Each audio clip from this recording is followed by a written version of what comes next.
G'day everyone, welcome to Scotch Down Under and Scotch International Scotch Day. Cheers everybody. Just having to finish a bottle of wine off and then we'll get into some Scotch.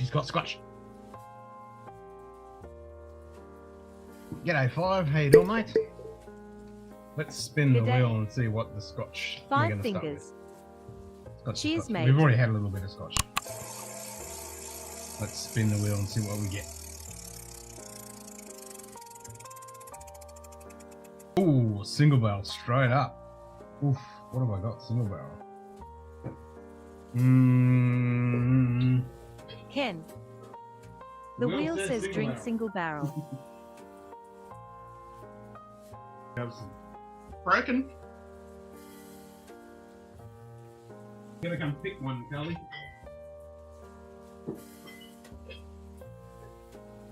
We're gonna go single barrel. But like a ball and 8, you say? You want to go straight to peak. Well, the wheel said single barrel, so we've got to go single barrel. So we've got a firkin. So we're going to go, we can go the Telebarton, Linkwood, the Tonic, the Altmore, G'day. Streamlabs. or the Del Ewan. Cheers mate. Oh, you want to go with the Altmore, the one I have the least amount of. Yeah, we can go Altmore. Well, the Del Ewan's the recent one I got. Well, actually, Del Ewan is kind of fitting because that's our birthday celebratory dram. Because we started with Del Ewan, that was our first review as of this weekend. So we could go with the Del Ewan. So this is single barrel. This is barrel cask number SC35, bottle number 209. Sorry. I shall pour some for you. Gesundheit. Got a few glasses here, bit of wine, bit of whiskey, bit of Scotch.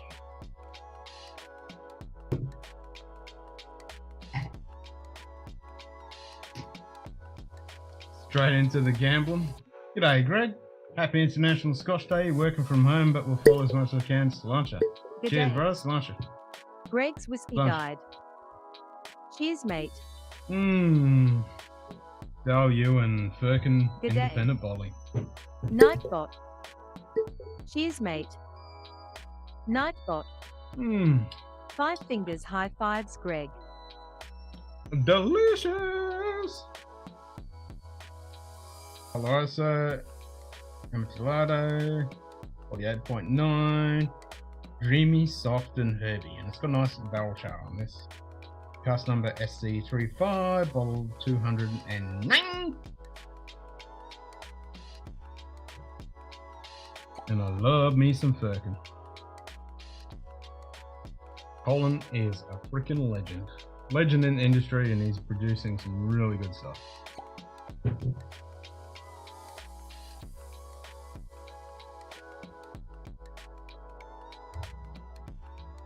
Out freaking standing. So I got wine and I got whiskey. We do a bit of a pairing. We go whiskey, then wine.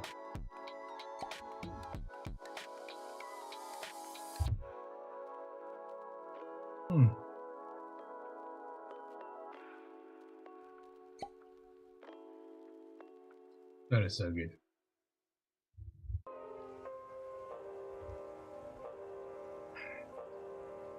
Beginning by G and bearing a number instead of an age statement. A G bearing a number rather than an age statement.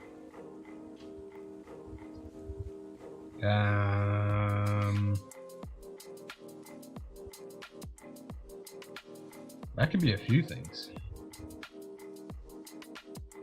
That could definitely be a few things.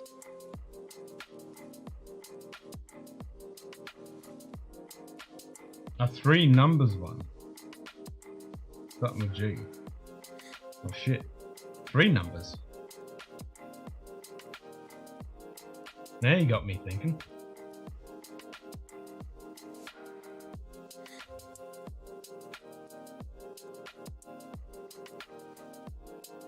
It's probably going to seem a bit obvious. My brain's just like, duh. Okay. England G bearing a number instead of an I statement.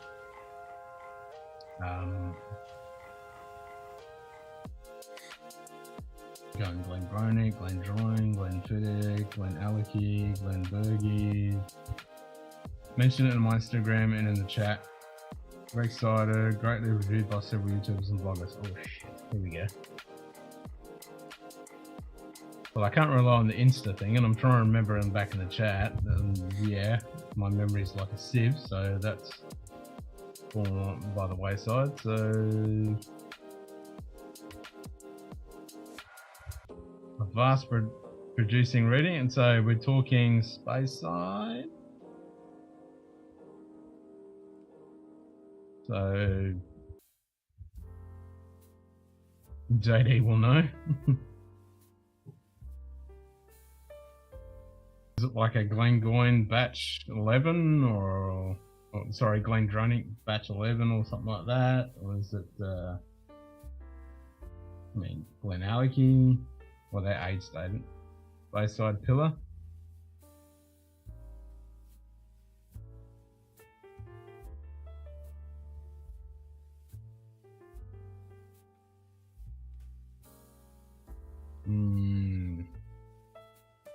I mean, the Glendronachs, Glenfiddichs, Glenallachies, they're all age stated, unless you go into Duras, but they're NASs. And then Glendronach batches.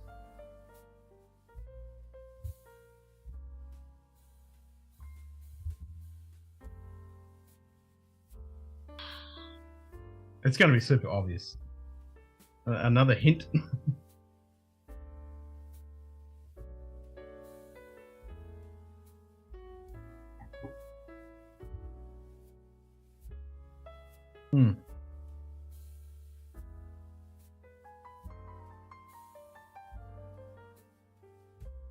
Fuck, that is good. 2021 release praised recently by Whiskey and the Six. Oh shit. Have I watched a couple of Rob's nice videos? Damn, 6,000 bottles only. Bayside, 6,000 bottles, 2021 release. Ooh, so we're playing, is it a space side? It's a space side. Fuck, this is good.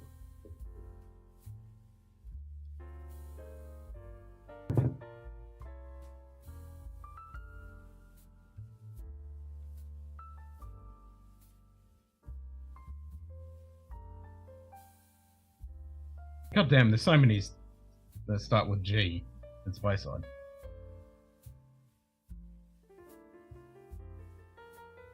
Is it the big four? Is it Diageo, Pinot Ricard? You know, is it any of those? Like, is it a space side game?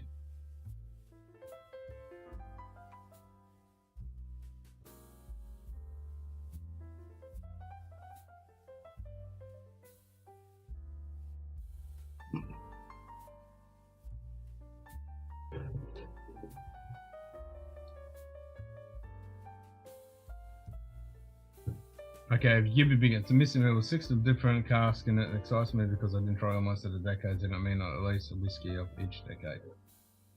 Oh. Whiskey with 6 decades of 6 casks. Oh, it's Glenallachie. I mean, I'm Glenfarclas, so it's family cask. Glenfarclas family cask. Probably one of those. Or the Glenfarclas decades or something like that.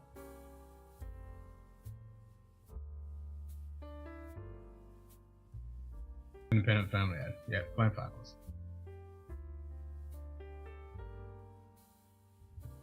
3 numbers, the 105? Are we talking 105?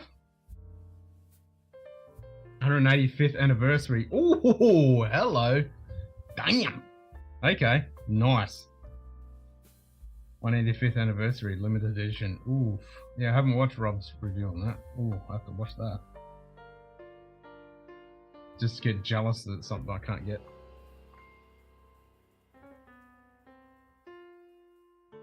I was quite surprised though. The last time I was like a week ago now when we're talking about Glenfarclas, and I had the Glenfarclas 25.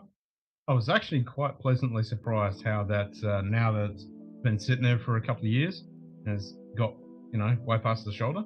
It opened up quite nicely, and that 25 was actually decent. I still got to crack that 40 yet, which is meant to have some pretty good stuff in it.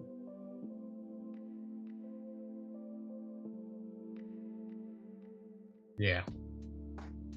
But I do like Glenfarclas, but yeah, there are definitely a blind dart in the dartboard of getting some decent stuff. I mean, some can be amazing and some are just meh. But I do hear the 15 is like fairly consistent. It's actually okay. The 12 is like eh. I mean, the 25 is definitely growing on me slowly but surely.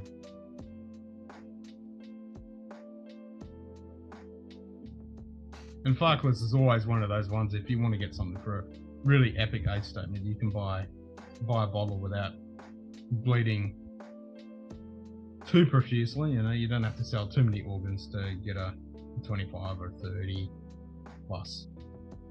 So I'll definitely give them that. And like you say, independent, family owned for umpteen years, which is pretty cool that they haven't been bought out. They haven't sold out to a big conglomerate. So you got to totally respect that. And I do have a Whisky Club edition bottle that I did bring out, which isn't too bad.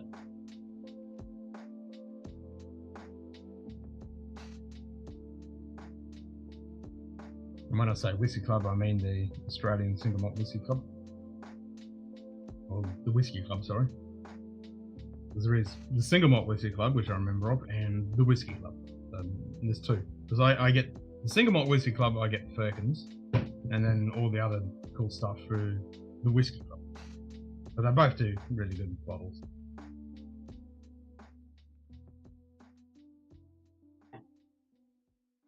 But the Single Malt Whisky Club, yeah, they do the Firkins because I've got 4 of them through them, or 3 of them through them, but I've got 5 bottles of Birkin now.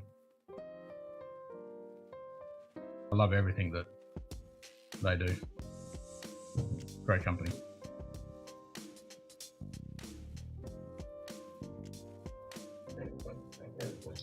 "185th anniversary." Yep, that sounds pretty damn good, Greg. Interested to hear your review on that one. What's the specs on that? Oh, you posted the pic on the Discord? Oh, show me. Yeah, what's the ABV? And like you're saying, it's got a whole bunch of almost all of the decades. I mean, that's pretty cool. Oh, okay. Yeah. I have seen stuff about this. Yeah, that's pretty cool.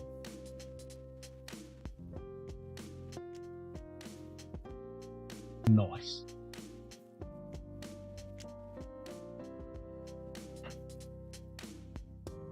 Looks pretty sexy. 26 floral ounces. Celebrating 105th anniversary. 46 ABV.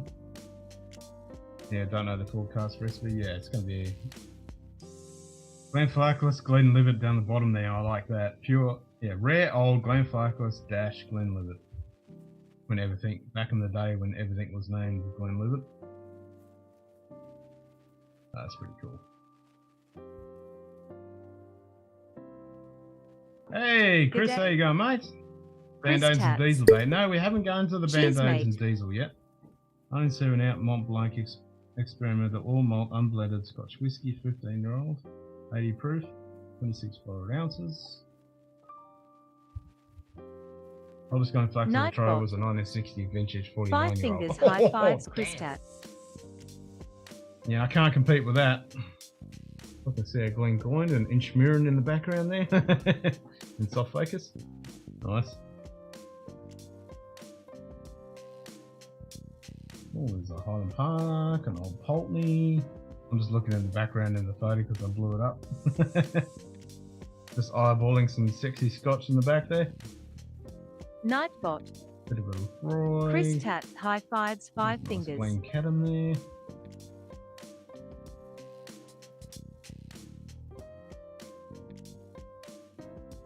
Vincent Abeleur. Scotchy, Scotch.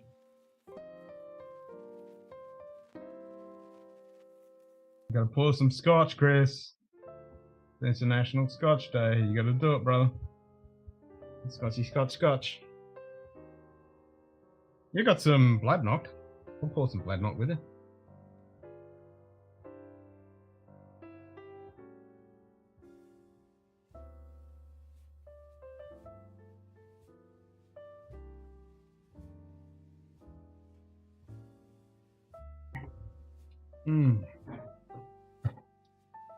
It's firkin good.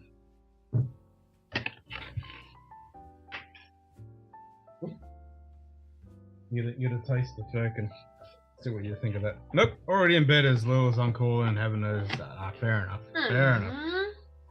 Why? We'll celebrate on your behalf. Now, before you have that, try the Del Ewan. Yeah, have that and have the Del Ewan. The Del Ewan will punch through. Don't worry about that. I love the charred cast finish on this one. Pretty damn tasty. I think I've had this one. Hi. I don't know if you had this. I don't know if you had this one. I don't know if I did. I don't know if you had. I picked it. It's good. Yeah, this is the most recent firkin one. This box is a bit munted. Hi everybody. Oh, smoky. Yeah, it's not smoky, it's that charred caramel cask on the 5 finish. fingers, high Yeah, five, it's goes good. well with the mango. Yeah, I bet. Yeah, that's what I said. It'll punch through. Because it's finished in Oloroso and Amontillado. I can't even pronounce it. I'm so shocked. I mean, David's probably squirming in the corner and probably Greg too. I can't pronounce it. He did tell me how to pronounce it, and I said it a few times, and I've completely forgotten how to pronounce it. It got fucked on wine. And with what? I'm not fucked. Do you like Scotch? What type? I don't remember. Or do you prefer gin? No, she loves Scotch. I mean, I introduced her to Scotch, and then she didn't like when I first introduced her to That's Scotch. like dirty shock. Yeah, she couldn't touch peated Scotch with a barge bowl. She hated it. And then I gave her a few of them. Good day. And slowly introduced, Top and she shelf poured dusting. a couple of blinds for me with Talisker, Cheers, and then mate. she had it, and then she loves. Like, I said to her, what are we going to pour? And she went Lagavulin 8 straight up. She loves the peated whiskey now, so I've broken her, and she wants the peated Scotch now. What broke me? What broke you was the brimstone. Yes. Darkonis brimstone, that's That what. was bloody good. What's up, Dustin? You forgot Hey, something guys. while drinking. What do you mean you forgot Nightbot. something while drinking? I forget everything. 5 fingers, high fives, What's he top talking shelf about? Dustin. I forgot everything while drinking. Yep, she likes the cheap peat, the expensive peat, all the peat. This tastes like dirty socks to me. Used to, but now you like it. Yep. All the peat, like the Irish peat, the Scottish peat, the Australian peat, Yep. all the peat. Num num num. Yep. Yummy. Yeah, this is not peat, this is a charred cask. Question: where's my women of whiskey, guys? In the box. Not in my box. I've been inviting you, I keep forgetting to introduce you on Discord on other days. Oh great, Lagavulin 16 is a good introduction to Scotch and peat indeed. Yep. Yeah, I said Lagavulin 8. You said, I said Lagavulin 8 and Ken said no. yeah, well I'm not going straight peat straight up. Whatever the wheel said. The wheel said That single and barrel. that is good. And that. Yeah, anything with this pairs really nice. Alright, I'm eating them. Yeah, I showed them before because I showed Shig Kitty. These are super delicious. So it's Them. like mango puree sugar cubes, and I've got about that much left in my container. And them. Yeah, those are these are not the good ones. These are the baby ones, whereas the proper ones that turn your face inside out. Put it nicely. I'm lucky to be here at the moment, aren't I? What was that? After the anaphylactic shock I had, I'm lucky to be here. Ah, that was a baby anaphylactic. It was not a baby It was just one. a little tingle on the tongue. It wasn't excuse a me, whole my swollen throat. tongue was swollen. No, my throat was partly swollen as Only well. a little bit. She had some noodles in it that had shellfish. Crustacean in it. Yeah. And this girl can't eat crustacean. I can eat a small amount, Yeah, lucky I only had a little bit in it. but I had some noodles and it had crustacean, and I had a swollen tongue, a swollen throat, and I couldn't figure out why. And then all of a sudden, I realised it was the noodles, and Yep, I had noodles to they go and hadn't get, had before. and I had to go and get anti-inflammatory or antihistamines to Yep, bring it down. bring it down. So I've been on antihistamine since Monday. Well, you should be right now. Yeah, right now. My First throat's highly still- peated dream I had was in Scotland 22, and I hated it. Time specials with peated than I now believe. Big 10 was like eating earth literally. I think, like, I can't remember what my first peated Scotch was. I think 10 tastes like dirty skim socks to me. You have a River Phoenix impersonation? River Phoenix?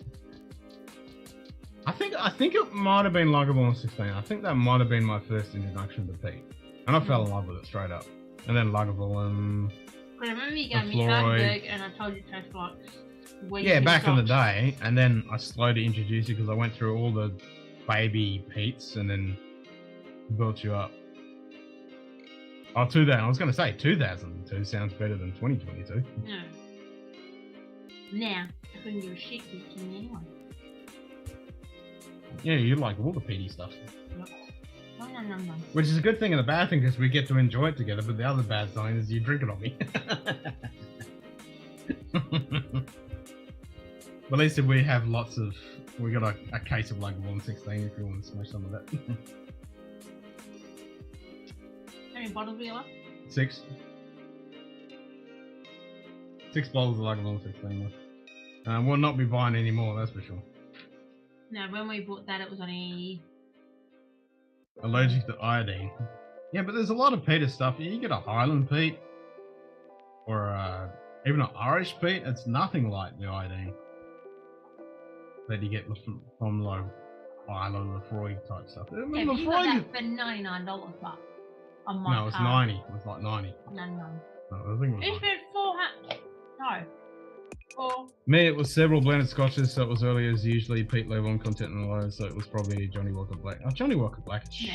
From Grand Old, Par 12. That's mixing drink, that one.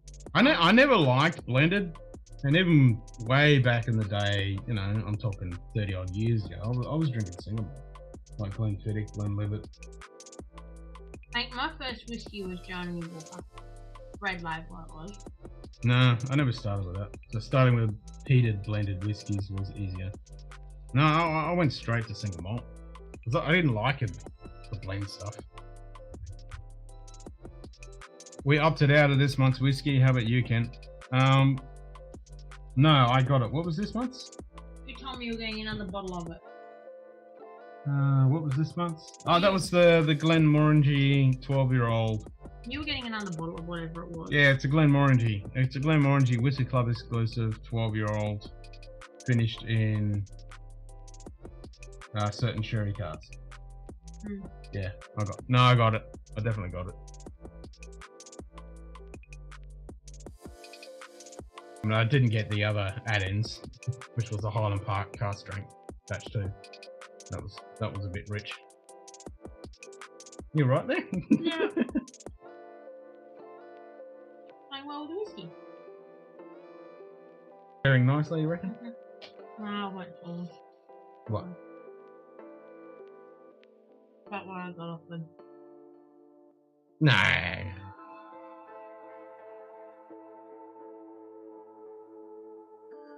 No, negatory. Yeah. God, there's so much toast on that. Next. Chris. English is on call. I'm always on call. Always on call for something. What do you had there? What? You've had like 5 of them. Yeah. I'm normally out now 2 or 3. Yeah, but yours are the sour this ones. weekend. Okay. This weekend's our birthday, our 3-year birthday. Ooh. So we're probably going to do it on Sunday night. We'll do the birthday celebration stream. Have to get a cake. Because someone cracked shit because he's on daddy dance duty this weekend. Yeah, I've got to get up early Saturday and Sunday, so we'll do it Sunday night.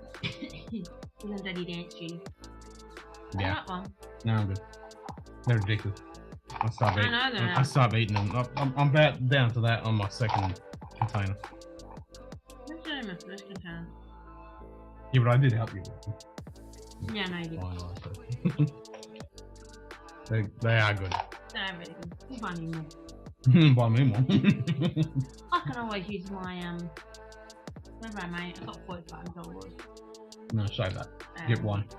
What? Get wine. Yeah, wine. We've got nothing to drink. Yay! 5 fingers turns blue. Hey, my shirt stands out. Yeah, your shirt really stands out. Nice one, 5 fingers. Yum yum.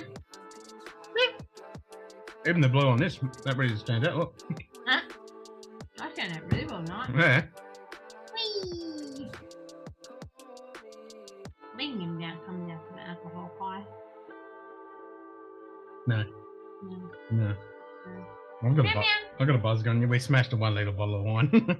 It only took 3.5 drinks. Yeah. And it said 9.9 drinks in it. Yeah, we smashed it. Yeah, 3.5 drinks later. Oops. No, say that money and we get wine. I got $45. Yeah, save that for one. We'll get that. What you said there was that was Prosecco, wasn't it? No, Moscato. Moscato. Oh, That's still yummy. I don't mind Moscato. Can't buy some Moscato for, what was it, $24? Maybe 28. Yeah. And a couple of those El Chipo 1 litres. Yeah, it's Valentine's Day this weekend.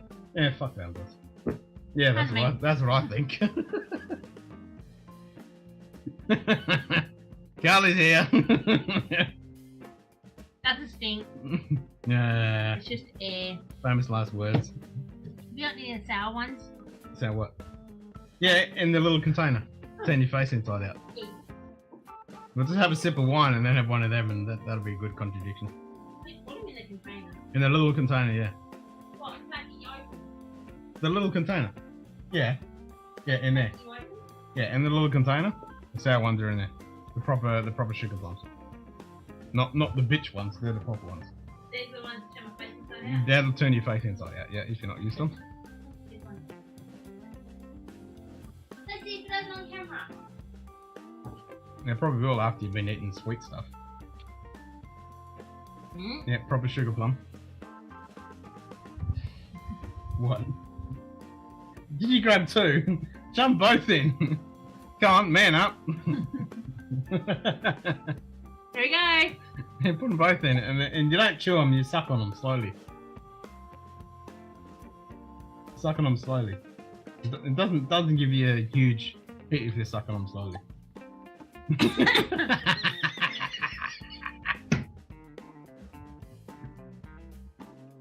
They're fucking good. I thought they weren't the right thing when I first had one. I was like, what's not doing anything? And then like, you had one because you never had them before, and it fucking, the reaction was priceless. It's like when you get the little 5 month, 6 month old little baby and you give them lemon, half of the kids, the reaction they get. And Ours didn't. Our child didn't. No, he was like, oh, yeah, I'll have some more of that. He got that gene for me because he can eat sour. I love sour stuff.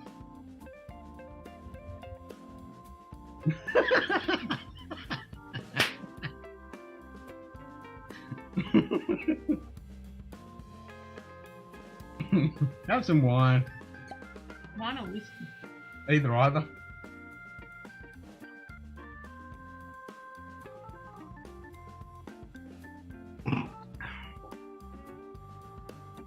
No. No. Is that with the whiskey? Yeah. We'll try the wine then. No, not with whiskey.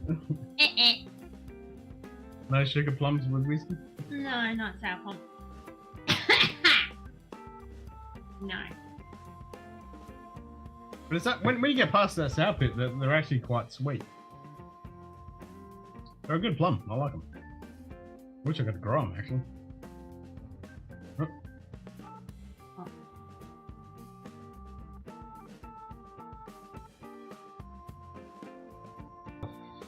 What the fuck is that? Is that an hourglass? Oh, holy What shit! the fuck? Now that's a fucking glass. It's almost- That's a fucking glass. That's a good glass. That's a fucking glass. Yes, please. Yeah. Hell yeah. What was the first bottle of scotch that did impress you in your whiskey journey? I would say it would be Glenlivet 12 back in the day. So I was drinking Glenfiddich 12. And half the time, this was early in my whiskey journey, and half the time I was drinking it neat, and half the time I'd be like, nah, this is horrible, and other times I'd be like, this is actually decent. But it wasn't until I switched to Glenlivet 12, and this was the old Glenlivet 12, I was like, no, this is actually good. And then when I was in Germany, I had Glenlivet 18, I went, oh wow, okay. And yeah, I've been hooked ever since.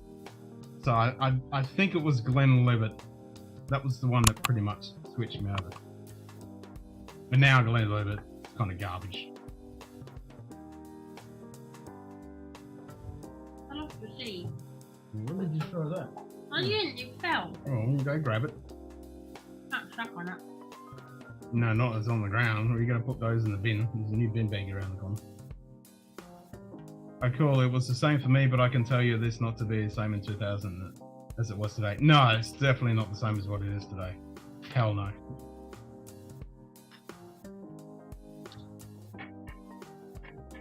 Yeah, so they're the little ones, but they should be quite bigger. The proper ones are the big ones. Those aren't the proper. They're just preserved plums. Yeah, they're just preserved ones. They're not, Yummy. they're not the sugar plums. The sugar plums are great. They're addictive though.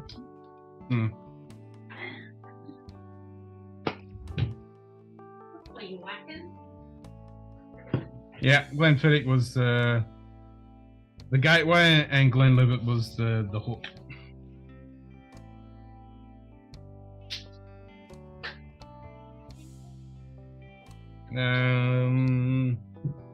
Why? Go wash your hands. You're gonna finish your drams? Time to spin the wheel. You gotta turn it. Turn it so it's long ways. There you go. And then turn it the other way so it closes it back. Then close it back off again. Yeah.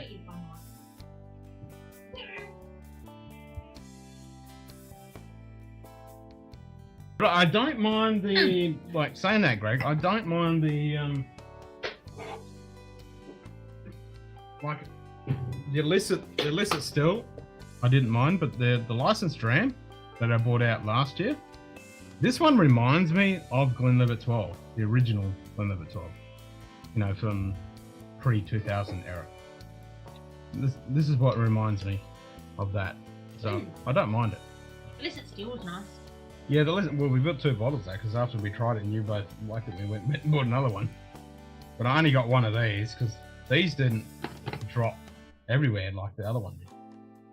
But I do like this one because, yeah, it definitely reminds me of the old Glenlivet 12 before they went to shit.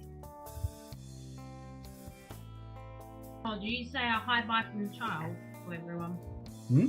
Did you say a hi bye from the child? Hi bye from child? No, I didn't say a hi bye from child, but I can say so hi. Fartsalot said hi. I and can good say, night. yep. The Fartsalot says hi and bye. Yep. He wanted to say hi and bye, but he had to go to bed. Right, where's Shoe Kitty? Yep.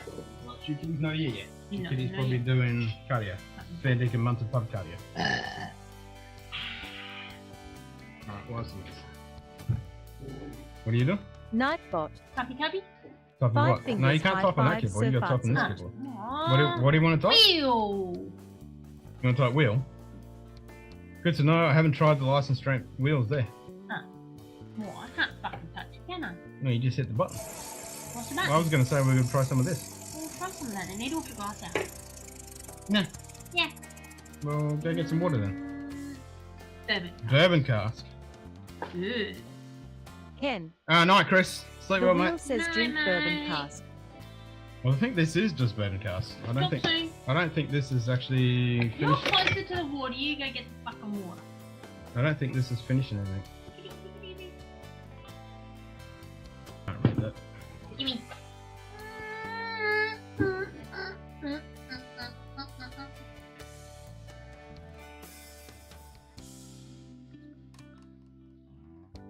Scan the code and discover the original stories behind the Glenlivet license dram. Oh, maybe I should do that. I haven't done that. QR code, where?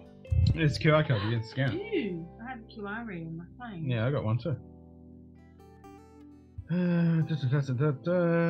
Original, Joe Smith, broken free from illicit marketing.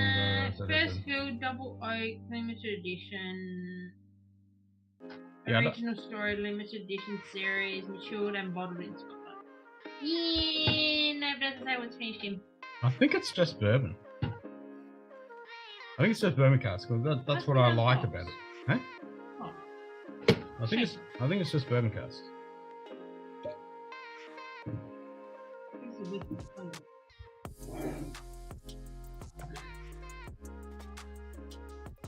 Ooh, that's good sound. It's good. It reminds me of the old salt. Ooh, that sound. Like, it's not exactly the old 12, but it reminds me of it. Like, it's got a bit of extra punch to it. That smells good. Yeah, lots of toffee. Cinnamon, soft peach, warm cinnamon and gingerbread, taste of honey, vanilla, hazelnut and liqueur, and finished with a long-lasting spice note.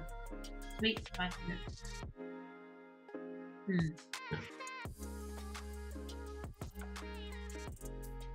Lunch. Gin.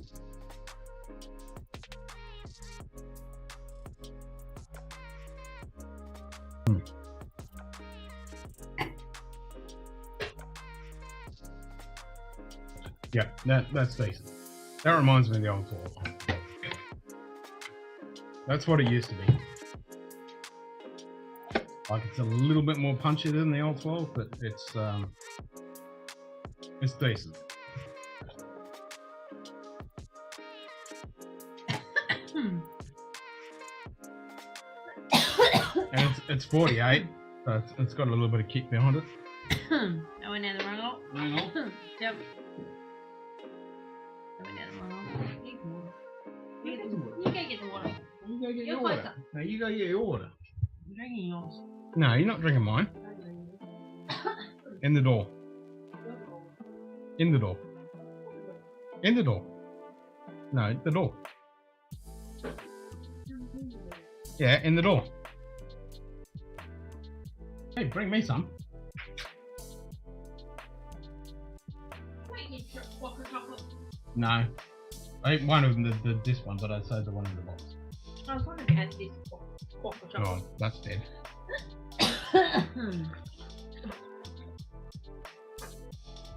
That be dead.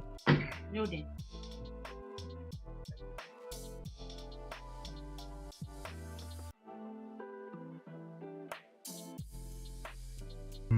Scotch.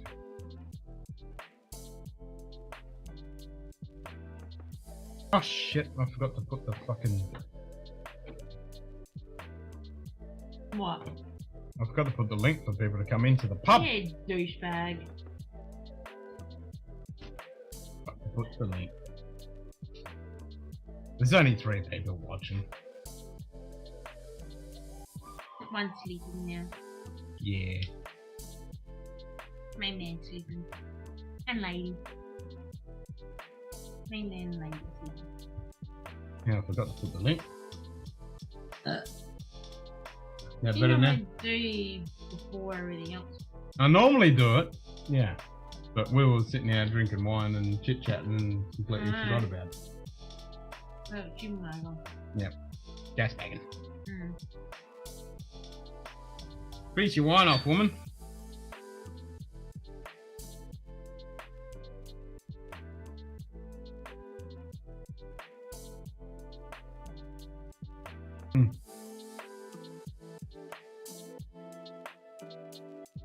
Just a bit of prawns. It tastes good. In the story. I don't mind that.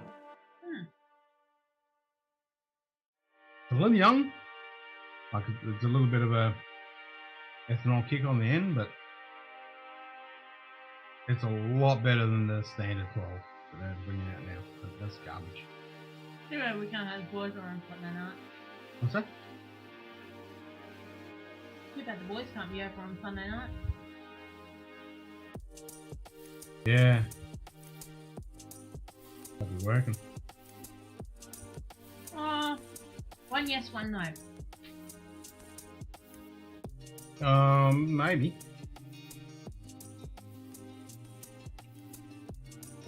Maybe I should send out a message and tell them just fucking come on stream. It's sort of about our 3-year birthday. So yeah, this Sunday will be our 3-year anniversary. We've got to get little cakes. Like we did last year. You got the moolah? I'll bake it. I'll bake that little cakes. I'll put them last year. I've done the thumbnail. Alright. Yeah. I made it a generic one, so because last year it had 2 years anniversary on it. This one is just like a generic. What did I call it? Birthday. I think I called it birthday. I'll find it now.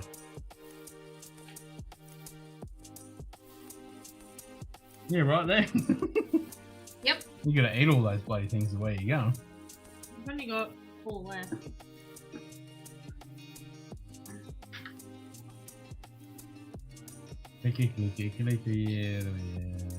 Geedy. Samuel loves that geedy. Doesn't he? Yeah, it doesn't have a freaking clue what it actually means. He loves a butt. He But loves he geedy. finds it funny. He thinks it's hilarious. Mum, do giggity. Yeah, so this is International Scotch Day, which is kind of a Diageo initiated day. We had pub closed. Oh, I think that's when we had something Ken. like that one. Can't remember what it was. Says thanks for the likes.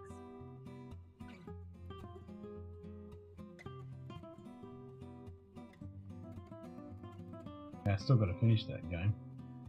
Go on. The stray game.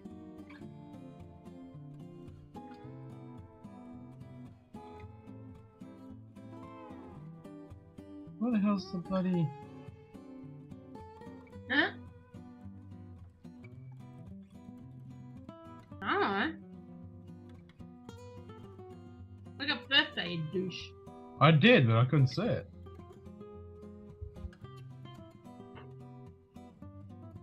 I mean, I literally only just made it like 2 days ago. You didn't say that. I did save it. Did not. I did. Didn't. Did. Didn't. Did. Didn't. Did. I Did not. definitely saved it. Look, there's a hole. Yes, I know there's a hole in my shirt. Just poking out the hole in my shirt. See, there's a hole in my shirt. No, shut down the hole. You're the one with the hole, not me. You've got one too, but that doesn't need poking. Good day. Shocking. Bourbon neophyte. Sup, Anthony? Anthony! Nightbot. Look in the Bourbon bedding, neophyte. one High there. fives. 5 fingers. Bit munted. It's a bit crude at this current present time. Where the hell's the birthday fucking thing? Bitch, he deleted it. No, I fucking did not. Yeah. Oh, Look at those magnificent Scotch people. Yeehaw! yeah, Scotchy, Scotch. Oh, Charlie's on tonight. Hey, Charlie's on tonight. sort by date modified. There we go. Birthday celebration. I found it. No, you fucking long enough. Yeah, just did it. There we go.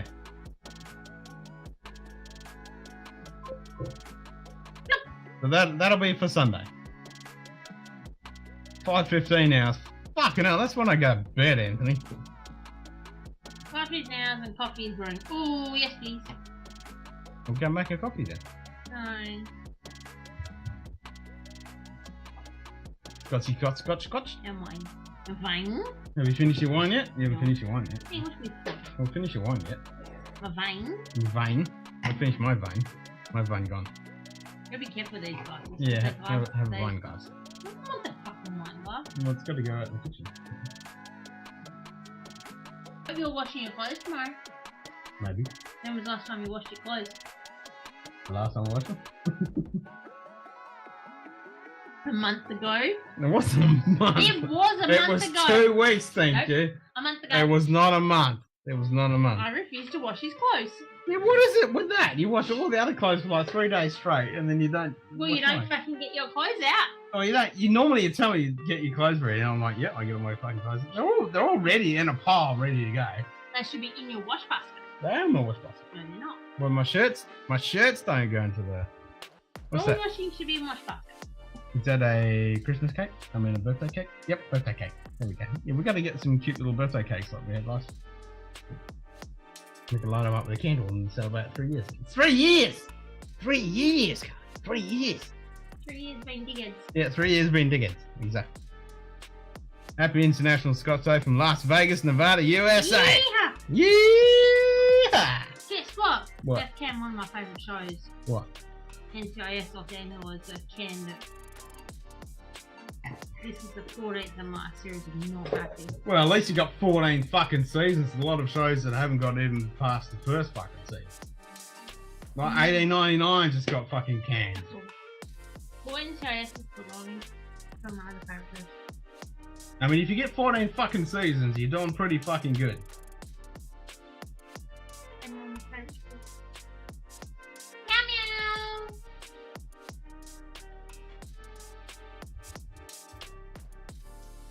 I don't like that. No. Drink some water. Can you finish your wine? No. Finish your Get wine. your fingers off me. Get your grubby fingers off me wine. Well, my glass is a lot cleaner than your glass. You've been grabbing it by them. Hey, you still got wine in your glass. I do not have No, you wine. do. There's nothing in there. Look, There is it's true. fucking empty. That is empty. No, there's a dribble in there. There's a Drink the dribble. There might be a Drink the dribble. Fine. Ching-ching. I got fucking nothing. That was sweet fuck all. I'm dead. My brain has gone. Well, you still got a little bit of whiskey there. I got whiskey. You got whiskey? I got whiskey. Well, we got to spin the wheel to see what the next Scotch is.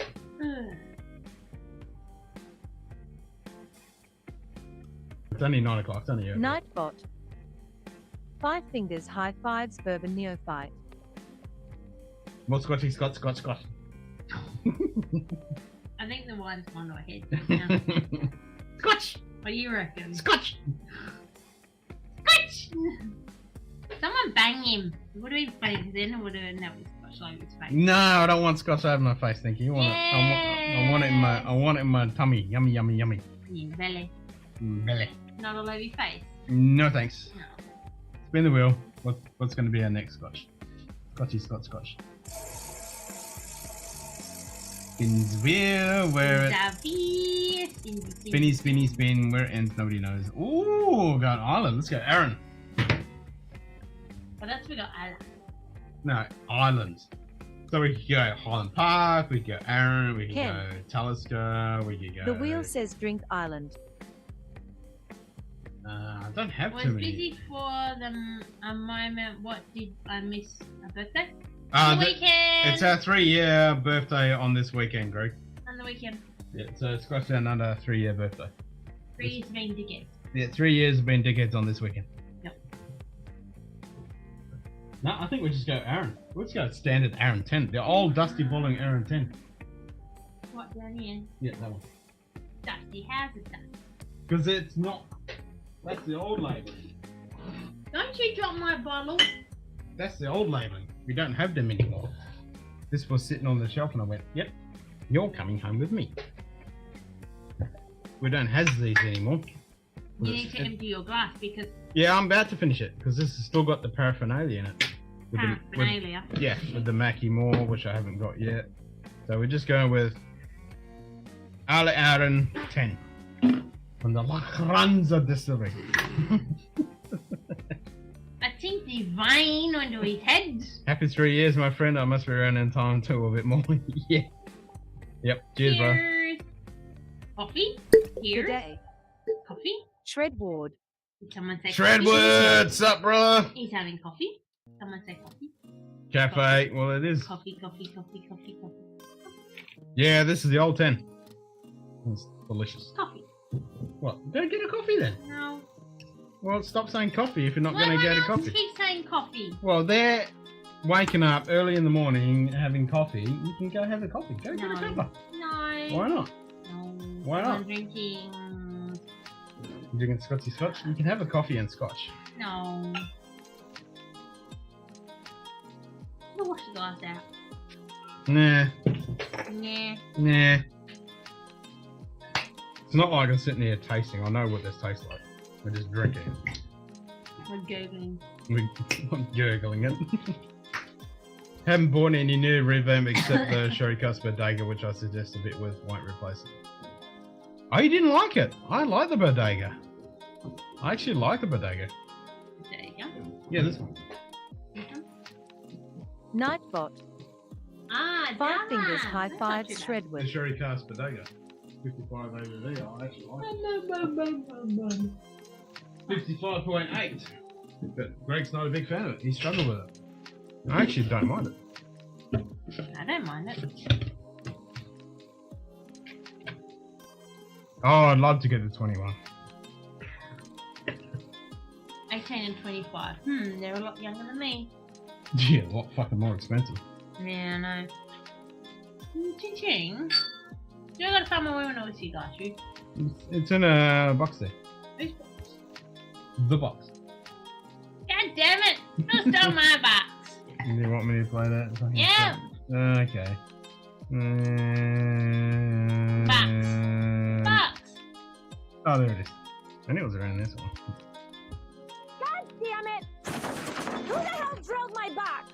So we're just done with phrasing, right? That's not a thing anymore? No, I need somebody. God damn it! Who shot my Be box? back getting my coffee. You sure you don't want a coffee? You like your coffee? I know. I don't mind. It isn't exactly huge enforcement. Yeah, exactly. Because I feel it's youth and shortened season cast driven profile. I mean, yeah, I totally agree with it. It's definitely youthful and not a very decent cast, but it's still good. I think it's even though what it is, I think it's still well done. Beers. Yeah, I don't have any beers. No beers. No, beer's too fucking expensive. Everything's fucking expensive. It's a good thing we have a decent collection of whiskey. We can just drink ourselves to stupid and not have to buy anything else. Yeah, we had a decent amount of gin, but we sort of dribbled We it drunk it away. all. We drunk it all. We're out of gin. We're out of beers. We're out of wine. We had a friend that turned around and said she's coming around for gin, but we got none. No, we're out. We're done. We drunk it all. Yes. Hot weather and Carly and Ken like the gin on the hot days and it all disappears. Well, last weekend I went to a friend's place up the road and... Yeah, you come home with a nice buzz. How many did you have?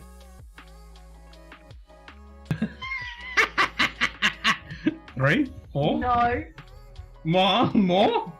5, 6? I think half a dozen. Yeah, half a dozen G&Ts. It was lolly water 2 gin and raspberry. It was lolly water gin. What gin was that? It was I'm getting lube ready in case I happen to find another Springbank 10PX. Yeah, you're going to be fucking getting the lube ready for that. It sure won't be enough to justify the purchase. No, you're going to be buying a case of fucking lube for that one.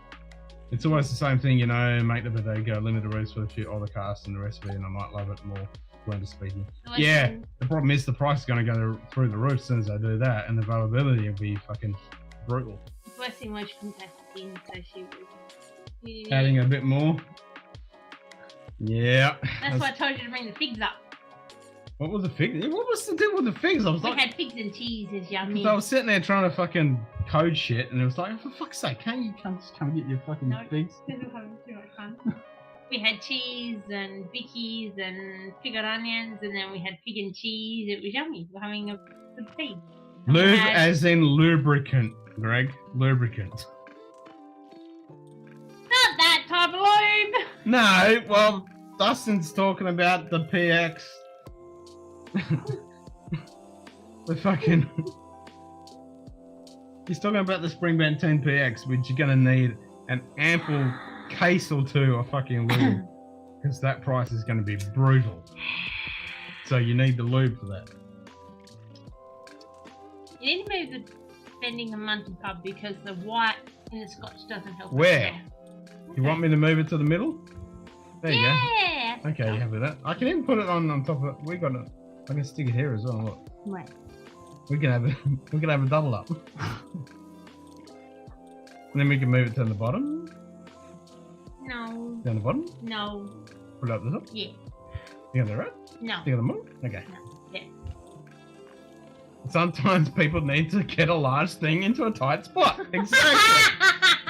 When the tolerances between certain two things are very, very small, you might add some lubricant. Some things might be very tight and you might need some lubricant to It's the downside of having that reference to the core range that said some distilleries have higher standards IMO, even for their core range. Agreed. Some things can be a bit tight when you need some lubrication. But Aaron in generally makes some pretty good shit. I mean, I get where you're coming from, Greg, but I still think the bodega is good. The cost of it, what you're getting, 55.8. I think it's still done in decent sherry casks. Yes, it is a little youngish, but for what you're paying for that, I think it's decent. What? Nothing. Nothing? No, having too much fun the other night. The moon's been good. You know, he's on my phone. Aaron needs to make way less court offerings than still hitting their brand because they offer they couldn't move those in their finished bottles. I mean, you got to have the core ranges, understandably. It's the problem with these meddling marketing morons that get in and screw everything up. If it was left to the distillery, they'd make the good shit. The morons? What, the marketing bastards? Yeah, they're fucking morons.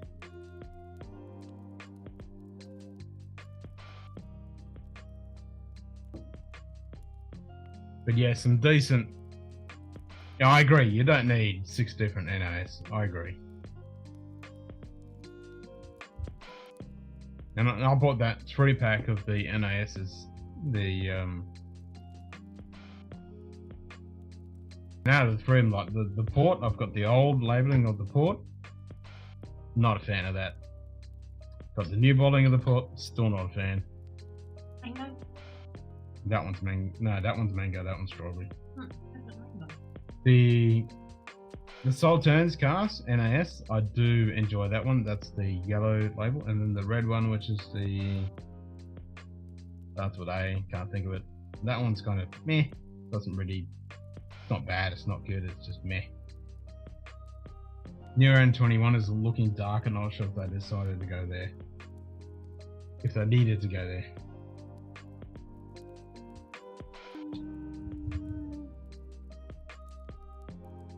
Yeah, and then obviously the whole cask issue when it comes to whiskies is a big issue, that's for sure.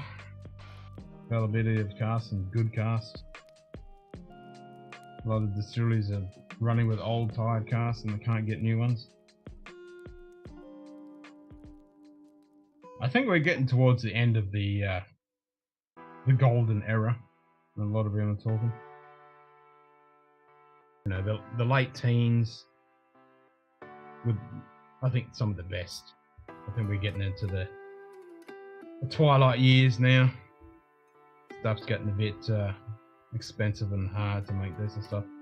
But I said, my local shop is a 21, if not mistaken, so do you recommend? Because everything from about 20 to 21 beforehand seems to be the good, you know, 17, 18. 19 is when it starts going downhill. A lot of distillery stuff. Hey Lee, good to see you, mate. How you doing, well, mate? Baller Lee. Cheers, mate. Good share without being overpowering. Good to hear. If a bunch of money falls out of the sky randomly and I can find a bottle, then I might put it towards that. Because I've been wanting 21. Most of my bottles were right at a fair price at 21-year-old whiskey goes.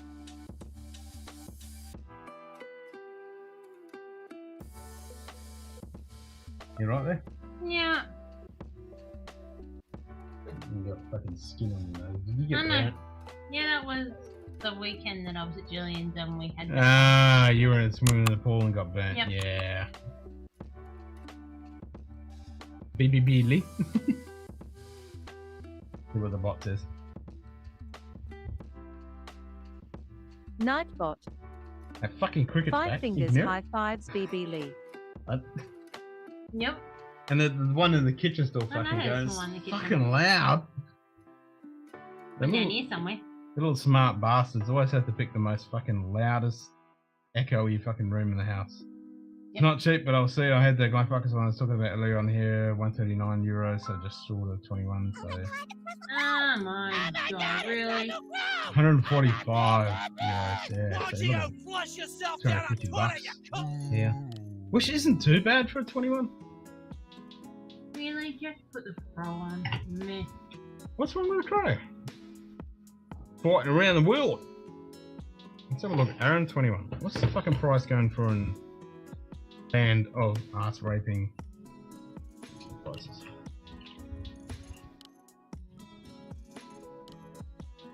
Oh, nope. I was wrong. It's like $400. Fuck me, dude. Ow. Jesus Christ. That's why it's still sitting on the fucking shelf. Yep, no, we're looking at $400. You can get fucked. Yep, stick that up your ass. It want to be fucking good for 400 smackers.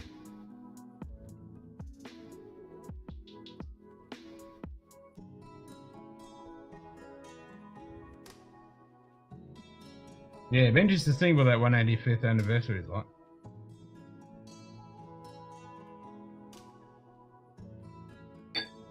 Okay.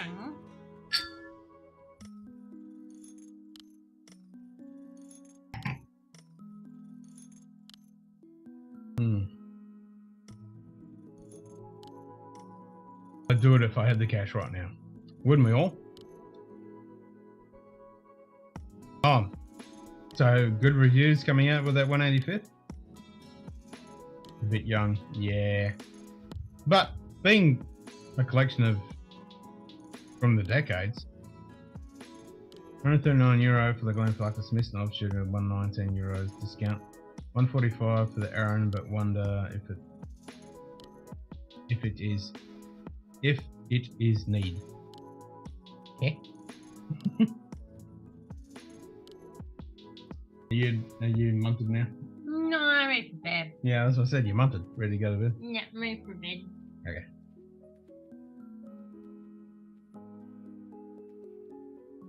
I just do a proper summon. I don't do a blackout. Oh, how is the beach? I don't know. Yeah, wouldn't you be picking out your fucking head? You're all scaly now, like a lizard. You get to picking out your fucking skin burn.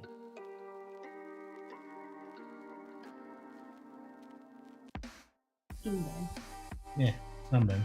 And molting. You're molting. Well, that's what happens when you sit in the fucking sun. Don't put any sunscreen on. The sun reflecting off the pool. Pool was like a nice 38 degrees Yeah, but that did day. you have any sunscreen on then when you I were in had the a pool? rushy on. Did you have any sunscreen on your face? No. No. That's why you got sunburn. I don't even know where the sunscreen is. What? We need to go get some. You got the moolah? Nah, Sky has. It's like the cloud of the internet. Don't know where it is. It's just some ethereal thing. Ethereal concept. But Whiskey Fun, Serge, and Whiskey Notes Ruben, the most reliable for me on the blog side, phrasing it so it's a lot of older casts, all the Glenfarclas I mean, so that YouTube convinced me. No, it sounds cool. Alright, go to bed, finish your dream. Sunscreen is not something you worry about, money over, you should take on Depo-Bonita. Cancer is not cool. Yeah, fuck cancer. Yeah. Fuck cancer in the ass. Cancer. Yeah, fuck cancer. 100%. Yeah. Yeah. Fucking beg, borrow, steal, and get fucking sunscreen. Because you always do it. You go to the beach and have a fucking swim with the boy. You put sunscreen on him, and you don't know where your sunscreen is. No, well, you need to rectify that because you always get burnt every time, and then I say, well, you fucking did it to yourself. Take the fucking whiskey glasses, wine glasses. No, you bring them. No, for fuck's sake.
Proof will be in the pudding though, as usual. Also for my taste it can be good, but not my taste. I bought it based on the fact that I can put easily even younger FCC, as in the 10-year-olds, €200. I'm blue, dabby-dee, dabby-doo.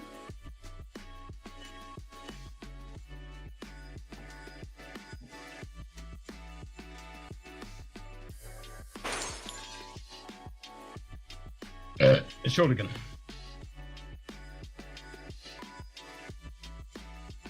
Got it from Deutschland from about 200 chips.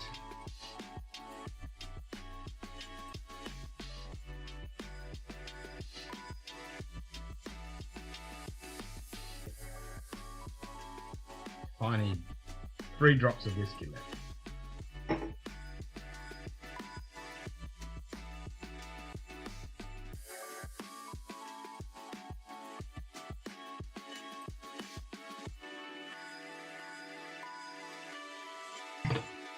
All right. What's the Wheel of Scotch say now?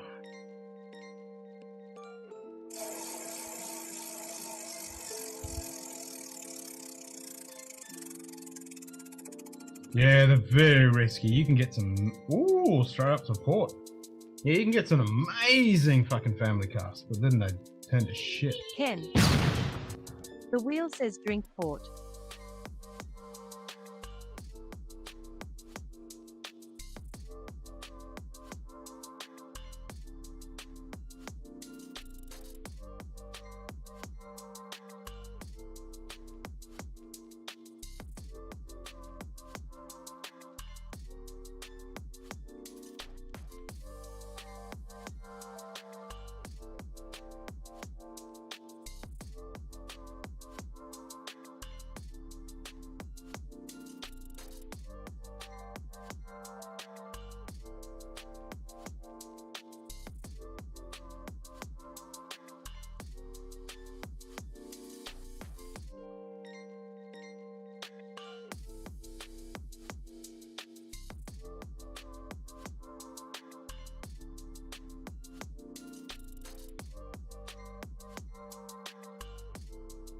G'day.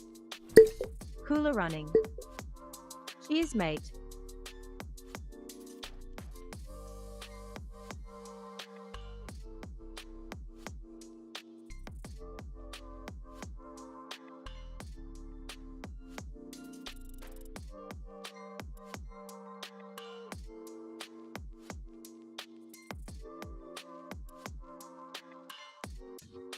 Hey, Colin Running, good to see you, mate.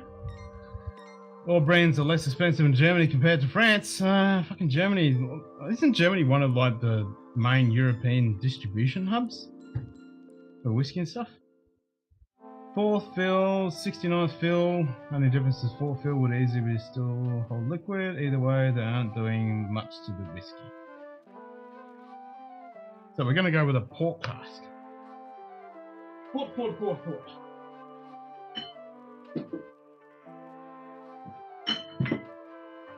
Nightbot. 5 fingers high fives cool running. Hey, David, good to see you, mate. David Gonna go Gesh. with a port. Cheers, mate. Port Scotchy Scotch. Nightbot. 5 fingers high fives David Geschke.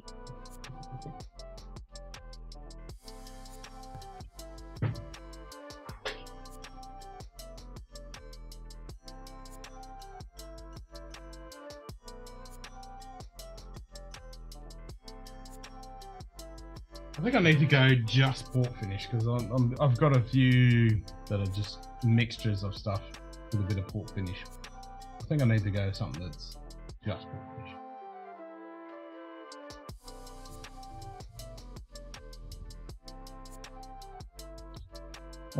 What should I go? Maybe I'll try that Aaron since we just had an Aaron. Maybe we go with the Aaron port. Old bottling or new bottling? Pick one. You guys decide. Choose your own adventure.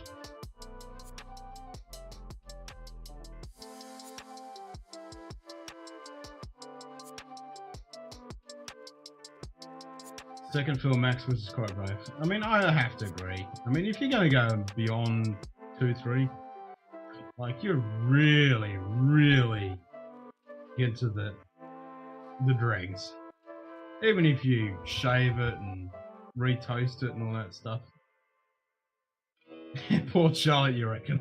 Well, the world said port finished. Port Charlotte is not port finished, but yes, I'm with you.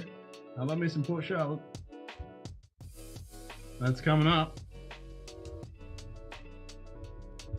Because I do have that bottle I need to nuke before I open my 1 litre Port Charlotte.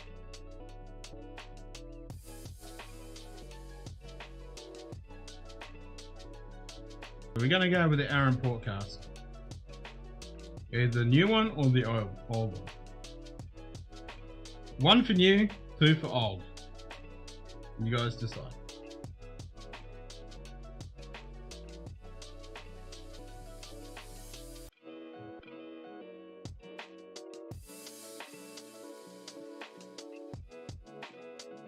2 for new. 2 for new. Penderyn Port. Well, we can't do the Penderyn because that's Welsh whiskey, and when we're going for Scotchy Scotch tonight, because it's International Scotch Day, so we've got to go for Scotchy Scotch Scotch. Otherwise, I'd go for a Teeling of his own. So we're just going pure Scotch tonight. So it looks like we got 2 votes for the new bottle.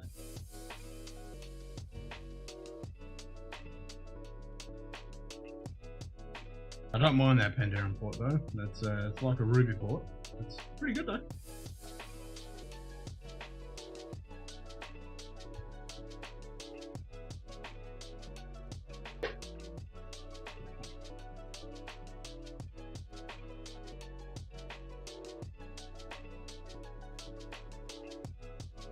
Do the Aaron New? Okay. Alright, we'll do the Aaron New one.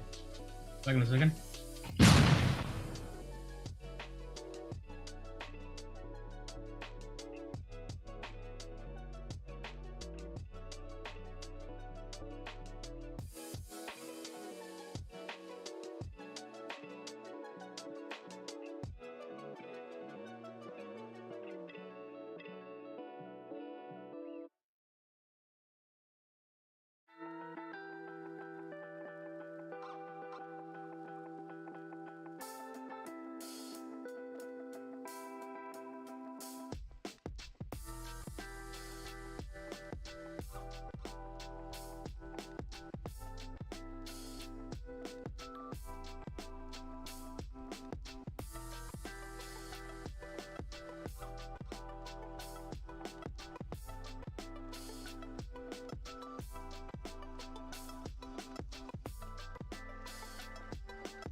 Jeez Louise, that was a mission to find that bottle.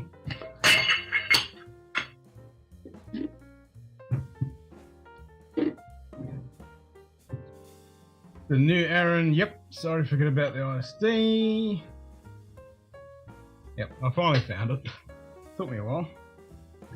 I could find all the other ones, but not the port.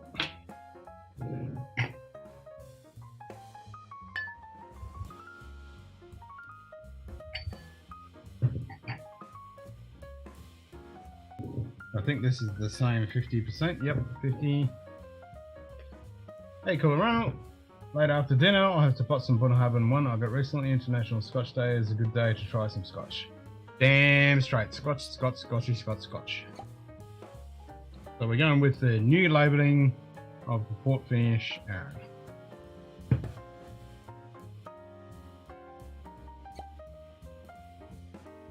Finally, only seen the 10 and 18 here like the new. Really? Fucking hell. Well, I've had these for almost a year now. I got this one, the Sultans, the one that starts with A.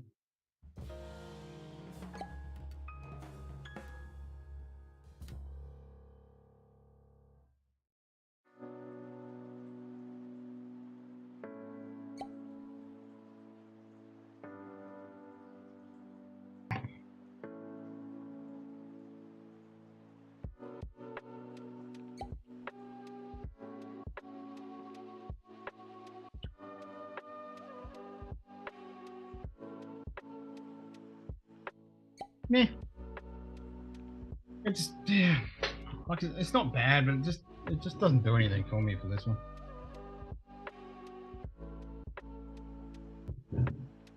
It's funny though, because like you got the Mackie Moore with the doggy on it, and the company that imports this shit in, which is the Spirits Company. It's funny because it's got a doggy on it.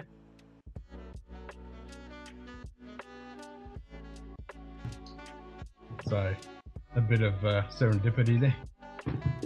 Used to have like 12 different errands, old label, just collecting dust here. I think the stores, even the distributor, scared to stop the new stuff after that. Yeah, I mean, these weren't sitting on a shelf. I had to order these, and they had a special where you bought a 3-pack. So you got the port, the Sultans, and the Aromanicas. That's it, Aromanicas. So I got the 3 of them, and it was like $10 off each bottle if you bought the 3. I think out of the 3 of them, the Sultans is definitely my favorite. Sultans, Aromani, and then the port. Because we originally did the review of the port cast with the old labeling when it was a hot, shitty ass day, and it was, oh my god, it was so hot and just young, and it wasn't good at all. And I have done quite a few times. I've gone back and compared this with the Tomatin 14-year-old port finish. Just doing it blind and trying to blend them together and do stuff, but this one I find quite lacking. And the other, the Tomatin kind of lacks in the middle, and I thought, well, the approach and the finish on this one is really lacking. So I thought combining, but it didn't work. Get to open my Aaron 12-year cast strength, hoping the cork is not too bad. Let's hope. I must import that secondary from the EU if it's an Irish address.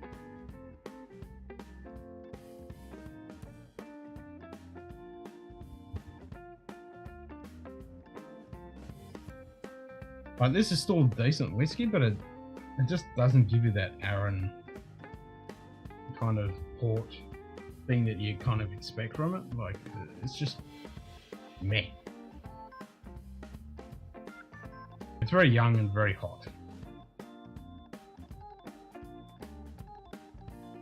Not in a crazy offensive way, but if you were going to judge it, you would say it was young, it's hot, doesn't really have much of a port influence.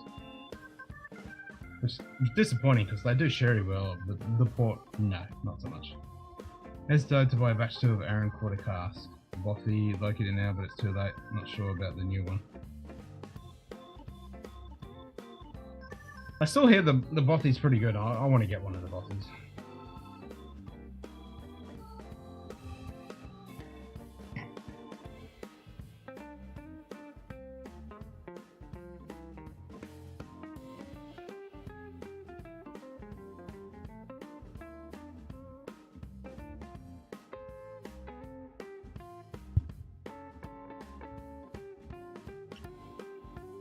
Yeah, like leaving that on the palate, then that's quite hot. QED. You'll have to elaborate, Greg. QED.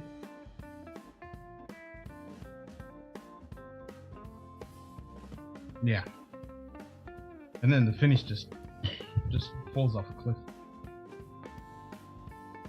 I've always said that ever since we first did the review on the old one, the finish is just so lacking on this. It's hot, in your face, and then just disappears to nothing. It just doesn't have any underlying redeeming characteristics that just carry on. Which is a shame, because most Arons are the complete opposite of that.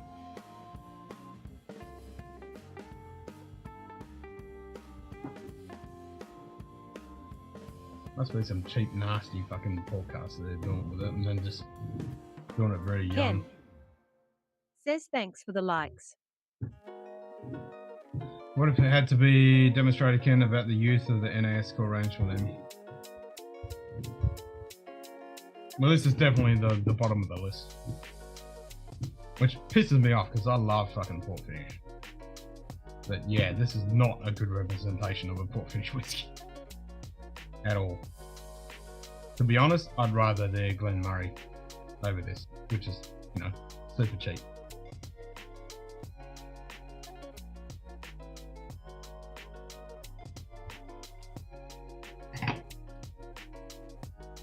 Yeah, like you can tell, I haven't had much out of this bottle, and the same with the old bottling.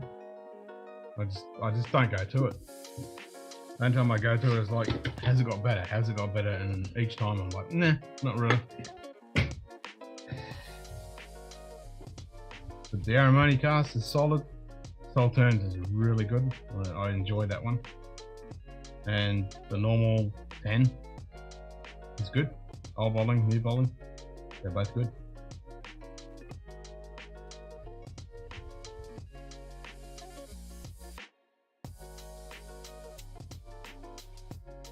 Port maturation wise, I'm so happy I still have some of the Sullivan's Code, which like in May port, if I understand. Port maturation releases, especially the other ones that are so different from Scotch. Yeah, agreed. Yeah, so there's some of the Aussie stuff, though, the Aussie, like Sullivan Cove, Lark, and all those guys that do the port finishes, because we have such, I mean, not port, as we all know, but it's really well done. It's what it is, but already pick up Brook Lady Classic, Port Charlotte 10, and Rum JM VSOP. I'm going back to Dublin, so already picking up too much. Yep. This is there's very nice mocha coffee note in those Aussie port ones are like, yes. Yep. A drop of Aron 10. That's a good idea. That is a good idea.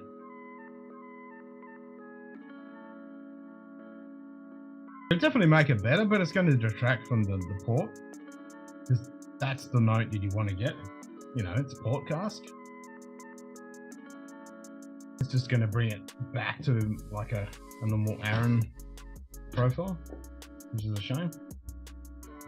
It says well balanced and powerful with notes of hazelnut, strawberry, jam, and mandarin oranges. Aron's single malt is effectively complemented by the complexity of the port cask. Sorry guys, but you're fucking pulling the other leg. It's a load of shit. If you want those notes, grab yourself a Tomatin 14 because you will get all those notes. This, nope, not happening.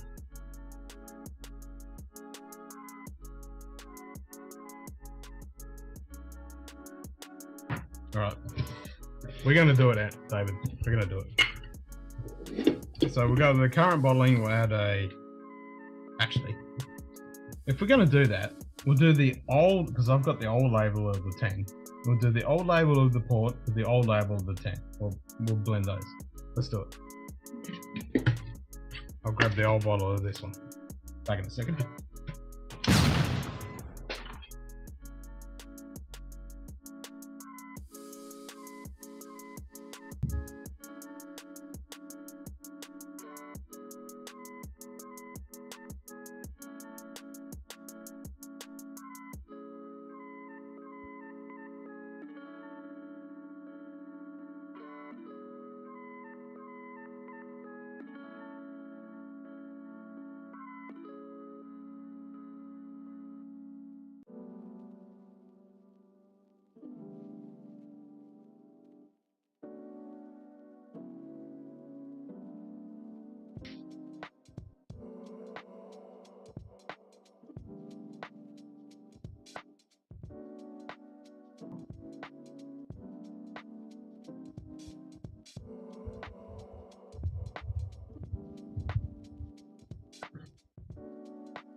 used to say, fuck off. And now I say, that's nice.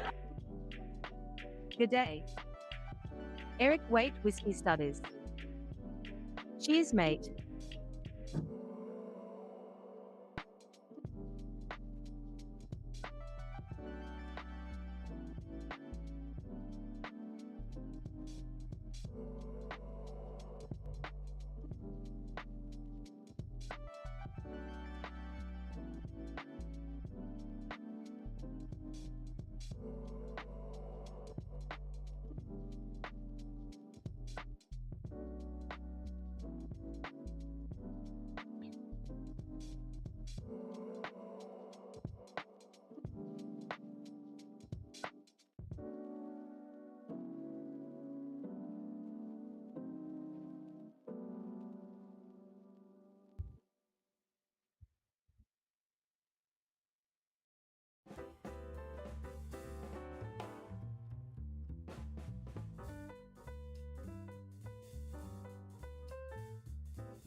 Hey.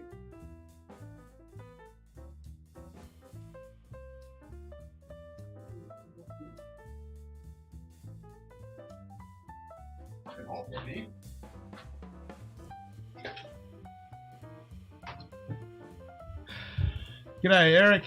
About time I got a win. I can't find the fucking bottle. I'm still trying to find it.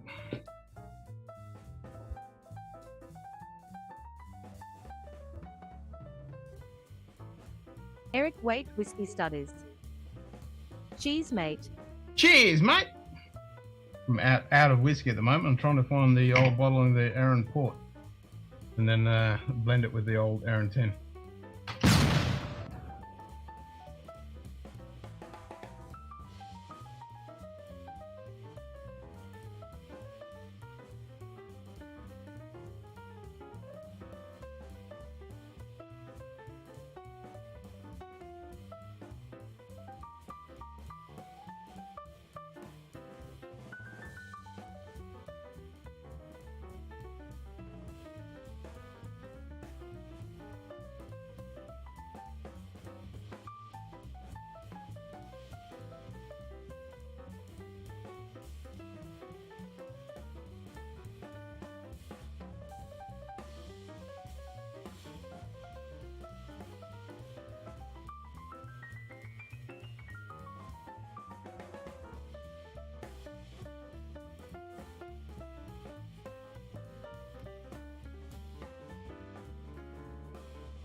Nice problem to have, cooler running. Yeah, you're not wrong. Except it's really pissing me off that I can't find this fucking bottle. I'm looking and I'm looking and I'm looking. Maybe some clubhouse. Remember the golf ball the Asian Sherry bought? I can't find the thing. Cheers, Greg. I cannot find it, Captain.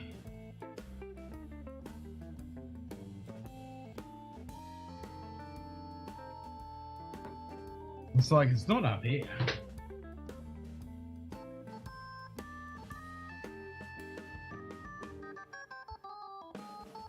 No, it's not here.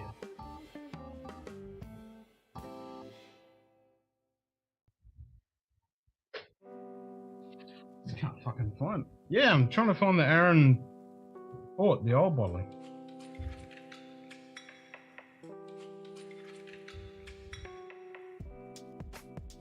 St. Bernards are strong in the casino. They always are. Yeah, I can't find the fucking thing. It's definitely not here. That's why I need to get my shit out. Because when I had it all on the shelves, I knew exactly where everything was. But when it's in the cupboard, I've got a rough idea where everything is in the cupboard, but I'm still scrambling for certain bottles. And that Aaron fucking port is definitely one of them. I just can't find the fucking thing.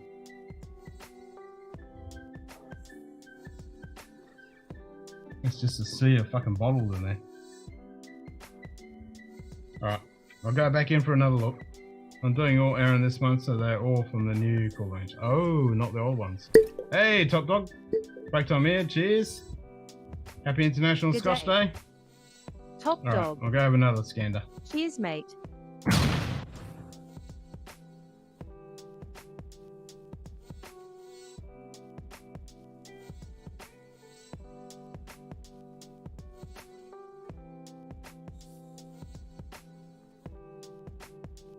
G'day. Zenbood. Cheers, mate. Nightbot. Zenbood high fives, Top dog.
Can't fucking find it.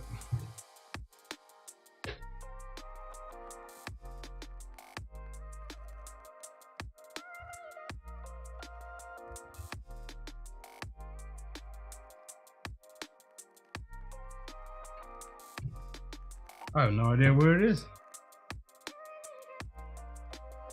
The witty repertoire. Like, what the fuck?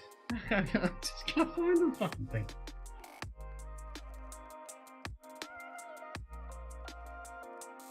Maybe that's trying to tell me something. I've got too many bottles. I seriously can't fucking find it.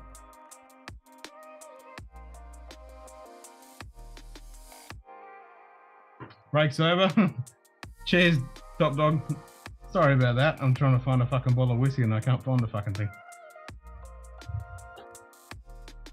Yeah, I seriously cannot find the fucking thing. I've gone through backwards and forwards, trying to fucking see it. And I can't see it. And I know it's not over on the shelf.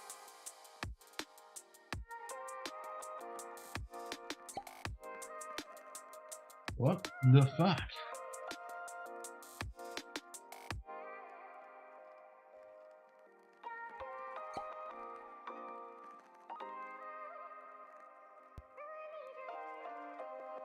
I don't know what it looks like. It's got the same Aaron topper because it's still in the tube. It's the black tube.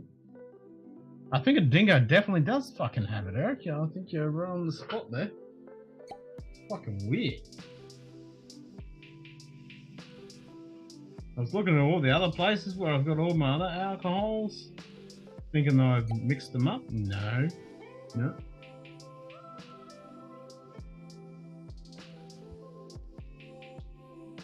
Shall I go for each bottle? Just pick each bottle up, fucking just checking. And it's in a fucking tube. Weird. Fucking weird. St. Bernards are afoot. Aren't they always?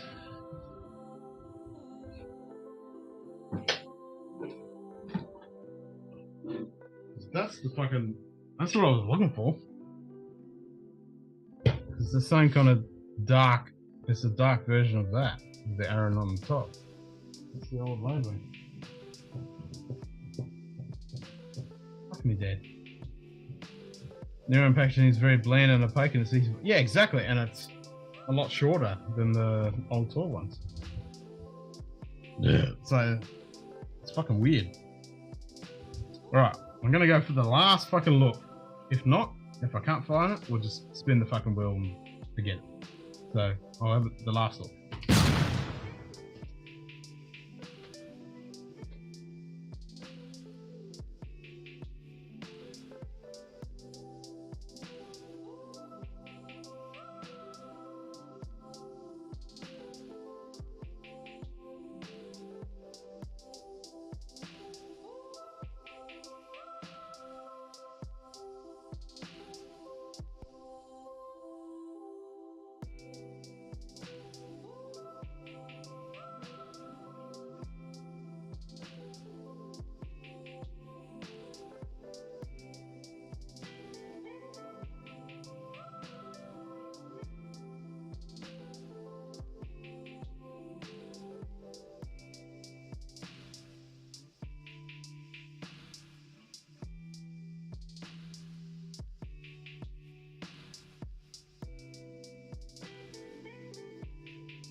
Ha!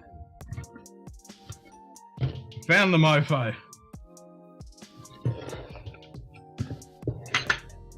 Fuck me dead. It's like I haven't given this a half decent fucking try. It's halfway down the bottle. Fucking hell. That was a mission and a half.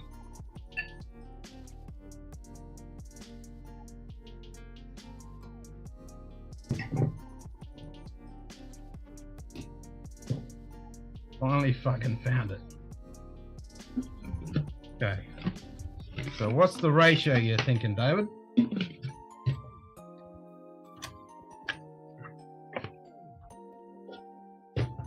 That's pretty much an ounce. I feel like 90% of my open bottles are about the halfway mark. Yeah, I'm about the same kind of world. So just a tiny dash of the R10.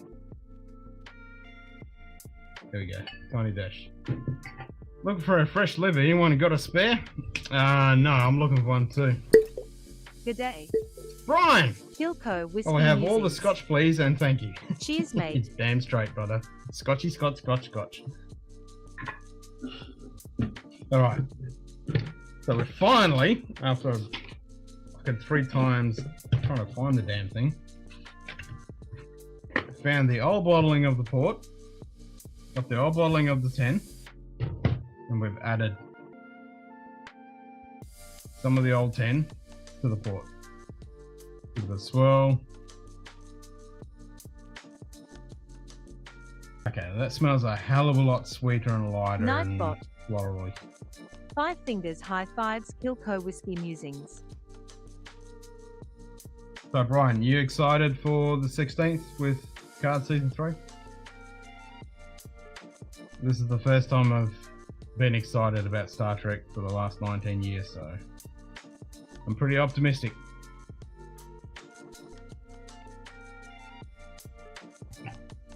I recently tried out that new AI speech bot, so I asked for this response. Which speech bot?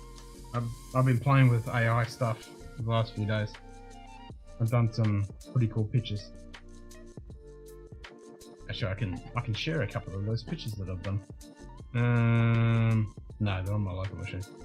Well, let me tell you, Pappy Van Winkle bourbon is a tremendous bourbon, folks. People love it. I mean, they really love it. It's one of the best bourbons, if not the best bourbon. That's what you put through the bot. Yep. And let me tell you, I've had a lot of bourbons, the best bourbons, but Pappy Van Winkle is a special something. Believe me. Profit is huge. It's huge. You know what is under the bourbon. It's always like Pappy Van Winkle. It's fantastic. Just believe me. Which speech bot did you put it through? I mean, if you're going to do text to voice, you want to use 11 Labs. That's one of the best ones. Oh, Chat GPT. I asked to explain why people are so full. Oh, okay. So you didn't do a text to speech thing. You just used Chat GPT. Okay. Whenever more Star Trek comes out, more so the man of the TNG to run your. Yeah, exactly. I have to 100% agree. I mean, what Terry has done, and it's completely flying under the radar with all the execs. Like, he's put stuff in there that wouldn't go past normally, but because fuckstick Kurtzman is off doing other shit, and yeah, I think it's going to be it's a little too late, but if Terry Masalis' vision really spikes up the fans and gets us all fucking talking about it, hopefully they take notice and decide to actually do some decent fucking Trek compared to this bullshit that we've had to put up with. But yeah, this one seems to be the golden moment of the current shit Trek. So I'm optimistic. I think it nailed the style of Trump a little too easy to read you, but still, yeah. What you need to do now is use that script, put it into one of the text-to-speech AI bot things that actually do it in Trump's voice, And then you can actually get a picture of Trump and then use that generated text-to-speech voice, JD put into Bourbon that approach. and animate the character, the picture Cheers, mate. with the voice, with that script. That's the way to do it. Why does Picard Season 3 have to be old school with it? No, it's not. Well, yeah, okay. Yeah, it is. It comes out each week. I mean, I kind of think that's a good thing. I think it's kind of a good thing. Because if it comes down to the whole binge thing, the worst thing about the binge thing, it all drops at once. We all talk about it for like a week or two, and then it's gone and it's done. Whereas the old shows, you have an episode, everyone talk about it the whole week around the water cooler, and then when the internet came about, we'd all talk about it on the internet. There'd be theories, there'd be, you know, just discussions to the nth degree about what was going to happen in the next episode. And then it'd come out and it'd continue. And that would stretch out for the whole season. When you drop the whole thing all at once, it goes for 2 weeks and it's gone. It's done. Move on to the next one. But I do agree, it is nice to have the whole season when you can just binge the whole thing. So it's... But, you know, Game of Thrones did the same thing. It was week after week. And I think that really benefited to actually become more popular. Until it went to shit, obviously. Yeah, it's the anticipation. Because there was nothing worse when you get something like Best of Both Worlds Part 1 and it'd end and you have to wait till the next season. You're like, no! And you knew that you were going to be glued to that fucking television to get to that second fucking episode. Whereas these days, you just binge the whole fucking thing. It just doesn't have the same impact.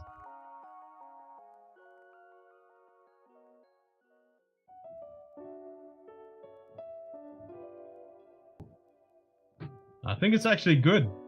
I mean, not only that, you've got people like us that want to talk about this shit. So bring it out each week. We get to do, you know, an episode about it. We get to talk about it, discuss it. And that helps to promote it, build it up, and then everyone wants to watch the next episode. Otherwise, it's just a whole season, you know. And like I say, it's flash in the pan and it's gone in 2 weeks. Everyone's on to the next thing. So I actually prefer it. Like, it sucks, it's painful, and it's just degrading to the nth degree when you're like to the last episode and you're like, fuck, I want the next one. But it hooks you in. It hooks you in. And also, it gives you something to look forward to. Like the good old days, you had to be at home at 9 o'clock on a certain day, and you're like, fuck everything else, I'm gonna sit down and watch this fucking episode. In the days when you have to sit there and watch it when it aired, otherwise you'd lose it. And nowadays, you can just watch it whenever you fucking want.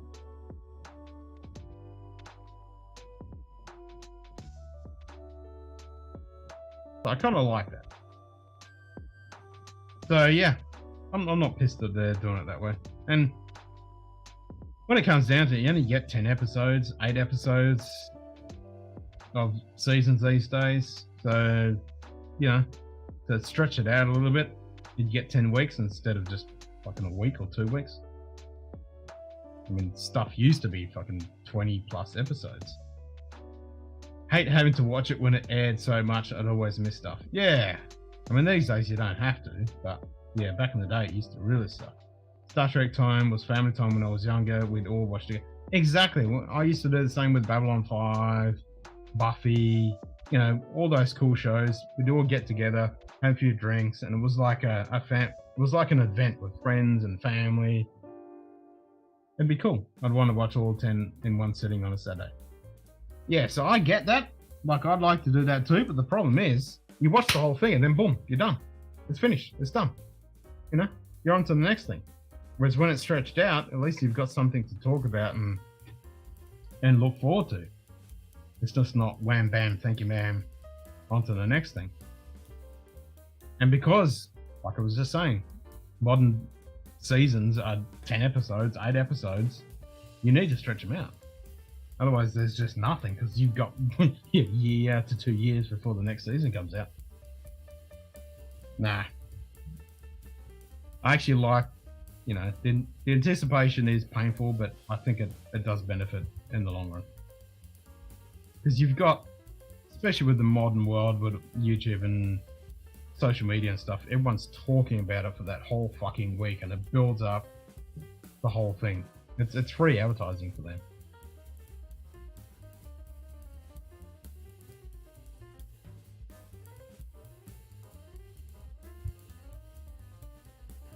Otherwise, it's just flash in the pan. So yeah, I'm kind of happy that it's been stretched out.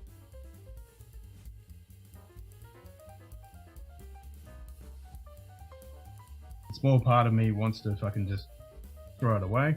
Okay, so this is good. That's been blended, but it's more Aaron than port, which is I thought what would happen, and I only put a little bit of the Aaron in. Like, you wouldn't pick this as a port. It's all about engagement. Keep it to the public eye so it's talked about. Exactly, Ron. Exactly. That's it. Otherwise, it's just...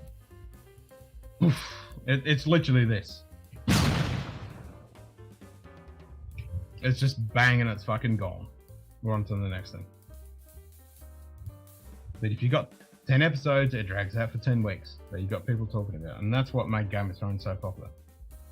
It was a water cooler moment they want to talk about. Did you watch the episode? You know, the Red Wedding, for example. That got talked about for weeks. Whereas it was all just one season. That would have never, ever happened that way. Netflix model doesn't seem to suffer a lack of discussion. So you're talking about the binge model? The binge model works, but it doesn't get the attraction that the week by week model does, like it used to. Before kind of giving up the water cooler, but now like fish and other shows being with. I agree, but the water cooler has now gone to social media. So yeah, the water cooler is gone, but it's now gone to social media. You know, people on Twitter and Twitch and fucking YouTube and TikTok or whatever, they're all talking about that shit. It's the same thing that happened with the Red Wedding. People were talking about it at work because it was still kind of the water cooler moment at work, but everyone was talking about it on the internet as well. And then you get all the theories and people discussing it, and that's what builds it up. Builds up the awareness of it. But if that same thing had happened in the binge thing, it would have nothing of the impact that it had. Because you had a whole week to digest it. Breaking Bad didn't blow up until half the seasons were on Netflix, and then it blew up. Yeah, that's the problem.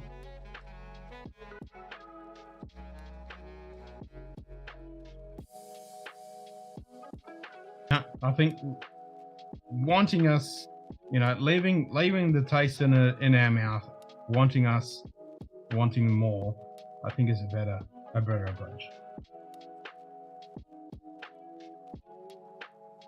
It works in their favor. You get to digest it.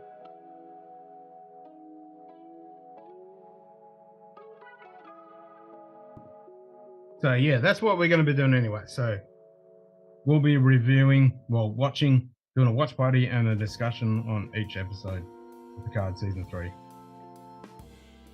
Social media is more like a urinal through a Dodger Stadium through a water cooler. Agreed. The wanting more approach is massive, at least to people just not finishing seasons 2. You give me the statistics on that? Oh, I'd have to disagree with that. It depends on the show. It's like a palate fatigue, you overdo it and you get numb to it all. Yeah. If it's all at once, you just binge the whole thing in one night and then it's done. You're on to the next thing. Stretch it out, give you a little tease, and then just get you hooked in. And it has to be done that way. Like I said, 10 episodes, that's all you've got. And the episode's getting shorter each episode, you know, they're like, when you look at the Star Wars shit with like Mandalorian and crap like that, there's only like 40 minutes in some of those shows. The show isn't great. Who keeps watching today? But if they give you a cliffhanger, you might just keep going. Yeah, but if you go a good show, episode from episode, it makes you want to watch it. It makes you want to pay attention. If it's all just wham bam, thank you ma'am, then you're done. And then you forget about it because you got to wait a year and a half for the next fucking season.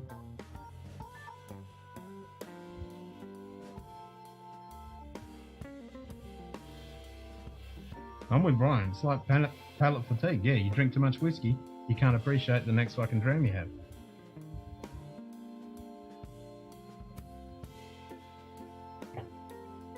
Well, we're ignoring season 1 and season 2 because that was horse shit. But when you've got Dave Cullen and Robert Meyer Burnett, who've both seen some of it, well, Robert's seen the whole thing 3 times over, and Good Dave's day. seen the 6 episodes. JAC. If they're all saying it's fucking Cheese, good, mate.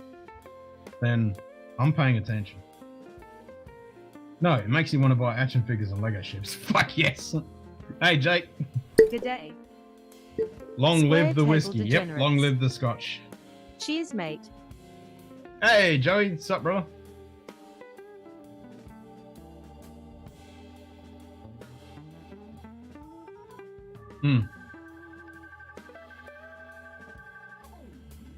Okay.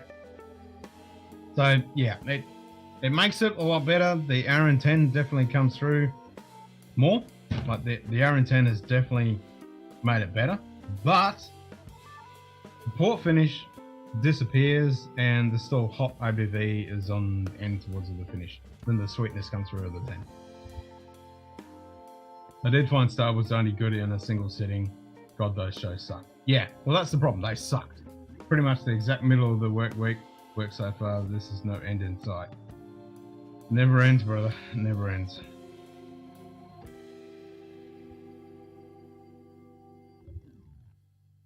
No, I think that little bit of anticipation and want from the next episode is a good thing, especially in the current model.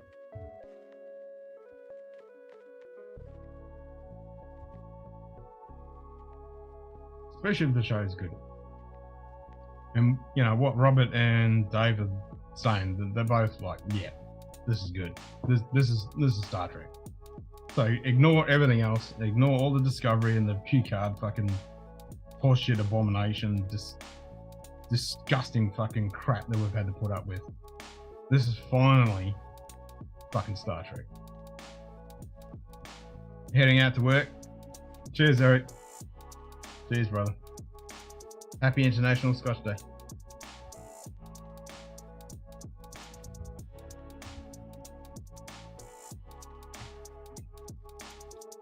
Yeah, this makes me just want to drink the fucking...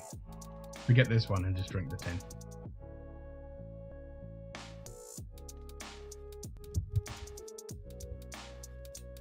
Yep, sorry Aaron, your podcast fucking sucked. Go talk to Martin, they do it good. Or even Glenmo. Glenmorangie do a fucking hell of a lot better.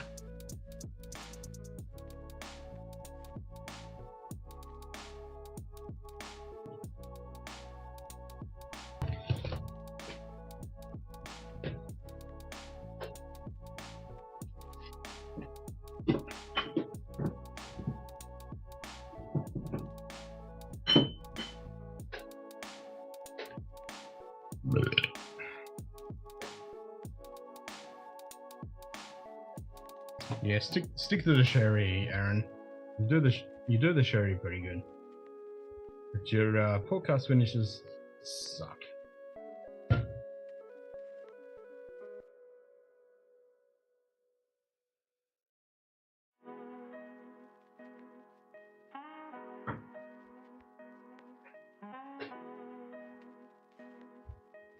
So anyway, looking forward to Picard.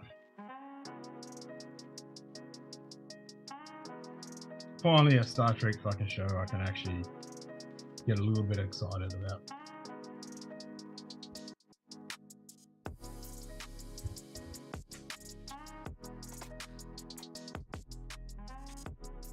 good. It's been a long time. I had to put up with a lot of fucking shit.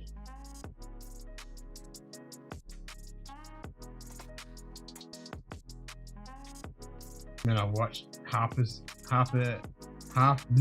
English. I watched half an episode of Prodigy, and I was like, nah, this is not for me. I watched Lower Decks. It's fun, but it's you know, it's not Star Trek. It's just fun. Star Trek Discovery can go fucking burn in a pit of hell. That's just an abomination. Strange New Worlds was, ugh.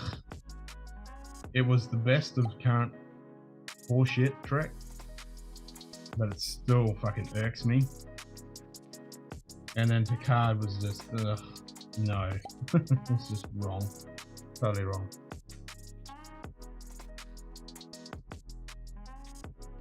So yeah, forget about all that shit. This one, hopefully, is good.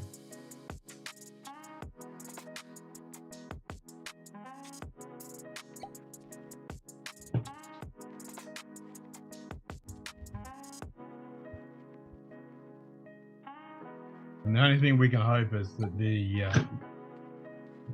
arsehole execs that make this shit happen take notice and realise that this is the kind of content we actually want to watch. Not this shit that they're pushing out. I mean, Terry's not going to be able to do another season because he's on to another project, but they might take notice. So, yeah. Watch it, people. Watch it. And if it's good, we will talk about it. I'm simply glad Star Trek is still going on. It could have ended decades ago, and thankfully it didn't. Agreed. I mean, it's good to have Star Trek, but yeah, it's painful to see what's happened to Gene Roddenberry's vision. Been completely ruined. But we do have a light end of the tunnel with Picard 3. And that's all we've ever wanted. We just wanted one show that was good. Don't give us 5 fucking pieces of crap that make us want to poke our eyes out and stab ourselves in the ears and just crawl into a ball crying. Just give us one decent fucking show. It's not that hard. You don't even have to write the shit. People have written books for decades that is really good. You can just do it verbatim. Put it on the fucking screen and give them fucking credit. That's one thing that Discovery and Strange New Worlds hasn't done. They've stolen fucking scripts, but ideas, and not given fucking credit, which is absolutely disgraceful. The shit's out there. It's not fucking hard.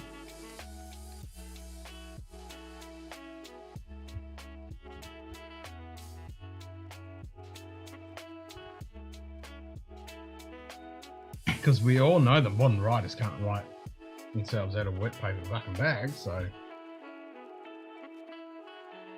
But it sounds like it's fucking a zoo going on over there. It's probably a rat or mice or fucking gecko and rodents galore and cockroaches or some shit going on in the corner over the moment.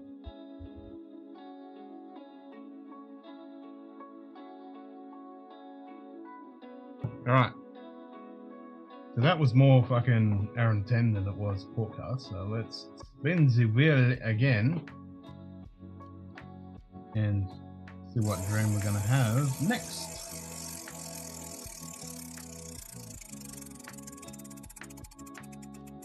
Haha, we're going straight to Pete. Booyah! Okay. Well, let's go Port Charlotte. Ken, Like somebody was saying. the wheel says drink Pete. Port Charlotte. Let's just do it. Because I have this tiny bit left of the Port Charlotte 10 in my botanist bottle.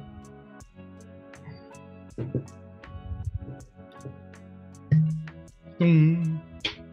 Fucking synthetic cork. Fuck you, Port Charlotte. Brook lady, sort yourself out and get fucking corks. Fuck it, let's do a decent pour.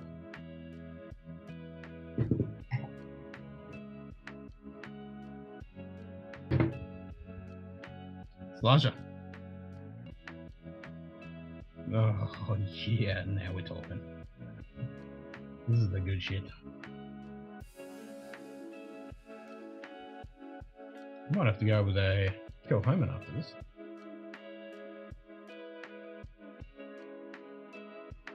Maybe I should have gone with the Kill Homan before I had this. But someone suggested Port Charlotte 10, so yeah, let's do it.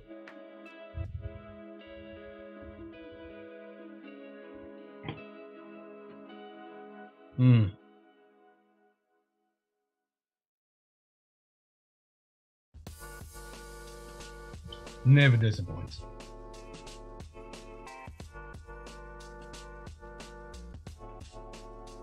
That's just good. All the way around.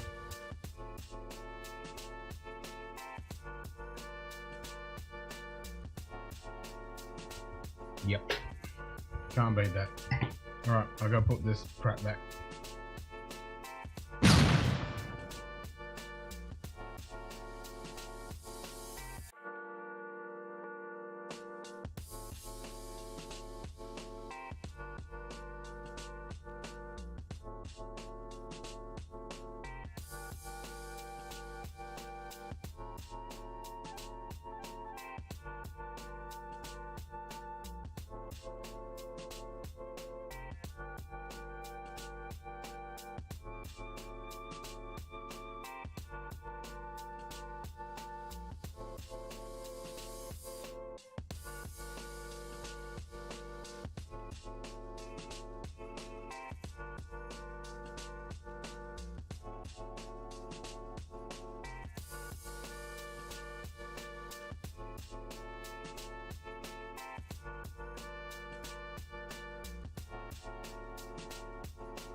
I love the Kill Homan line. After the weekend, I'm going to crack all particular Killila 13 cast strength.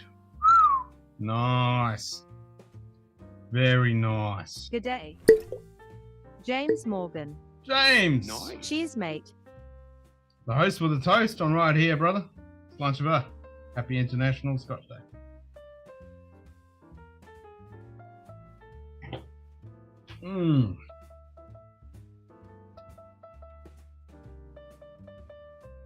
Hell yeah. Killila 13 cast strength. Makes me want to drink some of that 18 unpeated. Or that 11-year-old Wisdom Morgan 61% ABV Killila that I've got. That shit is fucking out motherfucking standing. Holy shit, that is fucking stunning! Yep, that it is. Nightbot. 5 fingers high fives, James Morgan. How's sunny old England, James?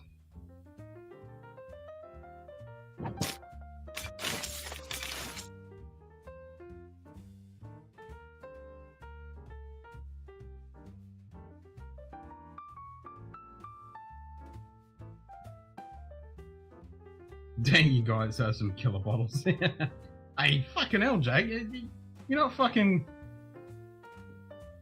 You're not talking about a horse shit there with your whole particular 13 cast strength there, mate. Jesus. That's an out fucking standing bottle. We've all got good bottles. We've all got good bottles.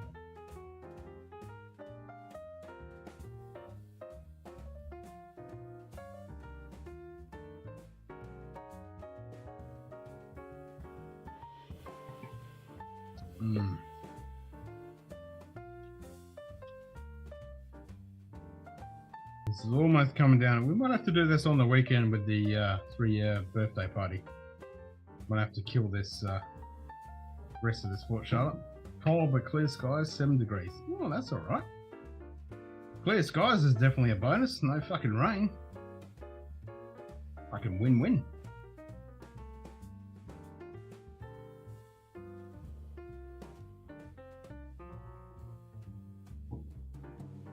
very nice. Very nice. Favorite Scotch is still the Kilhoman SDR. Freaking incredible. Yeah, I wouldn't mind getting that. I do like the Machiavelli. I mean, that Kilhoman Loch Gorm 2019 bottle I got. That is fucking good. I do like that one.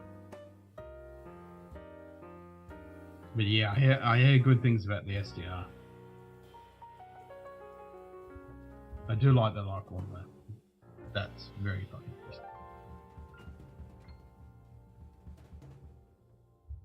Oh, fuck off. Mike and I posted a Glen Scotia 15 review that Ohio raised the price to 90 this week too. Oh, Jesus.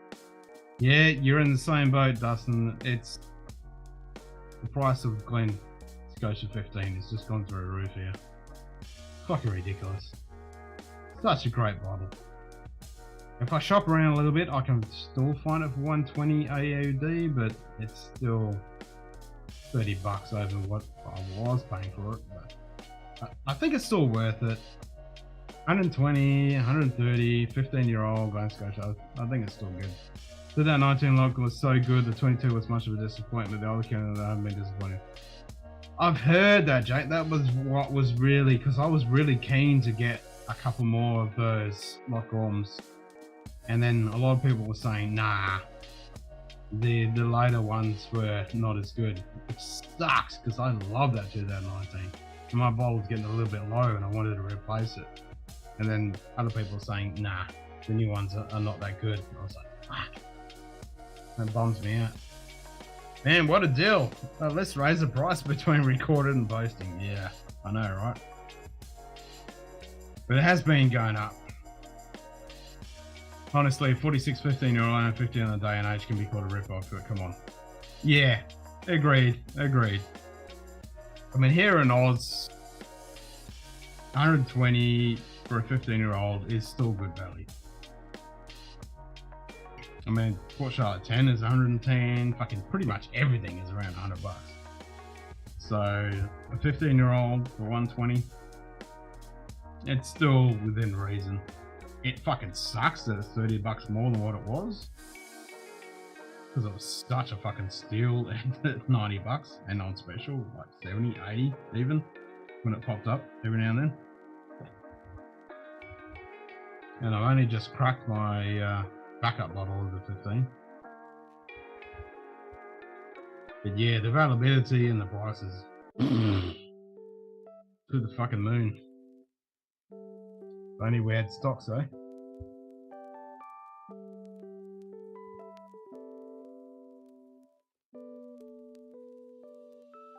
But I'm with you on that. 150 USD for a 15? Yeah, that's brutal.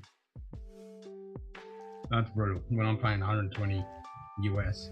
I mean AUD, not US. That's like $200. Nice.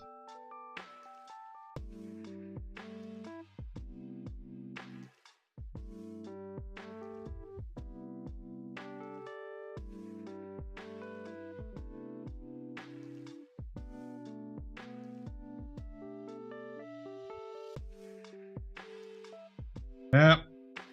What are you gonna do? It's like everything at the moment. Everything's gone through the fucking roof. We just have to sift through the bullshit and find the good stuff that we can still buy with our dollars and still enjoy. On a USD here, but just saying in general, 150 for a 15 is today play the best bullshit market. Can't be called a rip-off. So Glen Scotia 15 is still best of value. Yeah, agreed. So 68 pounds. Okay, so 120 is about 100. So it's about the same here, running. Yeah. Actually, it's a little bit less. No. 68. No, it's about the same. About the same. It's about 1.5 here for the pound. Or was that the euro? No, that was to the euro. The pound, it's almost double.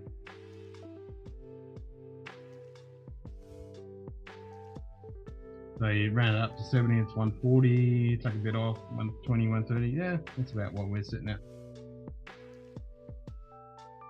gonna be cheaper to fly to Australia than to buy the Glen Scotch. Yeah, here in Australia too, man. Yeah, fucking sucks, doesn't it?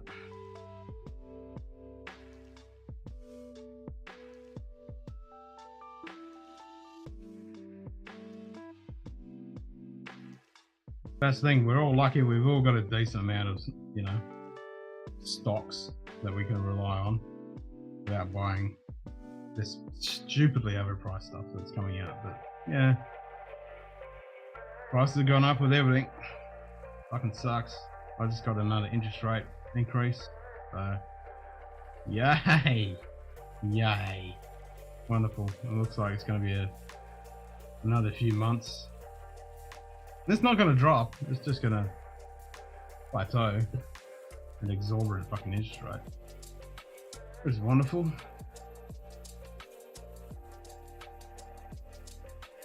But yeah, my spending on anything other than bills has gone to nil.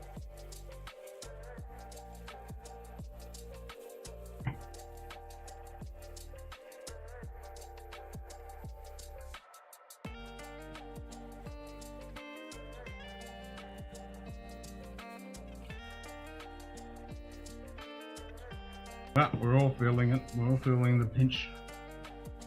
What are you gonna do? Drink the whiskey that we have. That's all we can do.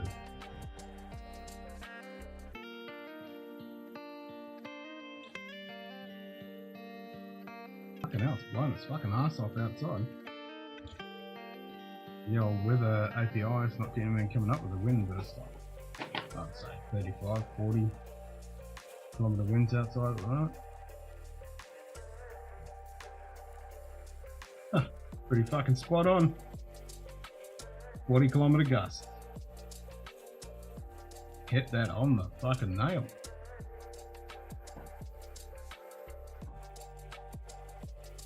At least it's not stupid hot. It's humid as fuck. It's like 77.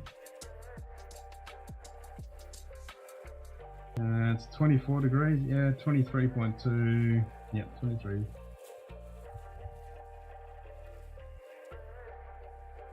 Which is tolerable. A hell of a lot warmer in here than outside, but I got the fan blowing. It's tolerable.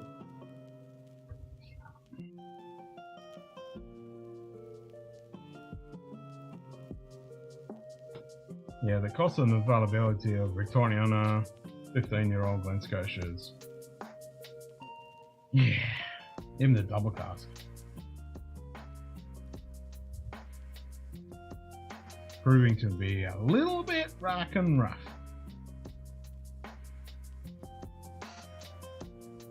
I do have some bottles coming. I've got that Australian exclusive Glenmorangie 12-year-old. I've got the Bunhaven 22 cask strength coming. I've got the bottle we don't talk about coming. Nigger from the barrel and the Rock Island 10-year-old. Plus the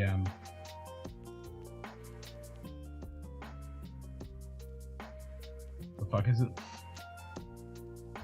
Is it the tomato? Not the tomato, it's a tomato. The tomato, yeah, I think it's tomato. Is it tomato? I'm trying to remember now. It's been fucking, it was October when they announced the fucking thing. It's been that long delayed. It's the Quintus Alba Distinction. I think it's tomato.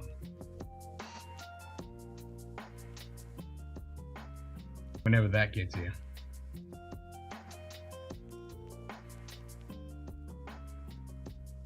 Plus JD's sending some awesome stuff.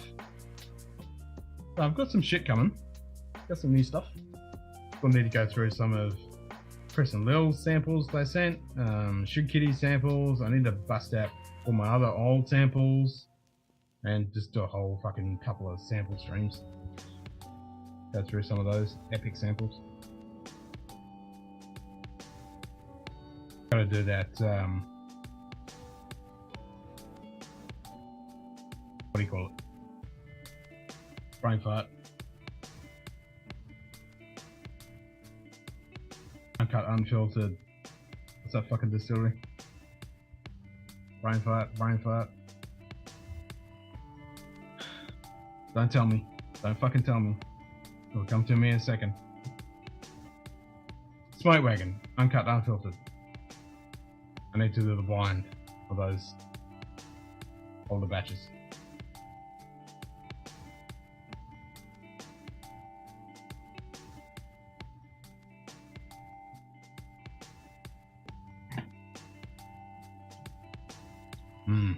Port shot.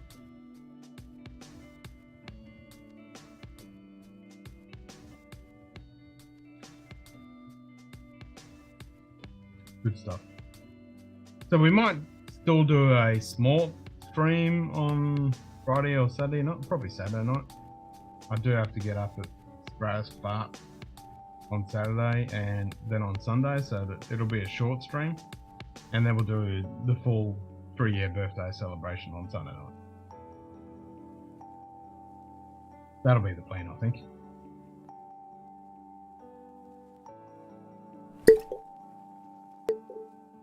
Good day. Good morning, It's Associates. How you doing, brother? Cheers, mate. Happy International Scotch Day. Lindell's Abbey have some decent for you also. First of all, yeah, I hear that. I hear good reviews about that stuff.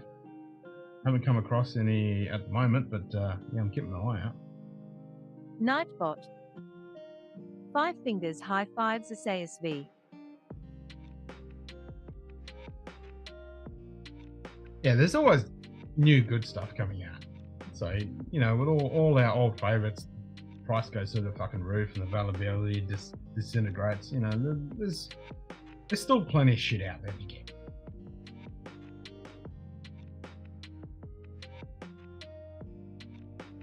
And it's not like this is a new fucking thing. It's been happening for fucking hundreds of years, so what are you gonna do?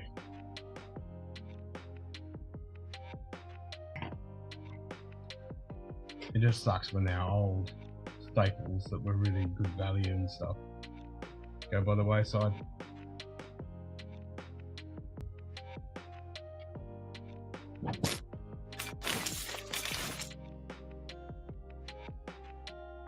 Brian!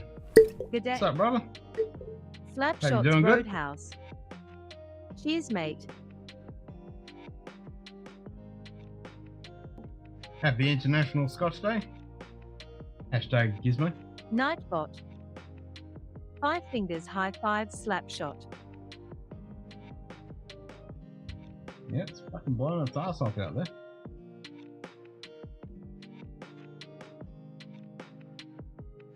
Kilometer winds, and don't know what that translates to in fucking miles.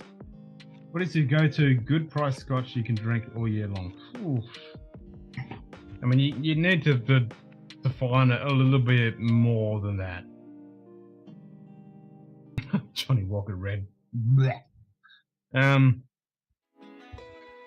What is your go-to good price scotch you can do? Well, what do you mean by good price? I mean, that's kind of relative.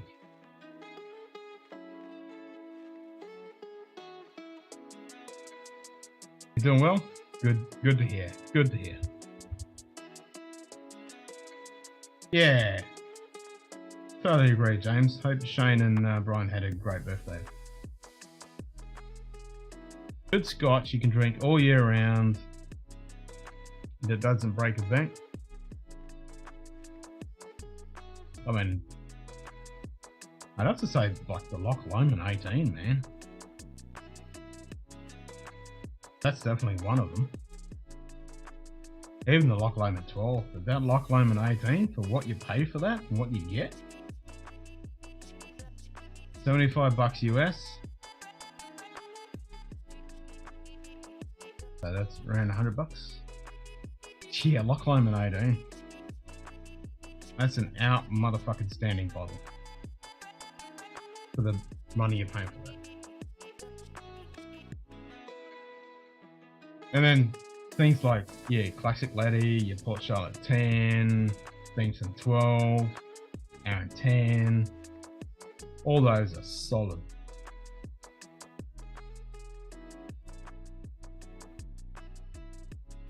Ardbeg 10. Solid, you know. Those are all good.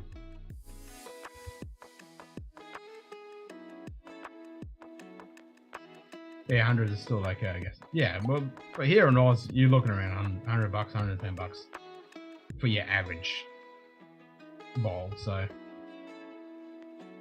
that's where I'm sitting.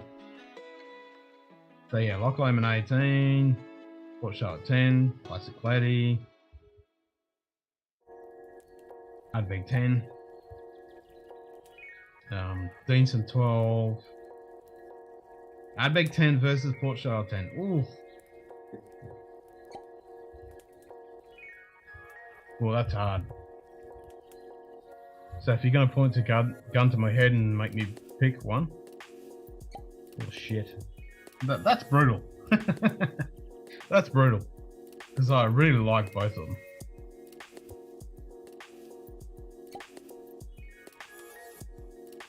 I want to say Port Charlotte edges it just a little bit.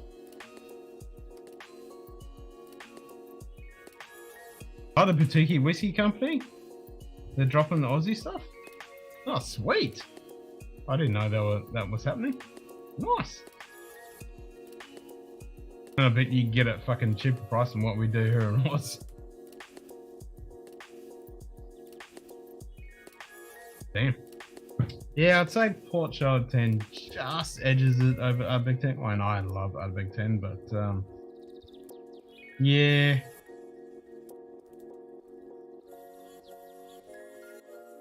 I'd probably give it Port Charlotte 10. Ask me in an hour and I'd probably give you a different answer, but that's what I'm going with right now. Probably because I'm drinking Port Charlotte 10.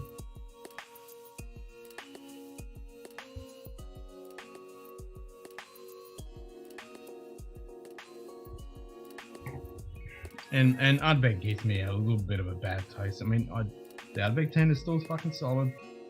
Ugadale, Corey Becken, still fucking solid, but everything else they've been bringing out is just shite. Whereas Brook Lighting, still good. What stuff they're bringing out, still good. Again, for me, it would be Tomatin 14 if Peter for sure, Port Charlotte 10. Yeah, well, yeah, if you're going to go Portcast, Tomatin 14 all day, every day. 100% agree. So Ben, aka Whiskey Uncensored. Ben Torblin. Yeah, damn it. Cheers, mate. I go out in this wood shop and turn some. I had a look at that stream. Yeah, I did a live stream. I've not been able to turn wood in 6 months because of the falls have been leafy medicine last month. Oh, that's fucking good, yeah, Ben. I would get. It was funny watching the lathe, Brian, because I was looking at that going, fuck, that reminds me of my dad's lathe, like 40 years ago. He had a very similar lathe with the green. It was like, that immediately took me back. I'm like, nice. And it's something I've always wanted to get into. Like, I've done a little bit of it. It's something I could definitely get myself a nice lathe and just fucking sit there and turn some stuff. That'd be very therapeutic. It's awesome fun. Awesome fun. Good day. Stupid quackerfuckers making Whiskey use of the wrong Uncensored. account. Nope, Cheers, mate. that's all yours, Ben. That's Whiskey all yours, Uncensored. mate. You can't blame the quackers. Stupid quacker fuckers making me use the wrong account. Oh, that's awesome here, and I'm not falling once using it every day. Fuck yes. There's nothing better than spinning some fucking wood and just, yeah. Very, very satisfying.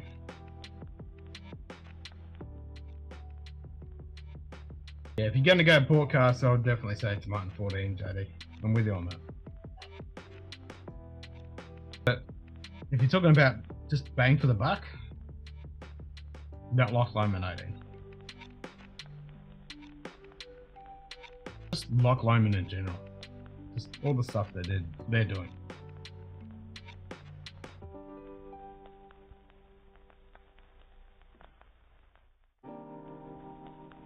Nightbot. 5 fingers high fives bourbon. And if you want to go a good cherry bomb, you know, you get a little Lendro 12, the Aaron Sherry bombs. Langoyne.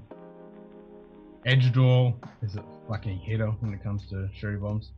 Used YouTube to teach me how to do it. It's a great therapy. Got lost in washing the edge of the wood and tip of tools. Forgot all my cares. And that's the only thing in it. Exactly. Yeah.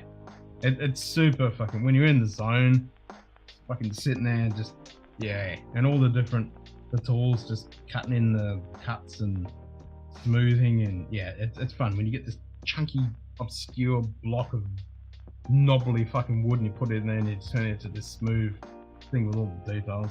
Yeah, it's fucking great. Wood chips fucking flying everywhere, the smell in the air. Yeah. It's very fucking therapeutic. As long as you don't get the kickbacks, it's all fucking good.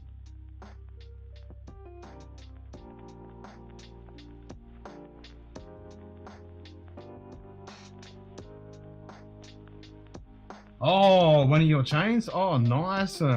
Awesome. Awesome. Fuck yes. Can't wait. Fuck yeah, Brian. Cheers, mate.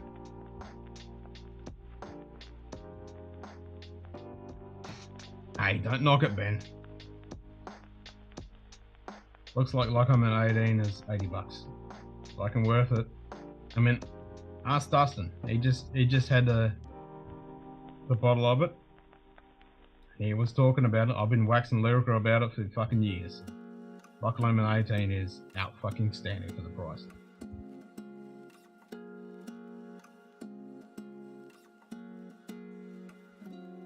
It's a fucking steal. Actually, another one that's good is that Lone Scotia Aberella cast. Aberellas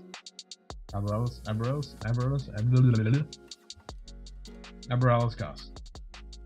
That is nice. If you like a nice fruity, florally light space cider, that's pretty fake. Plain Cadam, if you can get it for a good price. Plain Cadam is good. It depends on your profile. But yeah, there's some good scotches out there that are bang for the buck. Really fucking good value. It just depends what you want.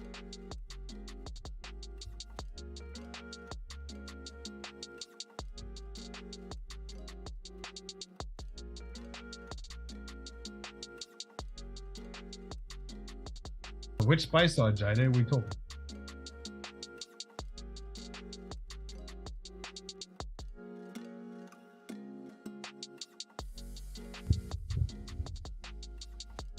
Yeah, but that lathe, Brian, that took me back, because that's exactly the kind of lathe that my dad had.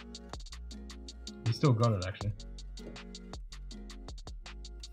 Worst was a bowl I was making explode and hit me in the face. 6 blow. Oh shit! Still scared the shit out of me after it struck me in the face. Shield. Yeah, you gotta wear glasses and fucking shield. Yeah, because when that kickback happens, oh, like you say, that explosion. Oh my god, that's scary as fuck. Especially when you're in the zone, just fucking sitting there going at it, and then it fucking just. Yeah, not good. Not good.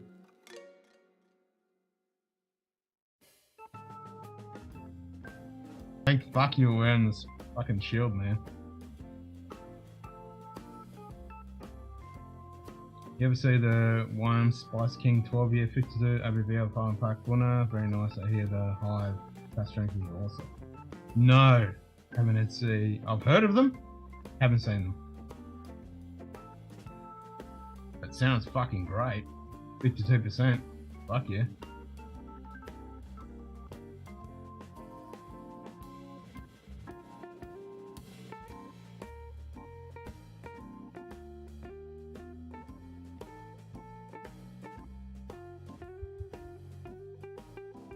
Indian Ass bottle I picked up, bottle in 2013. Oh yeah, and it happened so fast. Yeah, fuck no, it just all of a sudden. Yep, just fucking huge disaster. Like it just hits a piece of the grain and just flips it, and momentum carries it through and it explodes. 40 quid, great price. Fuck yeah.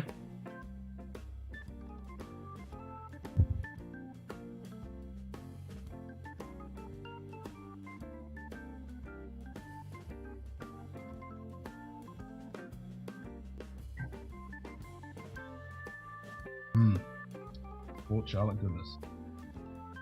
Right, do we spin the wheel or we just have another peated whiskey? Actually, fuck it, we'll go with the Kilhoman. We'll go with the Macao Bay.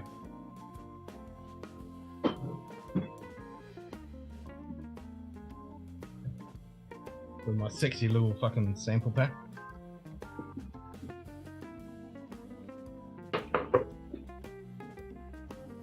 I love these cute little bottles. I think I drank 400 mils yesterday in about 5 hours. Oof.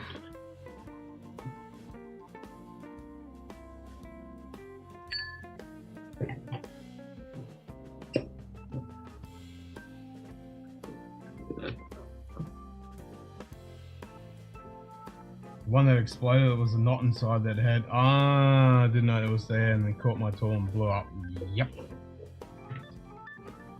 That's what gets you. I'm seeing a few cheaper blends about from indie bottles. Best one yet was Thompson Brothers. Yeah, some of the Thompson Brothers stuff, and obviously any of the shit like the. Like if you can get a compass box, but they're usually a little bit expensive, depending where you are. They're expensive here. But the Rock Island, Tomorrow's Beastie, any of those bottles, they're really solid.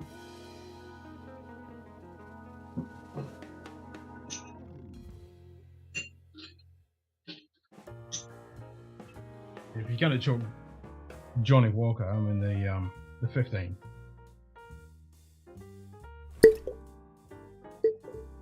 Hey, Stringface, g'day, g'day. I love that Sanic. I drank a few bottles. Yeah, we'll have some of the Sanic after this Macao Bay. Steam face.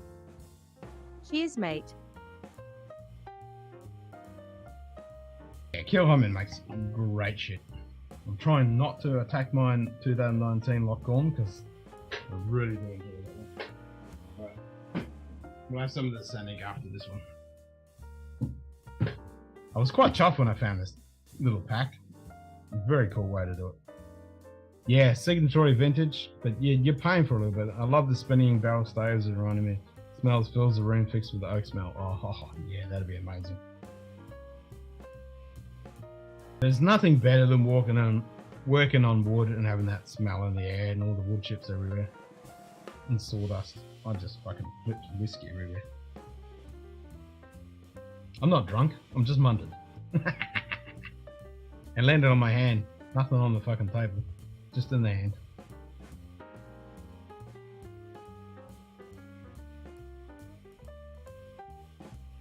And we're talking Scotch tonight, but there is that one Irish whiskey that definitely smells like a wood shop.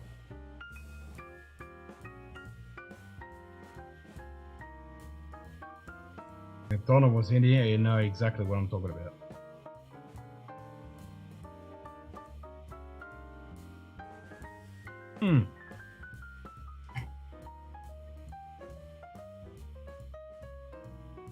Yep, that Macao Bay is fucking good. Got a single cast from a Canadian spot that is STR, and it's definitely the best kind. And yeah, we were talking about the STR before. At the Lock-On as well. I'll take anything they made, really. Yeah, Kilhoman is one of those little sneakers underground that is just fucking great stuff. Kilhoman is just bringing out some great shit, and they don't get the love. I really don't get the love. It's kind of a good thing, because if they get too fucking big, they'll turn to shit. But yeah, they make great stuff.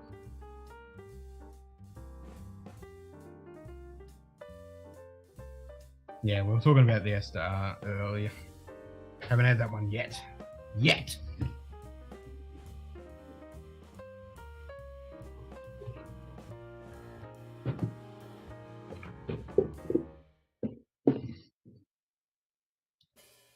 We'll have some of the Sanig after the.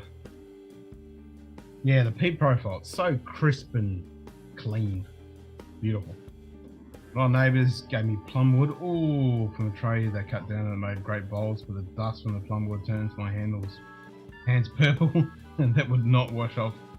So I'd be purple stained for a few days. Does it smell good though when it's on your fucking hand? So the wood itself, is it really purple as well? I didn't know that. Cool. I haven't worked in Bombwood. But it smelled fucking amazing.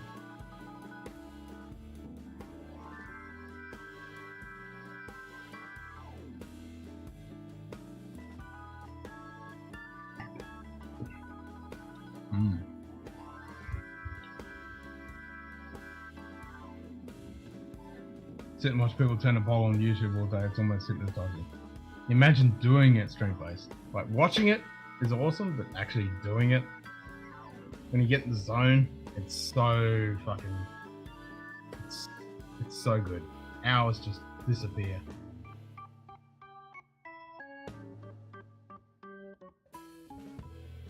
Even to the point if you're not actually making anything, and you just put a chunk of wood in there, and you're just sitting there with you sharpen your tools up, and you're just sitting there and you're just fucking working the wood and just playing with it as it's spinning.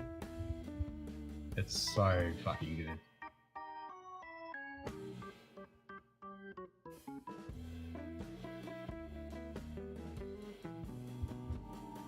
As long as it doesn't explode, because that kind of, it's a little jolting. These bubbles are so sexy. A lathe would be nice. I don't know anyone with one at the moment. Yeah. Yeah, I've always been wanting to get one. Add it to the list of things I want, of course. Out and shop for hours thinking it's only... Yeah, exactly. Yeah, it's time just disappears.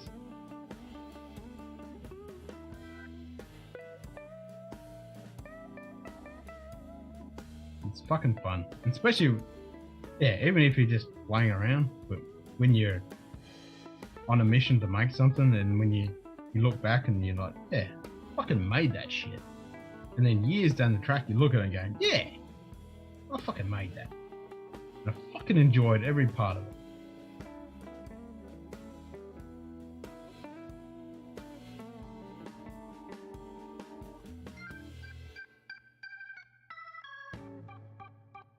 Anyway, getting down to my shop lady, drinking and smoking. Yeah. I haven't got a shop at the moment. It's all fucking, since I moved, it's all just shit everywhere.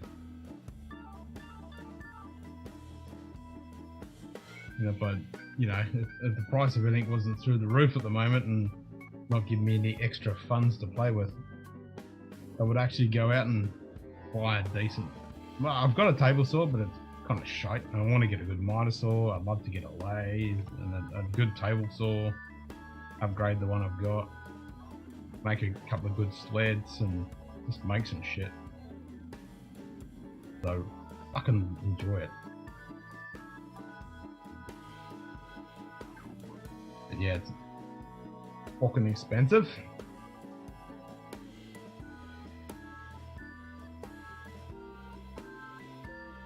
I want a good drill press too.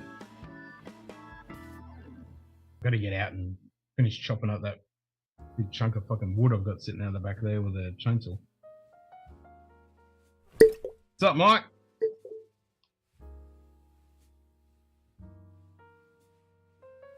Yo, yo, yo! G'day. Live wire whiskey. Cheers, mate. Live wire whiskey. Cheers, you can't. Whiskey glass. Back at ya. Cheers, you can't. And make a custom aquarium at some point. Ooh. Are you doing it with wood and glass, or are you just doing it with glass, or glass and steel? What's the way you're going? You missed out, Mike. We've been talking about wood turning. How fucking awesome and therapeutic it is, and our hours just disappear, and how much fun it fucking is.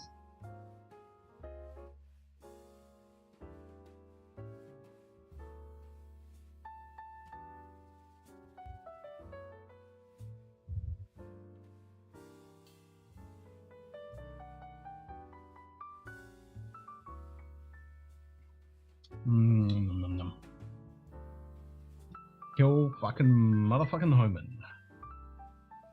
It only disappears if you let it. True that.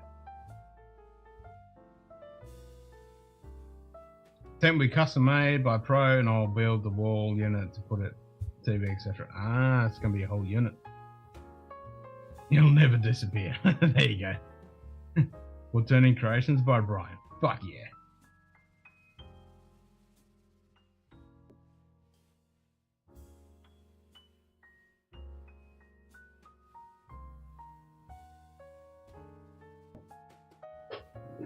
On Facebook, if you want to see the things I've made. Oh, cool.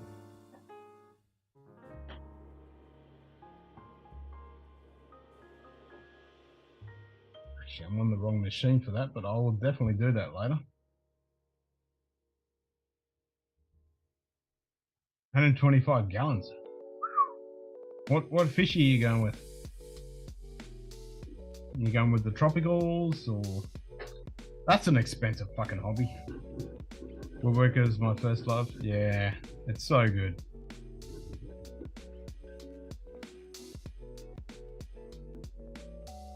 Nothing I like doing more. Yeah, I fucking love it too. I was just saying that there's nothing better than just sitting there and building something and then just standing back and looking at it going, fuck yeah, I built that.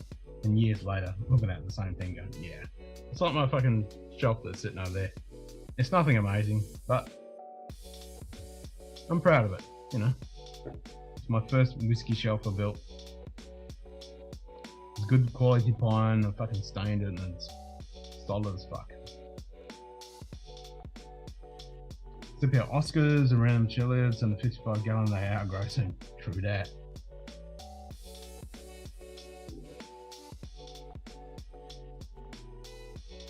It's fucking awesome looking at a fish tank. I can just stare into a fish tank for hours. The whole little world. When I made bowls, I let them define the shape. It's like the wood speaks to me, and that's what the shape. Yeah, and that's the way woodworking should be. The wood speaks to you. Although giving up into the mountains, woods, taking pictures, listening, it's right there on the things I want to do. 100%, Mike. 100%. I totally understand that. That's why I'm itching for a fucking good storm. It's been years since I've had a good storm, just being out in the middle of fucking nowhere by myself, shooting Mother Nature at its best. The same when I do astronomy. I'm out in the middle of the night by myself, just capturing the photos of the universe.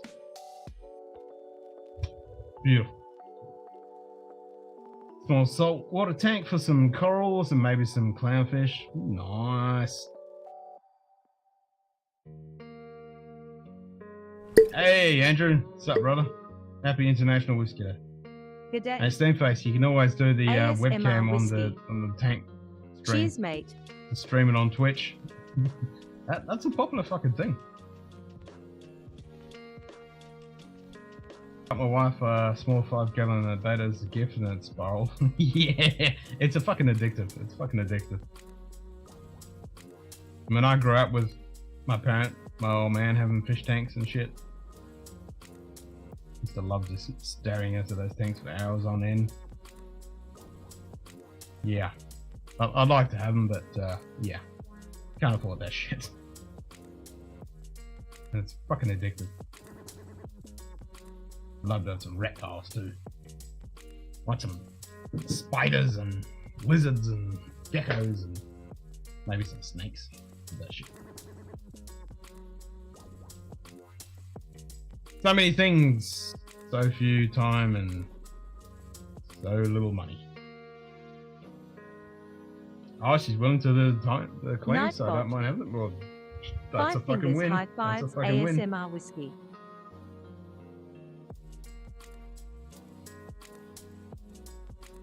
That's the first fucking battle right there. Yeah, exactly. If you have to do all the changes, fuck that. Because that is never fun. Never fucking fun.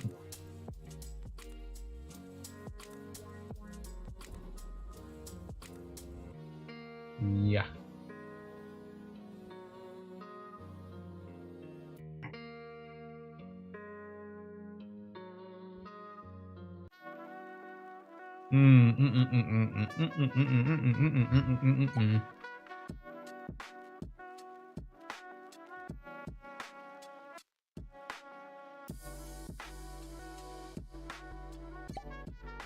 Yep, go home, man. Lovely. Yeah, feeding is the best fun. It's always fun fucking feeding them. Alright, let's have some of this, Andy. Bazinga. Bazinga. Bazinga. Bazinga. Bazinga. Yep, nice to look at. Yep, I've spent many hours staring at the fish tank for fucking hours on end. Yep, feeding them, staring at them. That's the fun bit. All the work that goes into it. Not so much. But it's like anything. Like we're doing the astronomy stuff. The amount of hours of pain of setting up and calibrating and fucking error correcting and doing all that shit. And putting up with Mother Nature being a fucking absolute bitch. Full moon and clouds and all that shit. And then when you finally get an epic aperture onto a fucking awesome object in the night sky and capture it, yeah, makes it all worth it.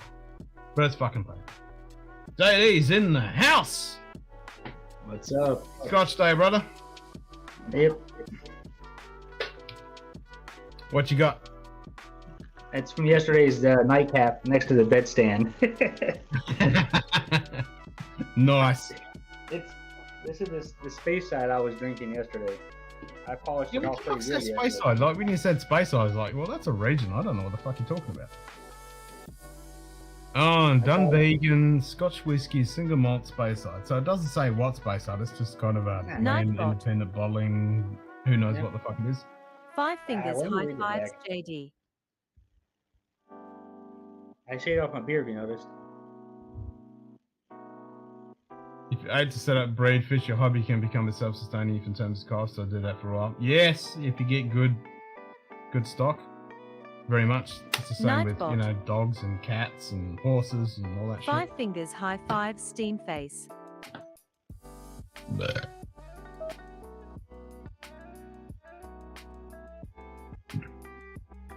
shit. There's probably some information on there somewhere what it fucking is, but yeah. As long as it tastes fucking good, that's all that matters. Well, you saw I just opened it the other couple weeks ago, and well, actually what? Yeah, it's disappeared. Yeah.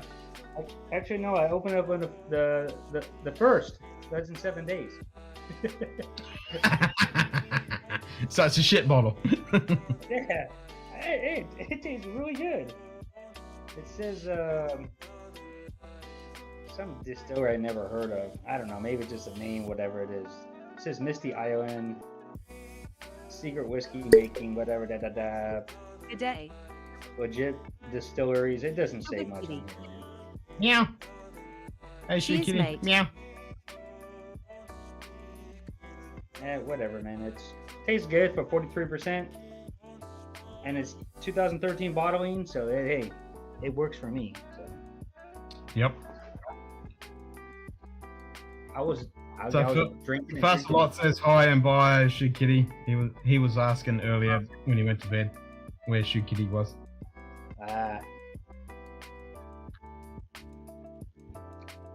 I'll see. It still tastes good. It's like I could drink the whole bottle. You did. It's nothing like whoa, like this is magical stuff. This is just a good easy sipper. It Nightbot. just tastes good. Yep, good sipper that Sugar just Kitty disappears high before you fives know five. it. Yep. It's got like cantaloupe melon profile to it. Mmm. Nice. Like zesty lime, and then it hits it right at the end with the sweetness of, like, you know, cantaloupe, or I would say almost like cantaloupe honeydew mix, like that sweet and sour. You know, if you pick one too Yep, early, the cantaloupe tastes a little I like. sour. Yeah. Yep, that with a bit of ice cream or Yeah. a bit of sugar on top. Oh, it's fucking good. That's it. Yeah, Team Gizmo. Fuck yeah. Meow so fast a lot. Yeah, I'll tell him, Shoot Kitty. I'll tell him in the morning. He'll be happy about that.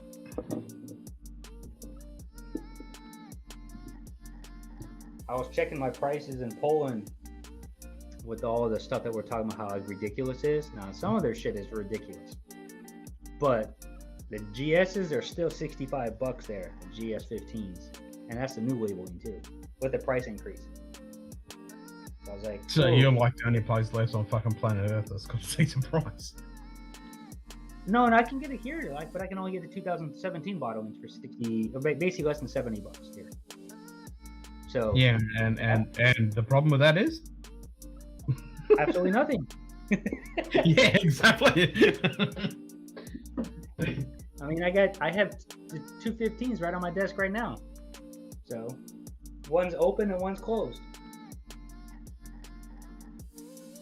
Oh, I have to do my cardio Monday, Wednesday, Friday, but I only have Friday and the last week to go. Yeah, the last week. Nice. Hell yeah, that's good. You have a YouTube on site where you're located. Can you have you done any of the epoxy integrated wood? I forget what it's called. I need to send you a pic of Gizmo face so you can make my command for when Gizmo is typed. Oh, yes! Yes! Please do, Brian. Please do. We'll make that happen. Yep. When anybody types Team Gizmo or Gizmo, it'll pop in. Yep. Please do. Send me that picture. I'll fucking do that right now. Let's make that happen. Yeah. Oh, what is that? It's pretty sexy. I've already made samples for Dustin. Oh, sweet. I was just looking at that blue packaging. I'm a sucker for fucking dark blue. Oh, well, I got a bigger package. Well, besides my wife says I got a bigger package, but hey. I get 2 different sizes. Oh yeah, I love that. I love that color. That's my color. I fucking love it. Yeah, I got them all. So I got Dustin's package. I was gonna ship it today, but everything could go wrong at work went wrong. But I had it in the car. I was gonna print out all the label for it. I brought it with me. I'm like, yeah, this ain't happening today. I'm gonna probably do it tomorrow. So I told him I'm gonna ship it. This is the Teeling Lithuanian. I think the Aaron Poland, the Poland Glen Scotia, the limited. The Glen Scotia seasonal 2022 release, and something else. I can't. Oh, I think I sent him the Teeling too, from Poland, the tequila finish. So that's what I'm gonna send. Oh, sweet. Yep. And then I got Matthew from Whiskey Crusaders up there. I got his 6, and then I got Anthony's bottles up there too. Did you hear the announcement? What Whiskey Crusaders is doing with their tasting? I got the tail end, so I guess he got a place that he's gonna open up for people and pay some money, come and drink or something. Yeah, I got the tail end. So his wife is like, "Nah, you got to get this fucking shit out of here." So he's got a place. They're gonna put all the fucking whiskey in there and turn it into a tasting experience, which is fucking awesome. Once created a meme with Shoot Kitty's picture that was about puppies. Someone commented back with a grumpy cat's picture. It said puppies easily spaced off. Yeah, the Whiskey Castle. That's it, the Whiskey Castle. Which is going to be fucking, yeah. It's definitely a place to fucking visit. Yeah, definitely. Yeah, send me that picture ASAP on Discord, Brian, and I'll make that happen right now.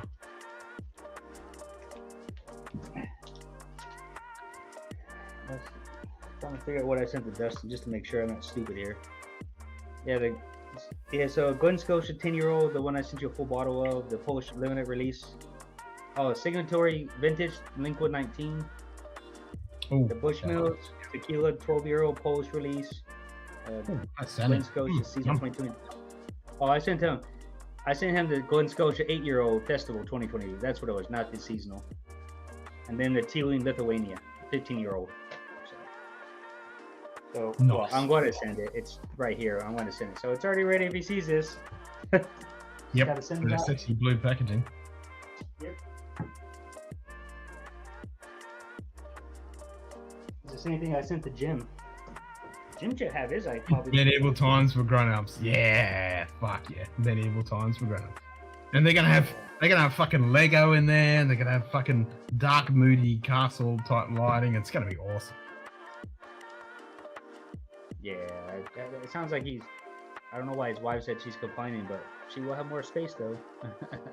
Well, she's been complaining for a long time, and I can understand 4,000 bottles and fucking just blocking up the house. That would get a bit. Yeah. At least my whiskey is down in the dungeon. It's not through the house. But if I had 4,000 bottles of them, I'm not. I have no idea. He drinks everything though. He drinks everything. So it's not just like all Scotch or whiskey. It's like everything. Yeah, and I'm a bit like that too. Like I like everything. I mean, predominantly I've got Scotch, but I like fucking everything, which is kind of a good thing and a bad thing. The I guess you call it pantry. I guess that's I don't know if that's politically correct where you're at, but pantry, the walk-in pantry. Yeah, it's that's pantry. all wine bottles. Yeah, that's all pretty much all wine bottles for my wife. You know. Yeah. So all her wine's up in there. It's not with me, but now, and also the liqueurs. She loves that. What the hell that liqueur is? The strawberry one. Shoot. Irish something? The Irish one? What's the famous Irish one? Okay. Yeah, what's the Bailey's strawberry and cream. Oh, okay. Yeah. Bailey's. Yeah, I couldn't think of it for a second. Yeah, that's all she drinks is the strawberry one, but she adds actually fresh strawberries to it, so she gets a little tossed. Oh. Yeah. She makes her own, but she makes it. If I was gonna, I'd just be doing it with good liquor over fresh strawberries and macerate that. Oh, that'd be fucking outstanding. Well, she uses the blender though. She blends that with that and it makes it more creamy because it's already liqueur cream. So she's just adding fresh strawberry and add a little bit of sugar and then that alcohol content. Yeah, she This has been a few times where she's going, "Hi, what's up?" Well, that does sound pretty fucking good. I can smash a few of them down. Yeah. I was like, well, my wife had a fun time because she doesn't usually get like that. She's the reserve one where I've only seen her maybe 5 times where she's drank a little bit too much in 15 years.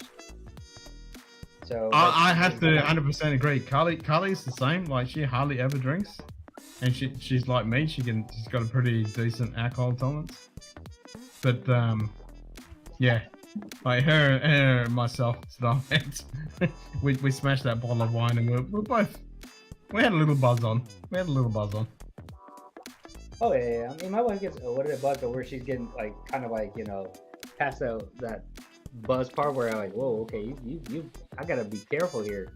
I gotta make sure I'm focused. Yeah, you've got to switch from being, oh, this is fun to I need to look after you kind of thing. Yeah, I've hardly ever had to do that.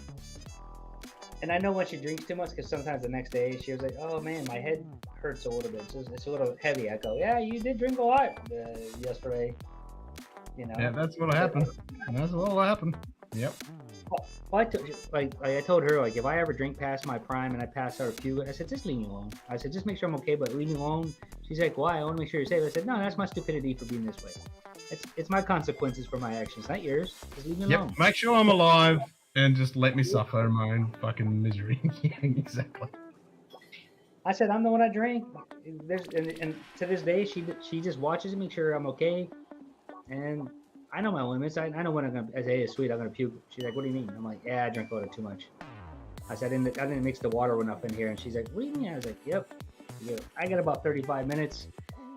Yeah, about 33 minutes. I run into the toilet and I get the old heaves and I'm fine. Like, no big deal. Nothing wrong happened. I know headache the next day, but nothing. I'm like, I'm good. Yep. Good old pal, Chuck. It was the same thing with food poisoning. I know when I get food poisoning, my body tells me you have food poisoning, which I've had multiple times in Dubai at the military base. I tell everybody before it happens. They're like, what? I say, hey, it's coming. That stomach is telling me right now. Oh, yeah. Oh, I've gone to that point. I can feel that shit. Yeah, tell her to keep a pot handy. Yeah. Send a pic to Discord. Oh, no, I always make it to the toilet. Yeah, I got plenty of toilets in my neighborhood. I got sinks and toilets all around. So. Oh, that's a beautiful picture. All right, let's do it. Yeah, you're lucky. You got heaps of fucking toilets. I've got the fucking one. I got tubs, sinks, showers. I got 5 sinks, 2 restrooms. 5 sinks. Yeah, you got his and hers, and another one hallway, and then another one, and then another one in the kitchen. Yeah, I got a big master room for us. Hey, old man Joe, what's up, brother? You put that on Discord? Old Yep, man I Joe. got it. Oh, I got it. I'm doing it right Cheesemate. fucking now. I'm gonna add I that got it shit right here. right now. I'm gonna make that happen. I just open it. Give me. When anyone types Team Gizmo or Gizmo, it's gonna pop up. Gizmo. Yep. Old man Joe. Oh, Night- old man Joe. Hey, what's up? Sugar Kitty high fives Gizmo. Let's make that fucking happen right fucking now. We're gonna go. Old man Joe. Yeah. Well, I'm gonna be a man down right now because I'm gonna get rid of my Glen Scotia special limited birthday release from Poland. So it's due to finish it. Are you killing it? Unfortunate, I've held on long enough. This is one of my favorite bottles. It's not much there. Ooh, I mean that's yeah, it's kind of borderline kill. No, there's not. I mean, it's no, it's a kill, man. Come Oh, on. it's dead. It's a JD kill. Come on. It's dead, right? Exactly. Yeah, this is the limited Polish release, the rum finished. 276 bottles at 58.1%. Nightbot. 91 bottles down. Glasses up. Pop the next one. Well, I can keep the corks. Unfortunate, the Yep. packaging. I don't know if I should. Okay, cool. I might actually keep the whole thing and just put it back in my house because this bottle is one of one and it's for Poland, so. True. And it looks like a sexy package, so I might just keep it. It's a 2021 bottle. Maybe that's why I like it. Before I get all stupid after that, and winning that award and everything else. Pineapple. Pineapples. Ooh, island. Oh, there's Fruity. Gizmo. Let's put him into Definitely pineapples now. Citrus pineapples. pops. Done. Alright, let's go into here. Add new image. Oh man, Joe, Springbank sucks, man. Don't pour that. Pour it down the drain.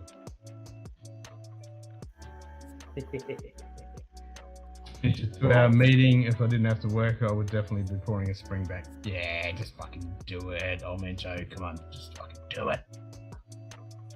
Yeah, Do I do miss my 10-year-old. It was the older bottle releases, the 15 and 10. Hell yeah. The older stuff was good. But when you buy it before it becomes popular, it tastes good. When you buy it afterwards, it's too much mass produced now. It turns It's to like, shit. it's hit or miss nowadays on everything. So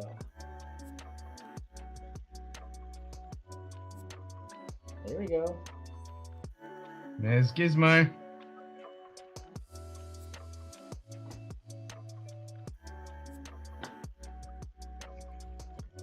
Okay, so we've got Ismo, and then we'll go into Sammy and create shortcuts.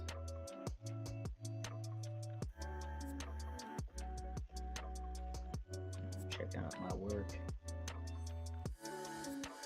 Fuck work. Unfortunate, no, but yeah, it's just what it is. True. Just send this email out here. Oops, hold on. I'll be the issue.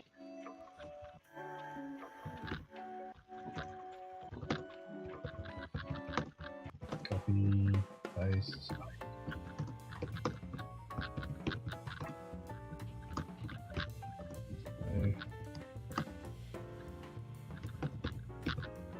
Edit triggers.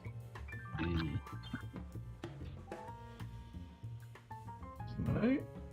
And then we'll add YouTube chat.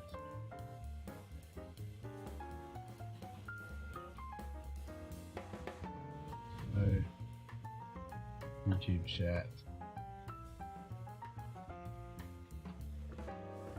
While you're busy, I'm doing my work, so. Ay. Gizmo.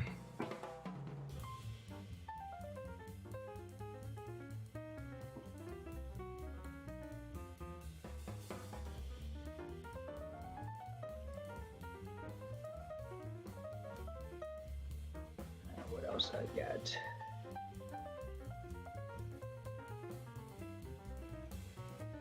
Actually, that should work. So we got exclamation mark Gizmo, wildcard Gizmo, wildcard, or Gizmo wildcard. Should work. Got settings, group ID.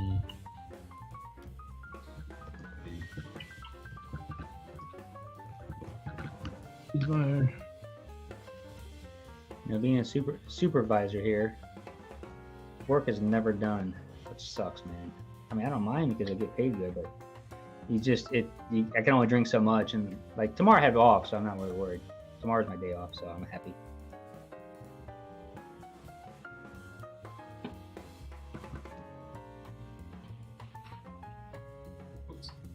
If I type it right.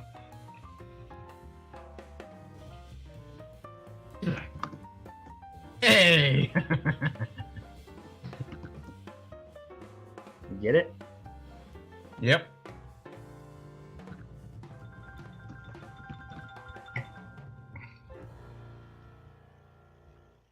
We had him and his brother Gizmo and Gadget, but sadly we had to put Gadget down a few years back as they got very sick.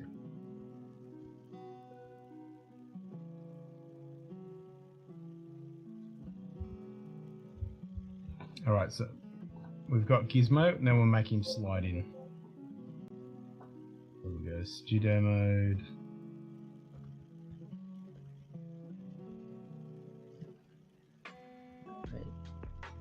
Pops, Gizmo to show transition, slide.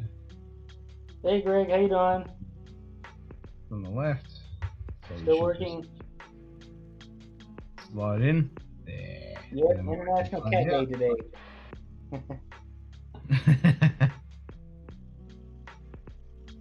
So you'll fade in, or slide in, and then fade out. Beautiful.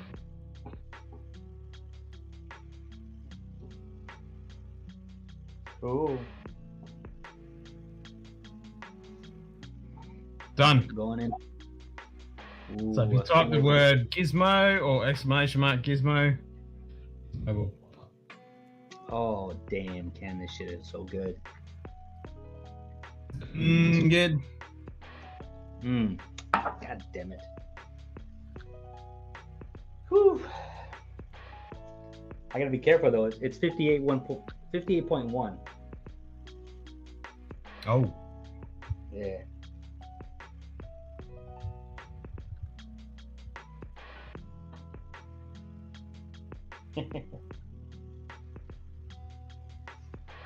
What did Gizmo pop up?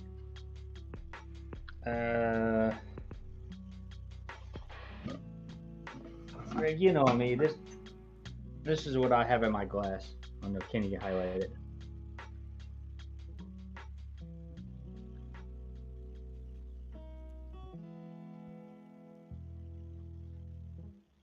Exclusive.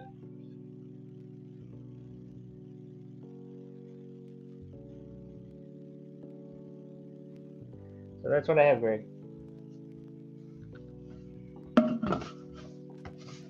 Tasty, tasty. And it's empty. Good. It's a bottle kill too. Well, I've had it for at least a year, but now I had to kill it.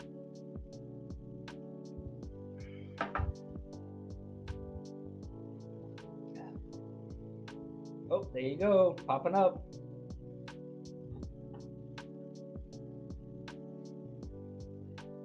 Until the distillery messes up, it'll always be a bottle in my house, no matter where I'm at with the GS.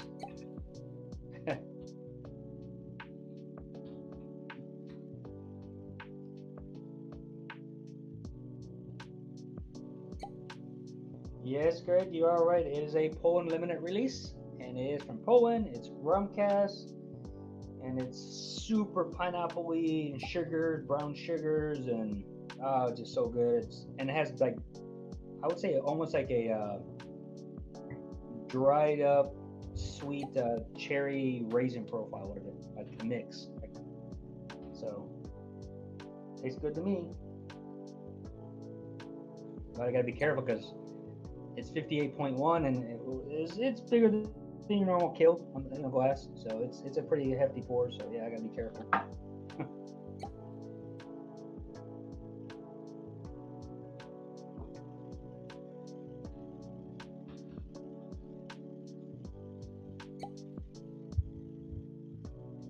There we go. Yeah, it definitely was a good release. And the sucky part is I went to go back and buy more, and there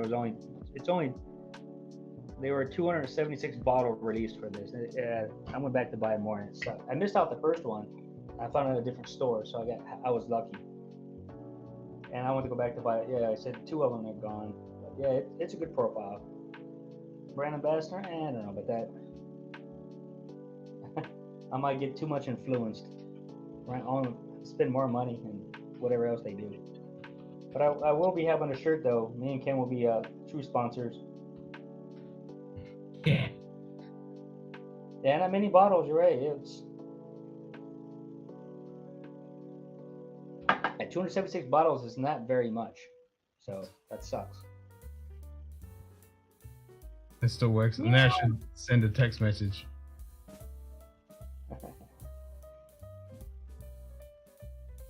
Where's the text message? It should say, where is it?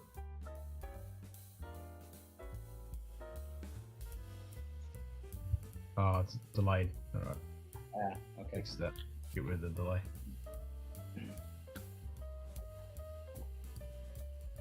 There we go. Oh, hell, Gizmo. Cool. Oh, how old is it? I don't think it's that old. It's only 8-year, Greg. So it's 2013 and 2021 release. Yeah, it's a single cast. Yeah, it's strictly just a single cast. Only one cast number. It's a single cast. It's one cast of one. But hey, if they had more of these, I would have bought one. That's how good it is. Ken had it. You liked it. Yeah, fuck you. There we go, Brian. Awesome picture. Done. Anyone types Gizmo in a sentence, it'll pop up with Gizmo, and then a text message will come in on the chat. Oh, hail Gizmo. Hail Gizmo.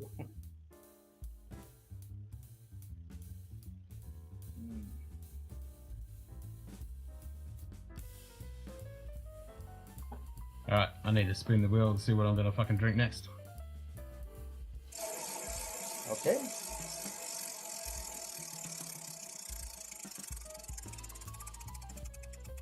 Campbelltown. Oh, fuck yes. I'm already on it. That was funny. I had a feeling. I was like, oh my god. It's like, I'm already drinking and you're probably going to land on it. Yep, sure enough. Oh, shit.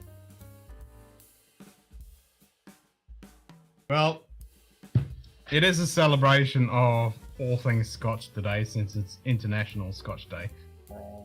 Introduced a few years back by Diageo to try and promote Scotch whiskey. So let's fucking go this epic fucking bottle.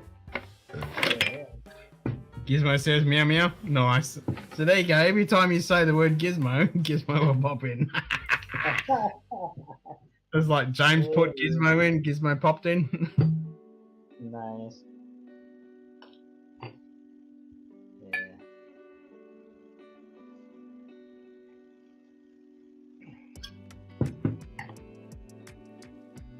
Yeah. That's an epic bottle, but it's freaking impossible to get now.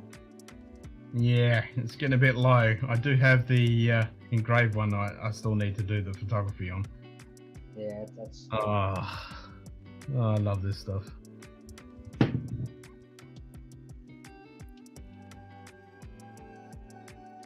There you go, Team Gizmo. All hail Gizmo. There you go. Nice.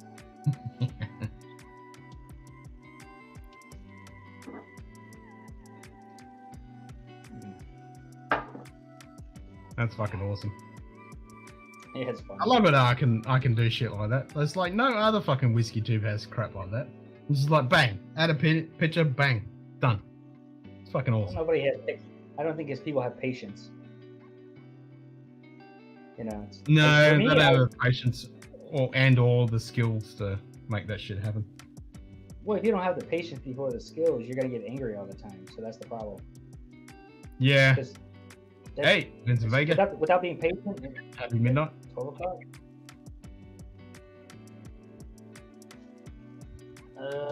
Let me see. Is it that one? Yep, that's the one. Yep, that's the one. Yep.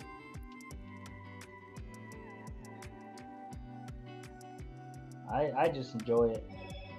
Uh-oh, what's this? Nope, that's email. Oh, is that the boss? Nah, it's email.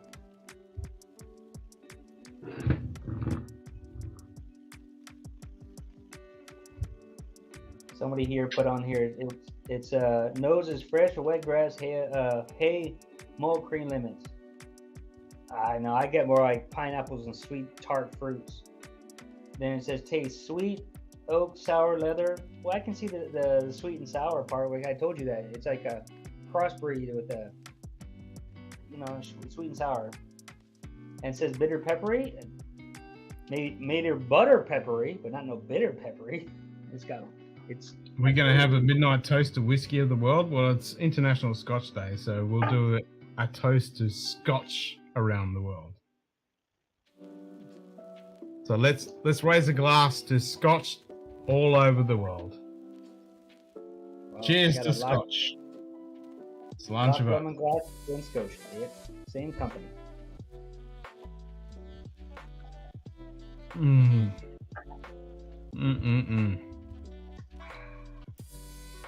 So good.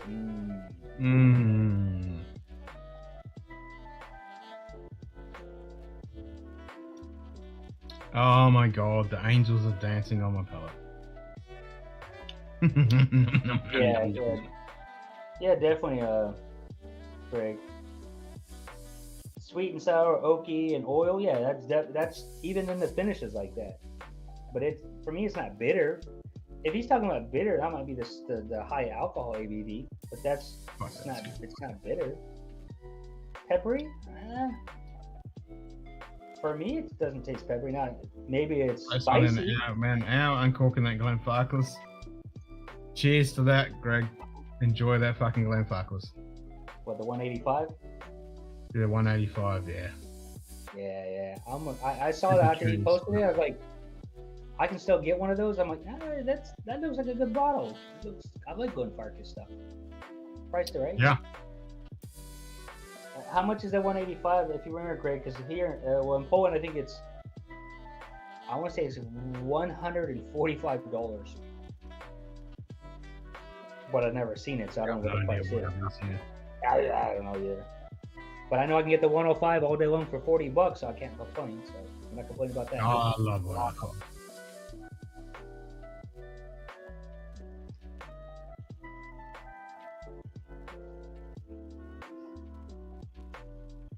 My first Glenfarclas was actually the 105. So the one you told me, I had that in Slovakia, remember?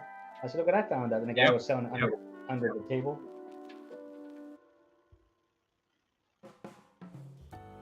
Well, one-off managed to get it online for $139.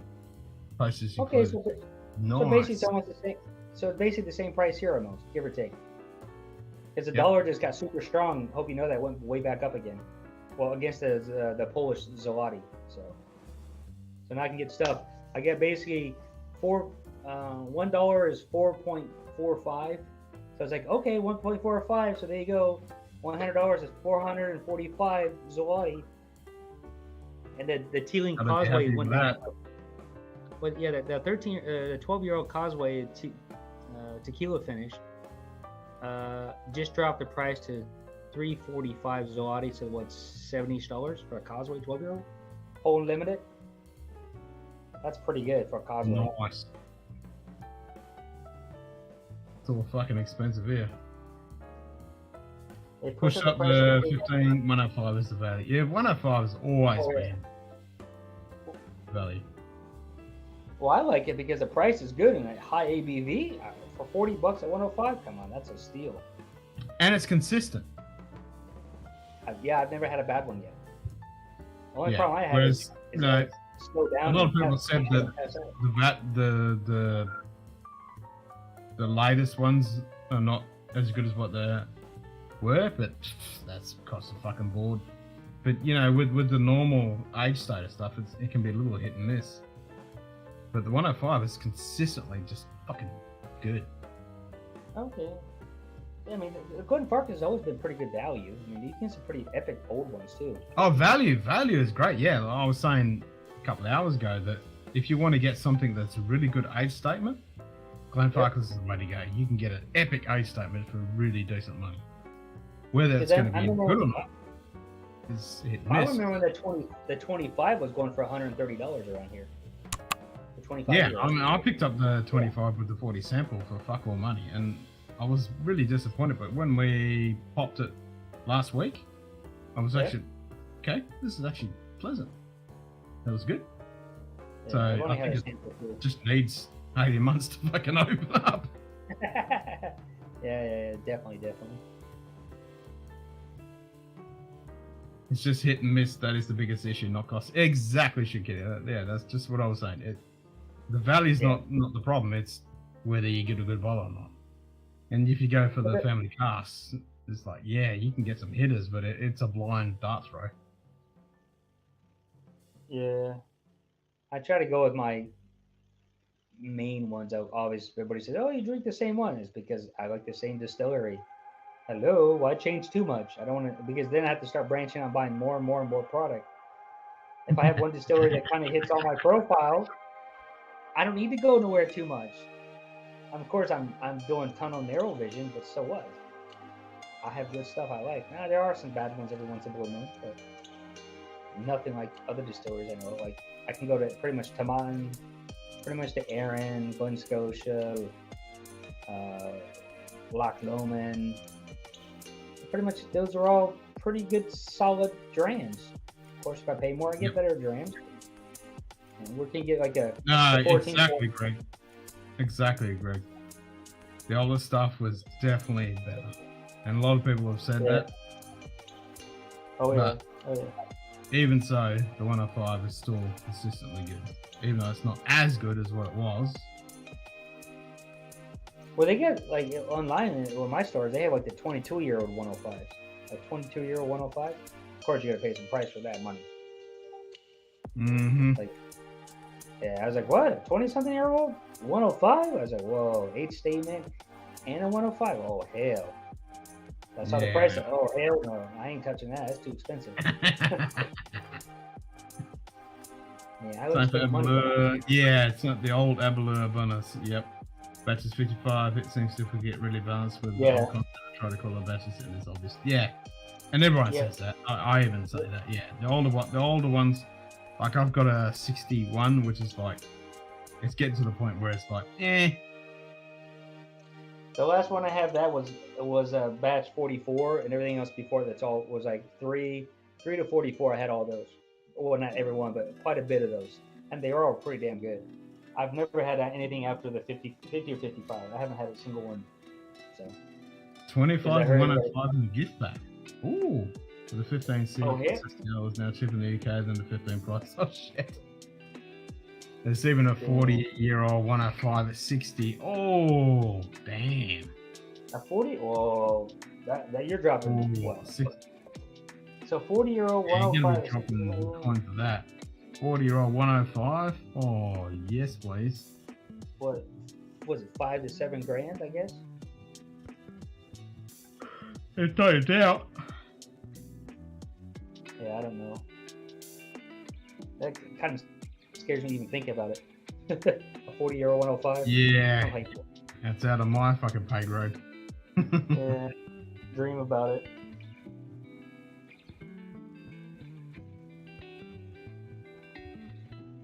I've been hitting that Linkwood pretty heavily. That 19-year-old. Well, I shouldn't say heavily, but let's just put it this way: a fair amount. Since I open it, I love me some. I've actually hit.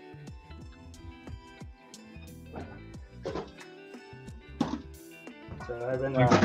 Great fucking spirit. Yep. I've been Understandable. hitting pretty good stuff. Can't complain. Oh, pre-Diageo. Yeah. When they were... What was Diageo before they become Diageo? That was... That's all I got there, sir. International Of the, Distillers International Distillers Limited or some fucking thing. Damn, that's a bit low. That's not money. Oh, the Bushmans.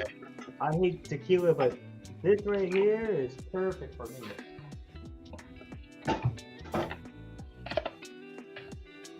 I've been hitting some of these new bottles. Distillers, that's it. Hitting some of these bottles pretty hard, and I enjoyed all of them.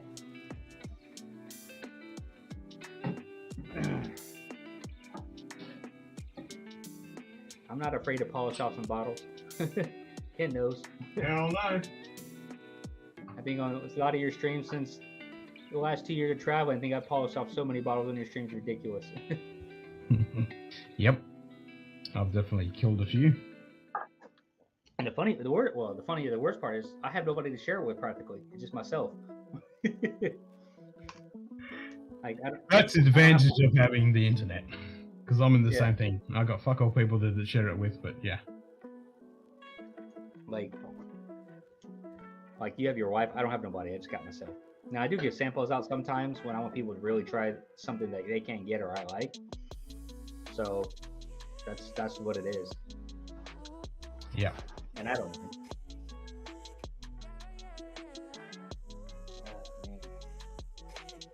Table still looks good over there. Looks like I'm alcoholic. Hell yeah. The best fucking hotel whiskey bar known to man.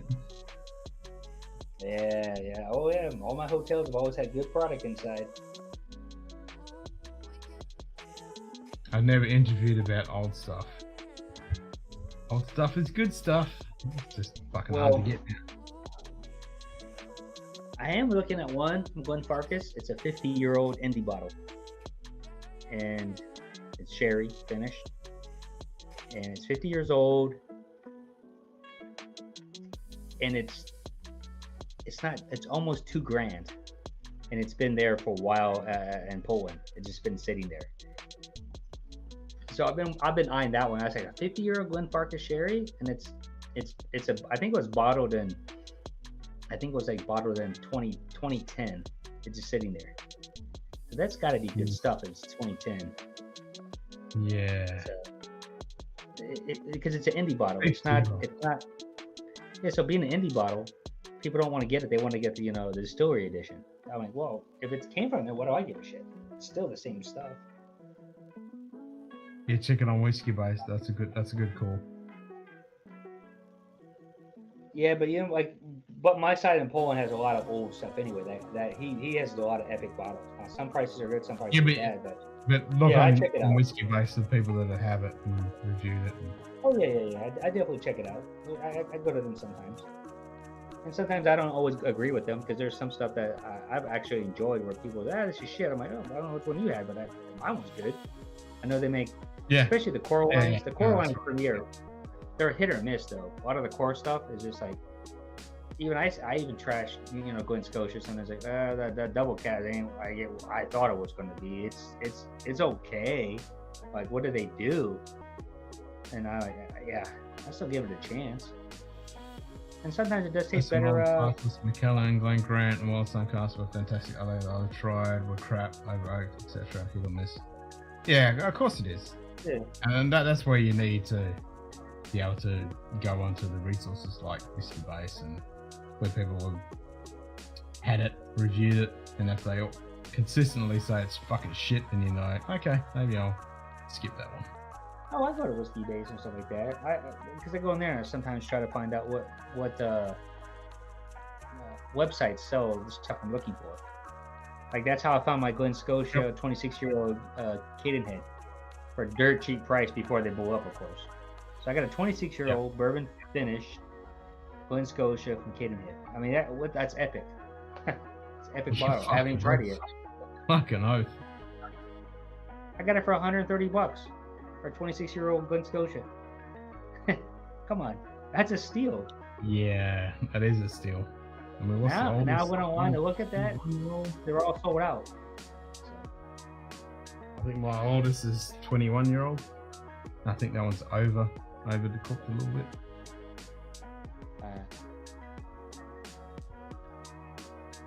and being in Poland where it's at, the average temperature year round in the basement where all my stuff is basically about 55 degrees. It just stays there constantly. 50, 55. That's it.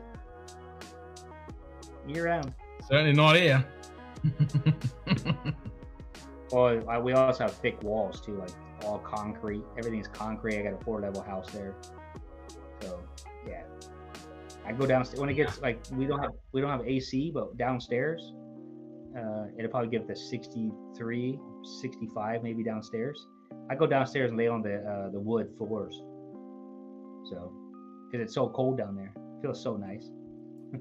I bet. I'm like a cat, dude, long-haired cat. Like our cat comes down with me and sleeps next to me. I'm just laying on the ground. I'm the same. I like it cool. Yeah. Indy might be better. Glenfarclas say all the barrels they produce, some better than others. The Indy bottle sampled the whiskey before they bought. Yep. If you want to find Organ facts not too expensive, free consulting, try their 2010 undisclosed Douglas Lang's, probably space our finest releases. It's often Glenfarclas over 40. Oh, hello. And yeah, I mean that's the thing. If you get old good Glenfarclas, it's fucking really good stuff. Oh yeah. Yeah, I look back right now, like when I got into like Scotch and bourbons, I got into like 2000. Like that's when I just started drinking it because I liked it. But I never saved any. I never bought extra. I just I can always get this on the shelf. It's always there, you know. Then yeah, on the late 90s, I was dabbling in the stuff. Fucking man, the shit I could have got. But then I was like, okay. Then I started like 2006, 7, 8, 9. I started getting doubles and triples and like a case of the stuff I really liked. And then when 2010 hit, all the shit hit the fan. Like you couldn't get nothing overpriced. Everybody's in this trend now. I'm like, really? Now I can't get all these bottles. This is bullshit. Yep. And then I just stopped chasing it, and I went back to my Scotch. I stopped chasing the bourbon, and I went back to my Scotch, and that's what I've been buying ever since. Slapshot. Hey, Mrs. Slapshot. Hey, Gizmo. There's Gizmo. I love my boy Gizmo. Oh, hail the Gizmo. Yep.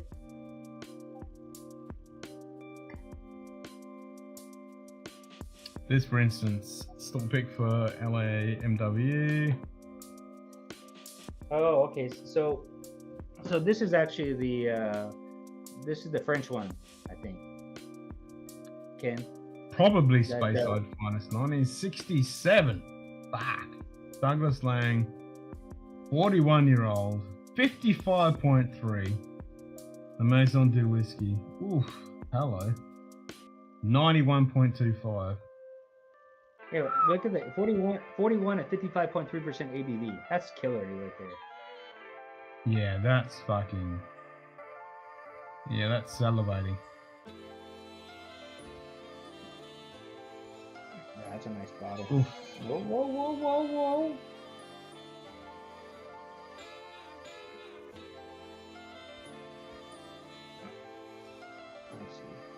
Look at the good old Gizmo. Cheers to you, Gizmo. Meow. No. Meow.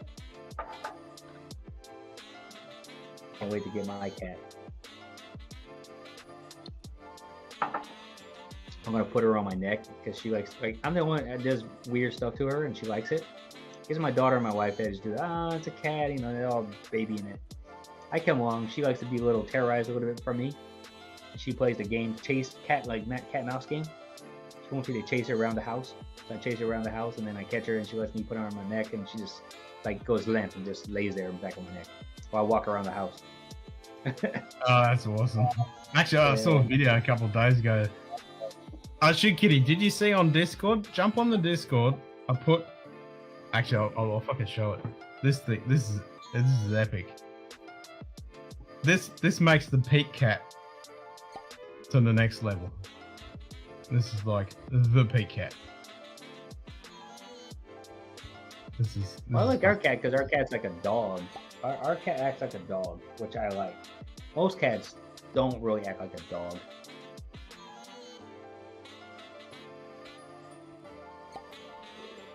How the fuck can I show this again? I want to scroll back. Mrs. Slapshot is at work, so I told her about it. Oh, nice, Brian. Oh, nice. Here we go. All right, I'm gonna bring up this video is fucking classic.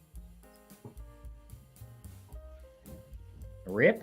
So anyway, the one I was talking about was this guy has this awesome kitty cat. And you know, some cats will play chasey, but this kitty cat is fucking awesome because he picks the cat up. Well, he doesn't pick it up, but anyway, he picks the cat up and then launches the cat at the bed. 5 fingers, high fives, The Mrs. cat goes Slapshot. flying through the fucking air, bounces on the fucking bed, jumps off the bed, and then runs back. And he just has his arm like this, and the cat will jump up into his arm. He picks the cat up again, and then fucking launch it, and it just keeps doing this over and over. It's fucking amazing. But this is peak to the next level. So this is an apartment. I'm not sure whether it's in Asia. I mean, Europe somewhere. But check this out. Yeah, I was saying, it looks like an Asian style. Yep.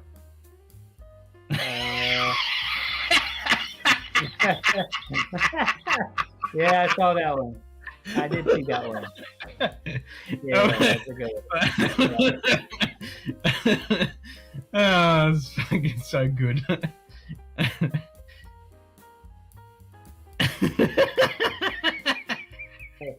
That cat is like, I'm fucking watching you, boy.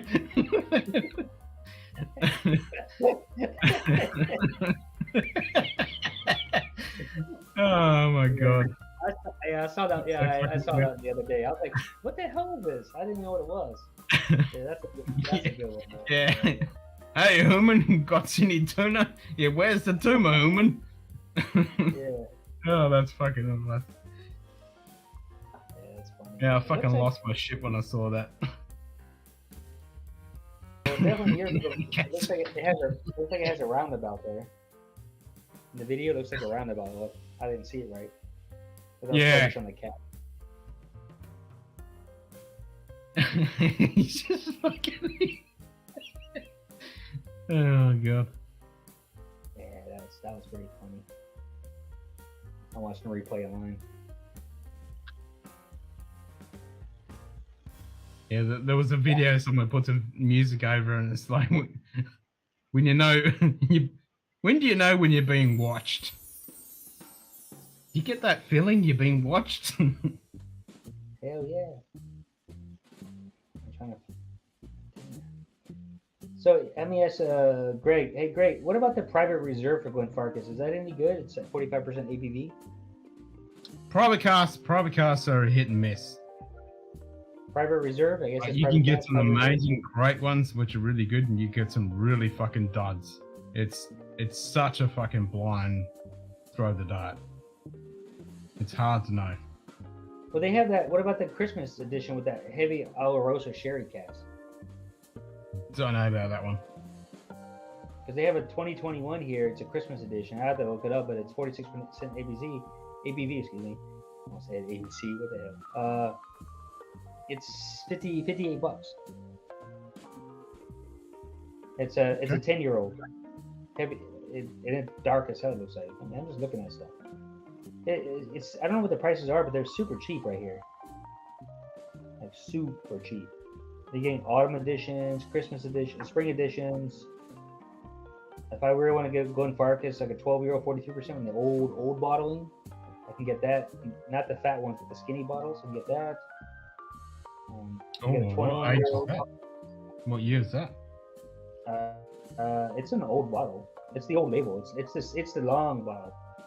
It says 12-year-old. Let's see what it That says. chips off often not my experience, JD. It's a few years I haven't tried. I have doubts regarding aged cask quality when it's cheap. I don't care if they're dark, it's all oak. Yeah. No, That's they're my all thoughts. cheap on here. But like almost all the Glenfarclas is cheap on here, so it's not like just one. Like the 105, the 105 is $38. You know, the 8-year-old is $28. The 10-year-old is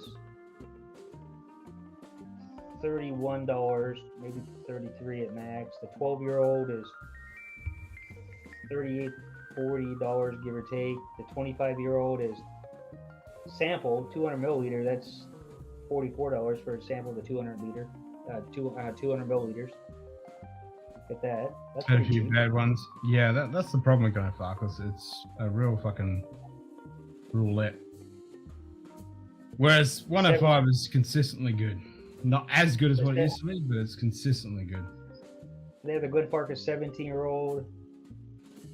I hear the 15 is kind of consistently decent. All the other ages are kind of eh. 21-year-old, the family malt collection. I'm just going through. I mean, there's 4 pages of this shit. There's like so much Glenfarclas in this website. Yes, 8-year-old's French certificate was decent, but not showcasing his true his wonders, to be honest. Agreed with the Whiskey Club exclusive one that I got that was decent ABV. It's okay, but it's not something I gravitate towards to have often. It's okay, but it's not Glenfarclas at its best. Whereas to get something like the Glenfarclas. 105, it's definitely what they can do. Yeah, oh, yeah. Batman and Robin and crawling up the building, cat pops out, there's, hey, human fighting crime again? Frankly, I wish you weren't chasing the Riddler and caught Bluefin like normal people. Nice. Oh god, I so want to do a video of that. Then Robin and fucking Batman climbing up and then the cat coming out with those bubbles. Oh, here's a sexy bottle. Sorry, Ken, but they have a 1975 Glenfarclas. Oh, that's nice. That's nice. You With the big- know big- what's coming up. Yeah, I know. You know what's Nice. coming up next. Yeah, Yeah, you yeah. know exactly what's coming up. Yeah. I used to say, fuck off. And now I say, that's nice. It's in the wooden box. It's sexy. It's yeah. How much? I'll just keep it. Yeah, we're not buying it. Oh, okay. Yeah.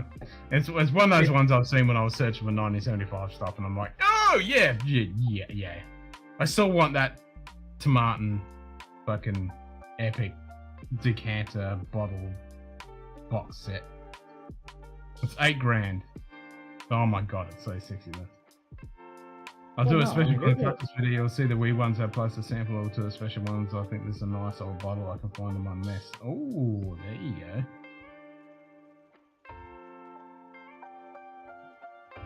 I so want to do that Robin and fucking Batman clip now. Let me put your year in here. 1975. Let's put it in here. What do you got? Ooh, Armagnac. There's plenty of good Armagnacs. That's why I went Armagnac. You can get fucking port. Greg just had some epic Armagnacs. Well, the port that David likes, it actually is the one that in that black bottle with white lettering. It's 1975 port from year. It's actually pretty reasonably priced too. 20%, 7.5 liter. It's about 165 bucks for a port that's that old, and it actually has 1975 written all over it, big white letters. Well, that's what I want. I want that shit plastered all over it. 1975. Yeah, that's the shit. Here you go. McDuff 1975 Connoisseur Choice 1975 bottle. Then you have the Glen Craig 28-year-old Signatory Vintage 1975. Anak 1975 26-year-old. Bushmills 75. Glenlivet 1975 by Barry Owens or the Barry Brothers. The Barry Brothers one, yeah, I've seen those ones. Because those of us who are born in 75 are best. Fuck yes, Brian. Fuck yes. Dallas Dew, Dufftown, and Glenlivet, 1975. Of course, and nothing our price range is, of course, Glenfarclas, Dow UN. 75 youngins. Babies.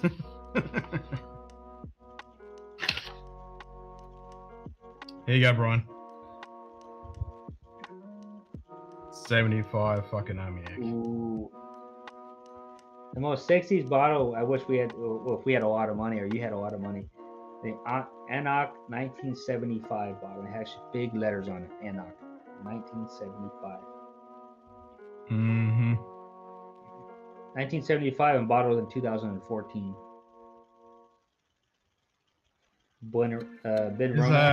There's a few Glenmos in 1975 that are pretty good too. Glenmorangie in 1975, I saw that. Port Ellen. Yep. Oh, here we go. Of course, we can't afford this one. A Talistar 34-year-old, 1975, and a Ardbeg 19. It's a liquid chocolate and cherries pastry distilled in 75. Ooh, hello. Oh, whiskey based. Ganza. Oh, hello. Good day. Hey, Donald. Hey! There. Cheers, mate. Found this quite enjoyable. Perhaps a tad drier than modern ones on the finish, but bottle aging has covered its edges and OB starts shining out, along with stone fruits, peaches, and a hint of macadamia.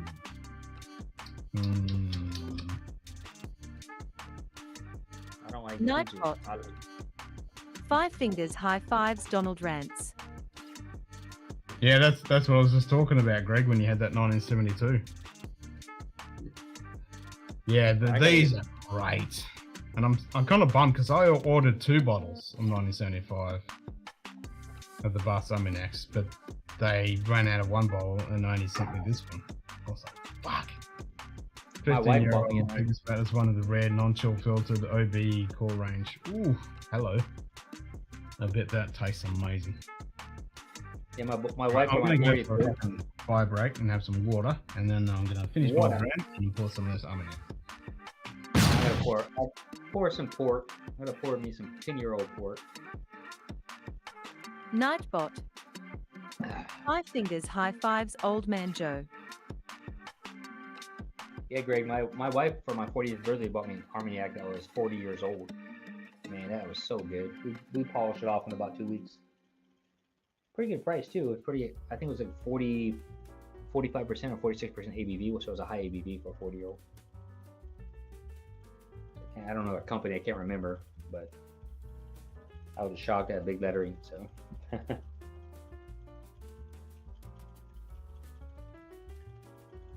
Yeah, Greg. Going home pretty soon in 2 weeks. Gonna be drinking some bourbons instead of scotch. So. Oh, come on. Sensors, hold on. I'm in the hotel. You don't move.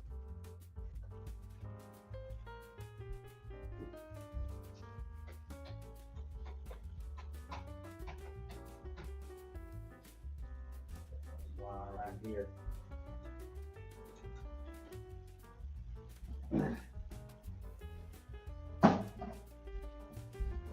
I'm back.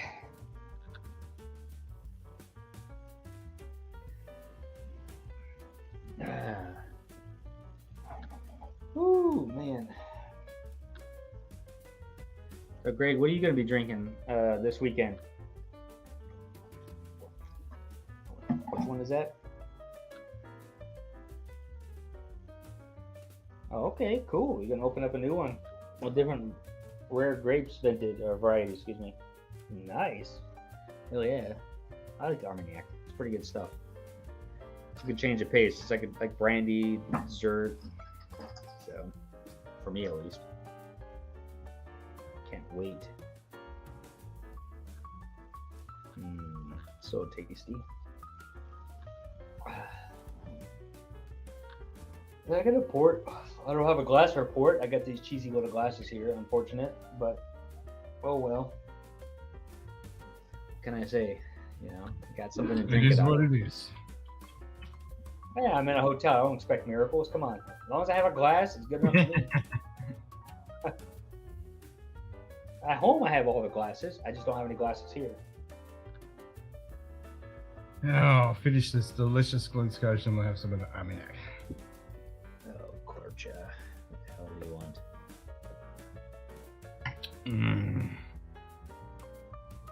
My boss is always making problems.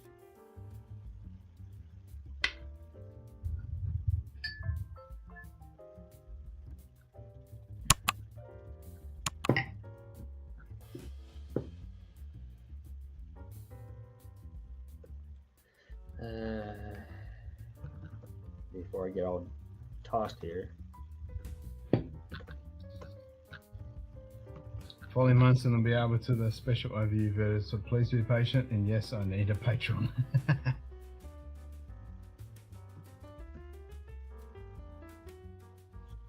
I have poured it, 1975. I think this is a 45-year-old. 45-year-old.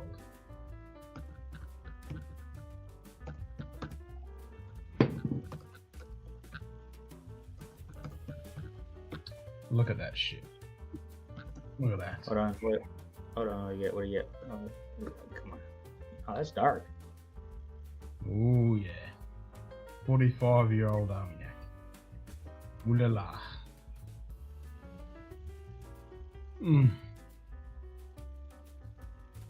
Gotta respect that.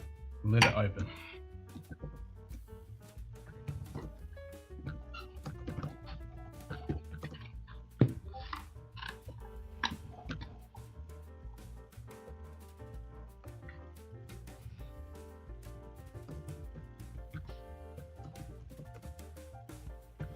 Sorry, I gotta do this stupid thing. He's asked for it. I look like a stupid fool because I can't see what I'm doing, but I'm just typing. God damn, that smells good.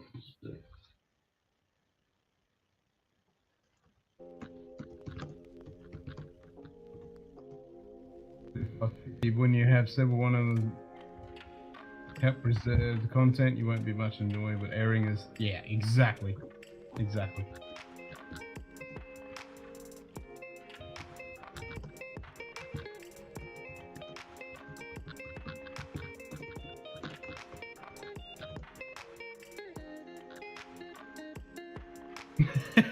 So Ken, on International Scotch Day, what was your top pour? 45-year-old army. No. I've had some great drams, and I'm going to have some more drams. But since we're talking about the 1975 Armagnac, I couldn't help myself. It had to be done. Well, Ken, It's I did polish off that Scotch for International Scotch Days, or Whiskey Day, whatever you call it. Yeah, and I was sipping on that epic fucking bottle. Yeah. Epic bottle that. Yeah, it's a good bottle. That's all I'll say. Yeah, Don't go overwhelming about it. Amazing. It's out fucking standing. Holy shit, that is out fucking stunning! Damn right it is. Yep.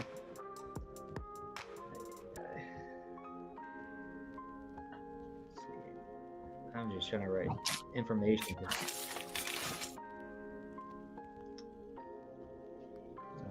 Okay. I suppose I should drink some more Diageo stuff, since Diageo was the one that made International Scotch Day. Oh, why not then? Yeah. What I have to do is some Lion's Fire. Will the open? The open and then the Lion's Fire. That's a good call. Let's do that.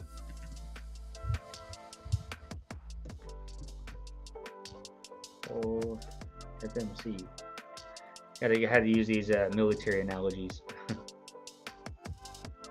Yeah, you want acronyms? No, I know what it is. I just got to write the right one. So. Acronyms? Do IT or health stuff in the military. You got more acronyms than make a fucking stick out. No, I have a cheat sheet of like 200 of them. So yeah, if I just get a little. Yeah, that's what I'm saying. It's like in the military and civilian world, in health, there's a shitload of acronyms. In the IT world, there's a shitload of acronyms.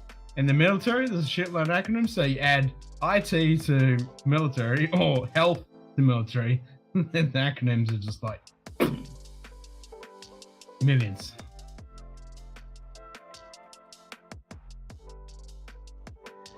Yeah, I know that the military got so many different things, and they could, what they say in civilian life and what they say in military life, they're two different things sometimes. Even though they're the exact same acronym, which is stupid.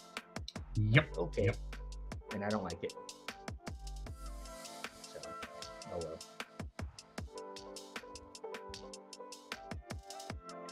And then you add IT health in the military. Yeah. Come on, damn it. Make sure I spell it right. Make sure I read it right. I mean, right now the alcohol is making my hands write different words. Yeah, I can't speak English at this moment. Hey, Zeman. Good day. Zman. For instance, a set Cheers, of mate. 3x20 bottles of Ichiro's malt MWR blended malts are not obliged to open all three at a time, plus design is a bit different. We'll post on Discord too. Done. Nice.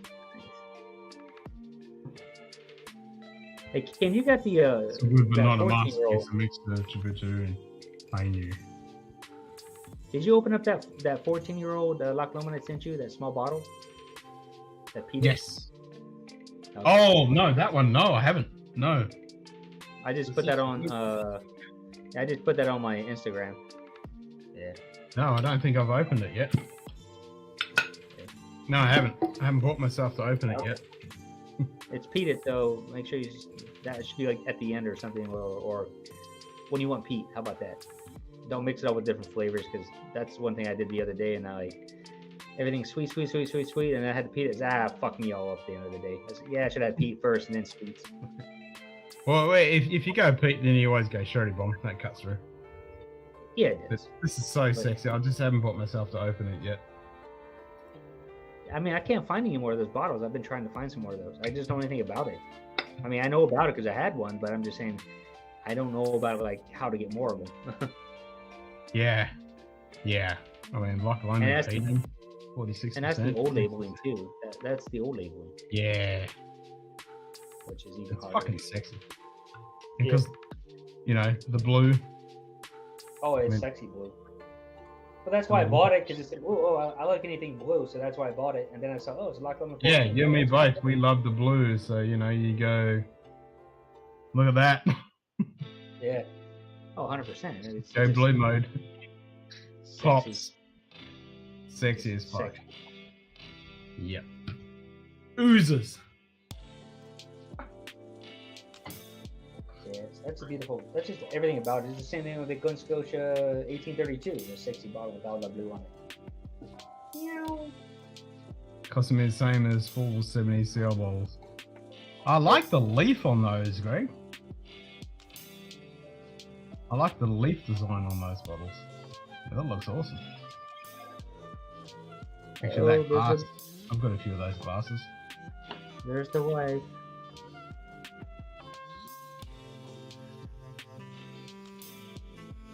Hey, human, you got your tuna? Nice. There we go. Completed.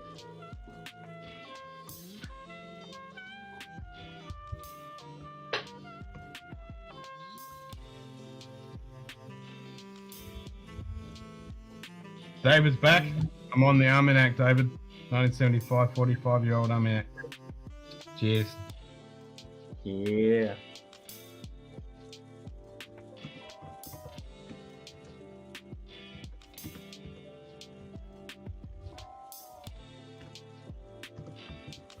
Mm.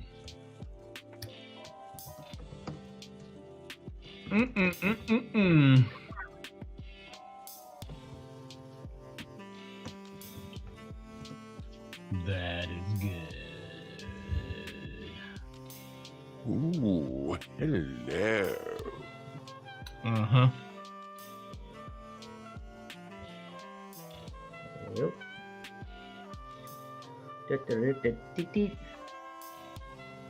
Well, right, that.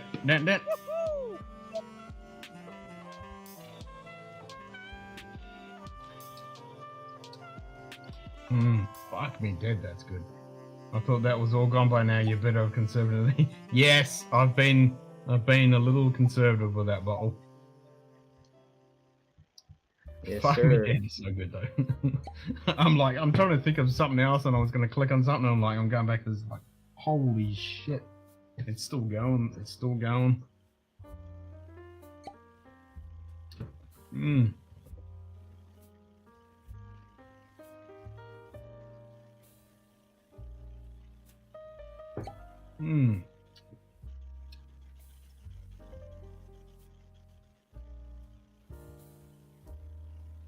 The nose on it is just divine.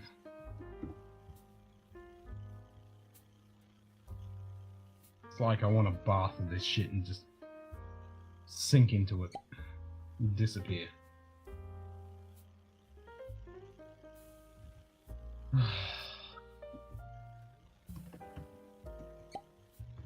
Yep, drown me in this shit.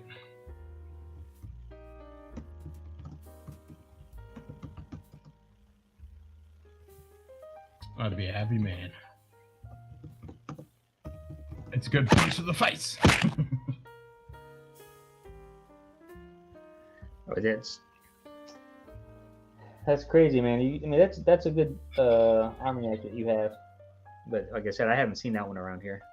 I was looking for some older ones, and I've seen some 60s and different 70s, but never that year you're born. Mine, I've seen the year I was born in the 70s.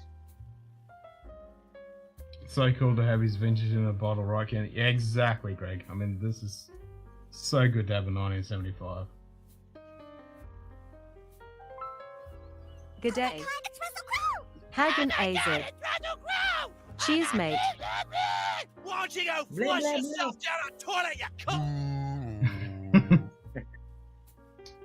I think they are slightly popular in France because Greg just had some, he just had a 1972 like a couple of weeks back.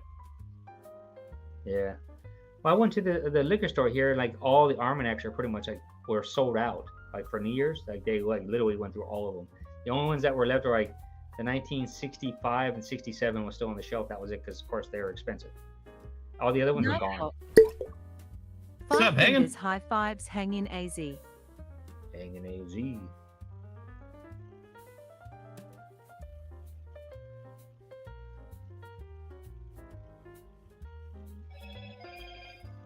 I might have to answer that soon.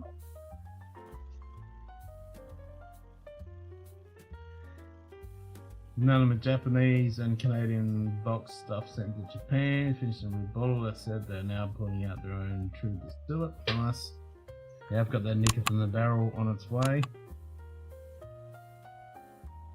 Ken says thanks for the likes. A HIME. What's that, Hanging? I have to elaborate on that. I'm not sure what that is. Which one? A Heim. HIME. Heimlich maneuver? Hike, I say a hike. Hoik. I say this boy likes to say Heim instead of hike. 5 miles of bad road. Alright. Send this out to my boss and see if he sends bullshit to me. Alright. Let me put myself on mute so nobody hears my conversation with my wife. Yeah, they listen to my wife. She's speaking voice to me. Got 2 messages, so I mean she wants me to do something, so unfortunately. She must be a babe. Minister of War and Finance. My daughter was sick, so. Oh, that's not good. Yeah, so I'll be here. Rich and high as a kite.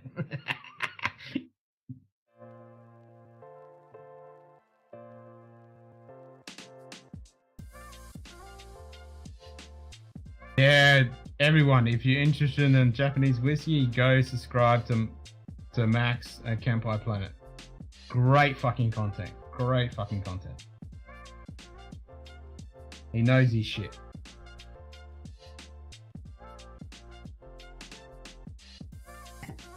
And not only whiskey, he does other cool stuff. Like he did the whiskey exclusive Kit Kats, and yeah.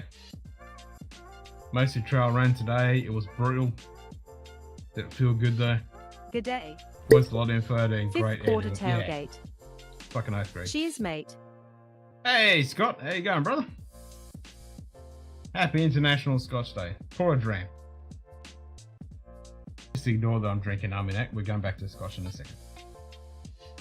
We're going to Diageo special editions last year. You got the open and kitty.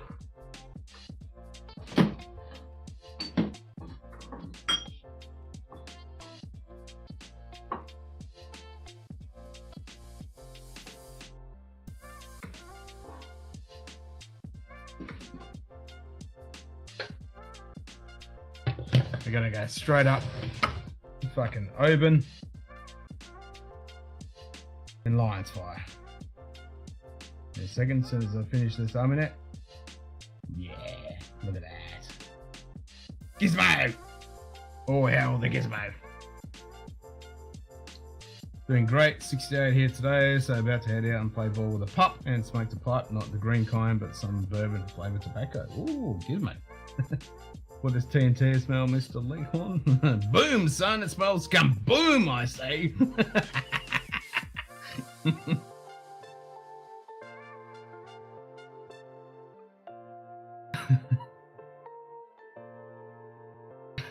Drinking on the job is frowned upon in this establishment. Not in this establishment. Yeah. Bloody work. Cringing on our alcohol consumption. How dare they?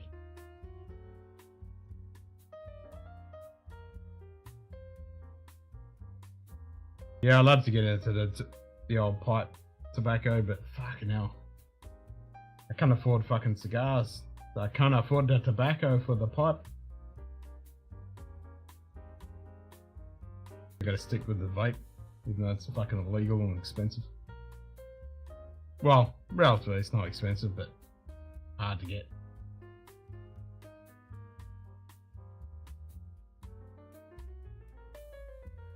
Whiskey Jason, yeah. Ken has an employee happy hour whenever he wants. I certainly do. That's the joys of being self-employed.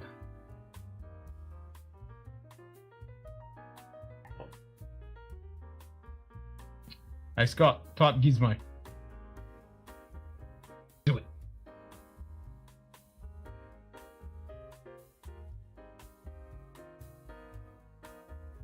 Do it.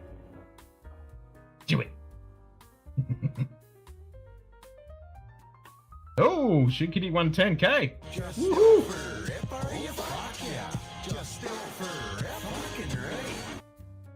Fucking right. Fuck yeah, bud. Just fast enough. Just fast enough.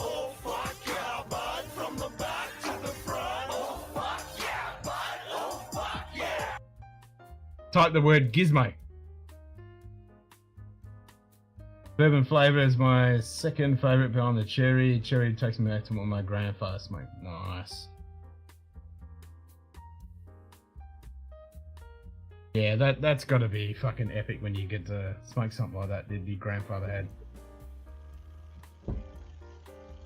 We smoking blunts? What we got? Yeah, we're on the blunts. All right, cool. Oh, hail Gizmo! Woohoo! I bow before my master. Shit. Nice. Love it. Yep. We have the master Gizmo. Yep. Yeah, smoking the peace pipe, pass that pipe around. Smoke the peace pipe, pass around. Peace pipe.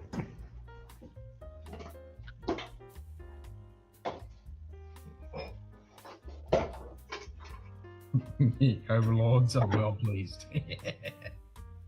Or how the mighty Gizmo.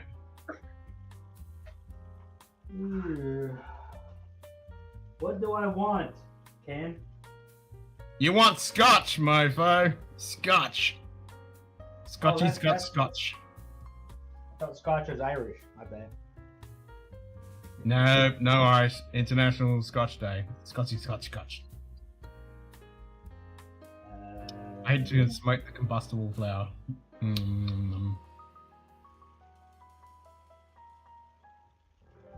gotta go with some good stuff.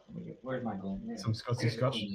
I'm going with these. I'm going with the Oban and the Lion's Fire. I'm going with the Twin Foxes and Lion's Fire.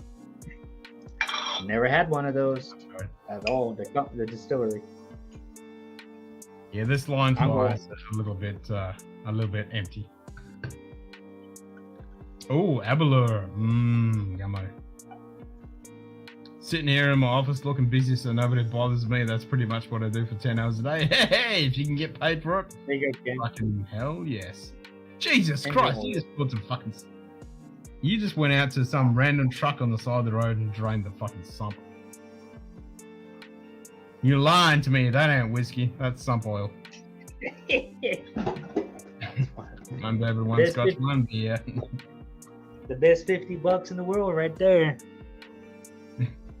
Cheap off the shelves, as I did not know if I enjoy it. Now what I do, I'm looking to upgrade the green I smoke with a bong. Is it a good bong though? You gotta have a good bong. Don't fucking spill the bong water. You don't want that shit.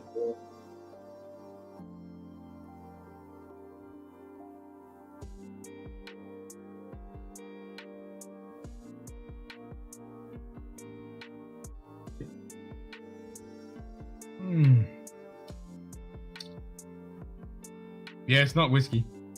That's sump oil. 100%. One for humans, two for cats. The cats will definitely know if you slack it off. Humans, not so much. Big bong, bing bong thorn.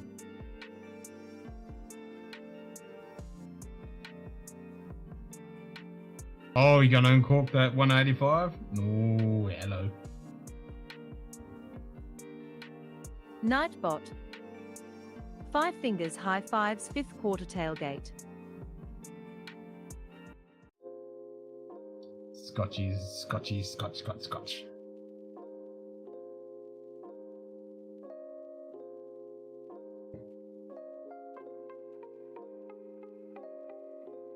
Yeah, that's fucking sump oil.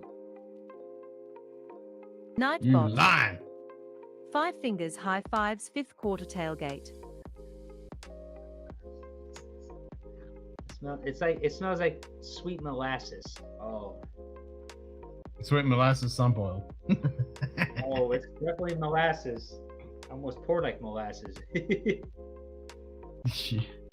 After a bong rip, I'll be your butt. Nice. Yep, just after a bong rip. Alright, here we go. One of my favorite companies, you know that. Tincture of the green using 151 proof Everclear with some mudfruit. Ooh, there you go. Alright, following my diet. Low fat French toast for lunch. Let's get ripped. Fuck yeah, Dustin. Get on here. Let's pour some fucking drams. International Scotch Whiskey Day. Let's do it. In time. Back later if you're going on. Yeah, it's only 1 a.m. here. James, I'll be here for a bit. Bon appetit.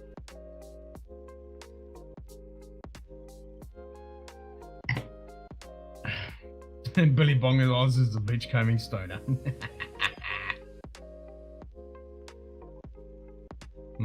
French toast. I want some fucking raisin toast right now. I can chill some raisin toast right now. French toast.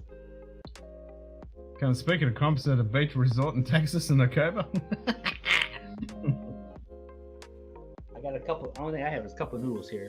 I ate all my Asian food today. Spicy beef. Come for a hike run. Probably good for 900 calories. Yep, that'll fucking make you feel like you've worked out. Oh, that's bacon bits. Oh yeah. French toast bagels are killer. Oh, stop talking about food, you motherfuckers. Jesus Christ. Food is good. I'm starving right now. I want some fucking bacon.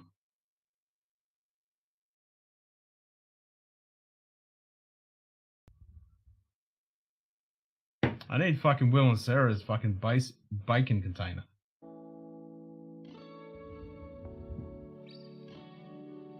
I want bacon. I want French toast and bacon. Alright, I'll get some water, rinse out my fucking 45-year-old almanac, and we'll go into the Twin Foxes. Boom. Bye bye.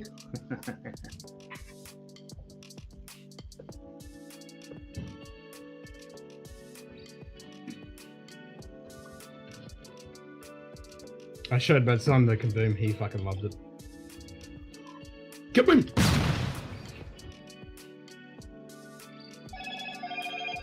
Come on, wife, leave me alone.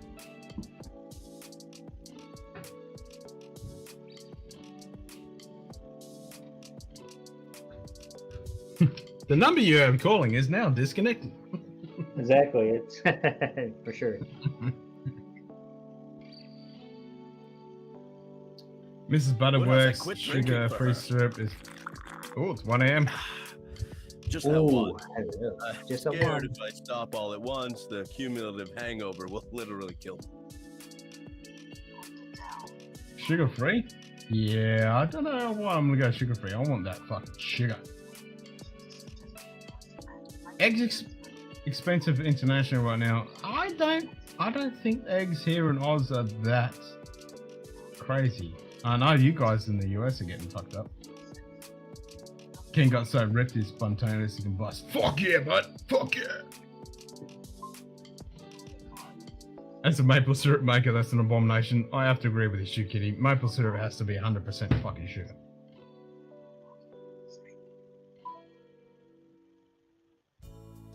Yeah, and if your goal is to lose weight, no fucking syrup. Yeah. It's fucking all sugar or no fucking sugar.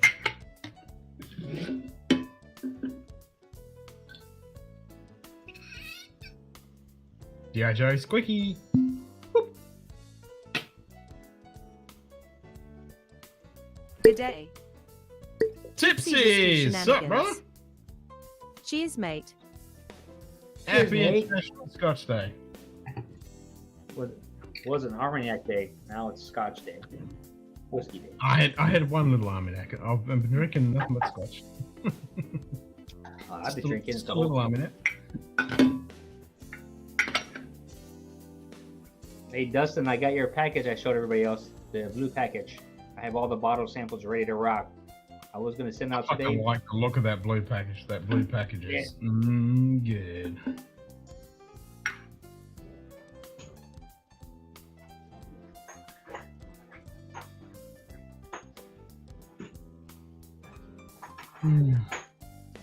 Regular bottle is better than the syrup. It has the nutritional value.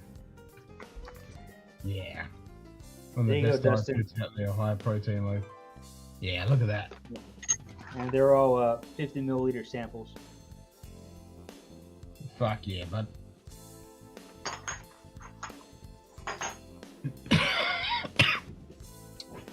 Fuck yeah, bud. I need to play Yeah, the Mike. fuck yeah. What is it? There it is. Hit the button. Oh, fuck yeah, bud. Oh, fuck yeah. Yeah. Just fast enough, bud. Just fast enough. And Dustin, the majority of those are. Well, actually earlier, but you want to move? I got the shortcut command for the move.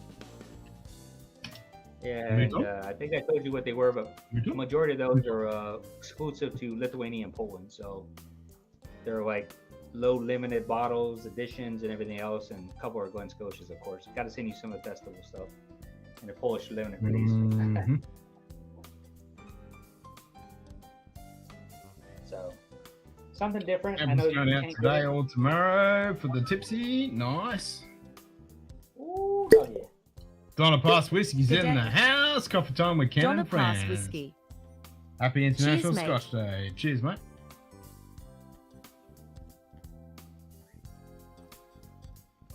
I'm on the Twin Foxes. Since International Scotch Day was invented by Diageo, we have to go with some Diageo special editions. And they do not disappoint. That Oban is... To be honest, I don't think I have any Diageo up here on the table. No Diageo at all. You gotta have something. I don't. We'll start listing stuff. Let me know. Diageo. No, I don't have anything here. They're all nice. But no, I don't have any Diageo up here. Unless there's subsidies I don't know of that they own, because they seem to own like everything. Lions Fire's one of the samples? Yeah, hell yeah. Shoot Kitty samples are an event indeed, 100%. Shoot Kitty samples are fucking out motherfucking standing. Gunny agrees. Holy shit, that is fucking stunning!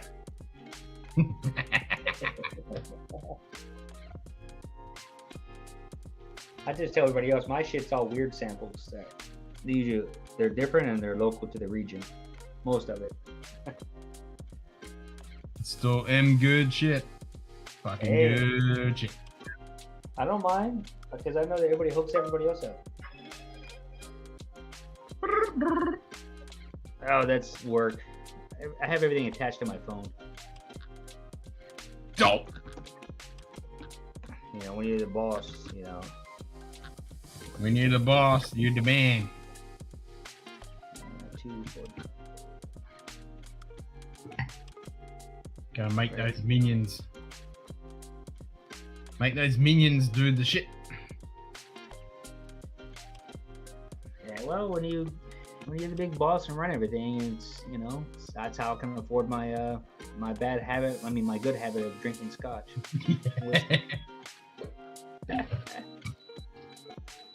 So, oh shit. I don't know if you did it, just me. Got it. Got it. Been breaking out some of the special stuff last couple of days to toast. My kitty died Monday. So, sorry to hear that. Sorry to hear that, mate. That always fucking sucks.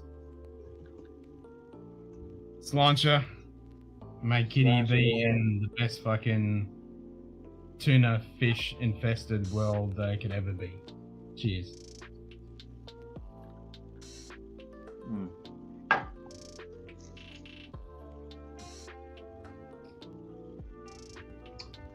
Yeah, that.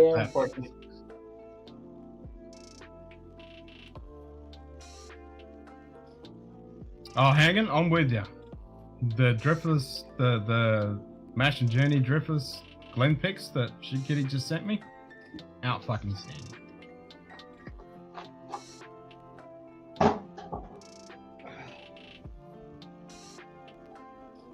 Oh, hell to the Donna Kitty, yep, over the Rainbow Ridge. Yep. Yeah, it always fucking sucks losing a kitty. I still miss, you know, my kitties from when I was fucking like 10 years old, and our last kitty we lost was fucking Soros. He was such a fucking character. Hey, Tim Gizmo. There we got all the kitties. Yep, definitely. Yeah, I know it's part of life that sucks though when you have cats, because they're not living forever like humans, but they do. Some live pretty long. Like that dog. They sent the Guinness Book of World Records for the oldest dog was 20-something years old. I'm like, holy shit, 22 years old? That's over. That's a long time. It never gets any better. It always fucking sucks. I mean, you can replace them, but there's always one. There's always one animal that you always cherish and love for forever. The others are great, but there's always that one. Yeah, I mean they've got such great personalities, and they're all different, and they all When I grew up, I had 4 dogs, and only one was cool, and then I've had 6 cats, and I'll say 2 are awesome, like the current one I have right now, and then the other one I had when I was younger. Of course, that span is different, and then in between, you know, life took it, and animals took the cat away, and you know, just live in the desert. You have coyotes. Come on, just something. We never declawed them. We always kept declawing the cats. The stupidest thing in the world. I don't care. You know, they have to protect themselves, and some cats are just, you know, like we had one. Oh cat that yeah, always- Adriana just lost her kitty too. Yeah, that fucking sucks. Yeah. Cheers to all the pets in the world: kitties, dogs, rabbits, gerbils, whatever the fish, whatever the fuck you got. Mad respect.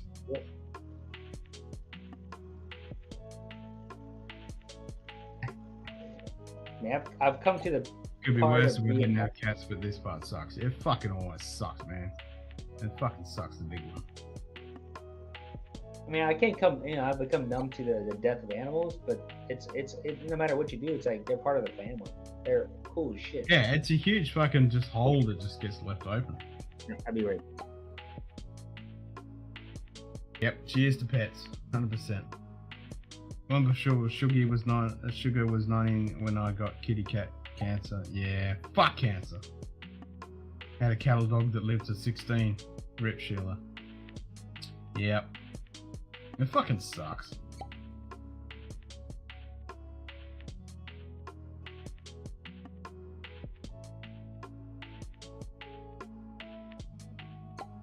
And they just become, part of your life. They're just best friends.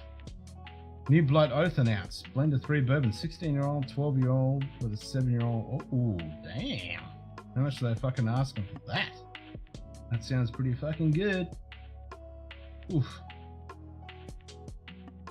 I'll never fucking see it, but let's hope you can all fucking get a taste of that. I'm a dog person. Had to put my lab down last year. Not sure I can have that. Yeah, fucking. That always sucks. Like our border collie lab cross. Like she's 11 now. She's a bit blind. She's a bit deaf. She sleeps all day. Her back's all fucked. It fucking sucks. 100 for the blood oats. Well, that's not too crazy.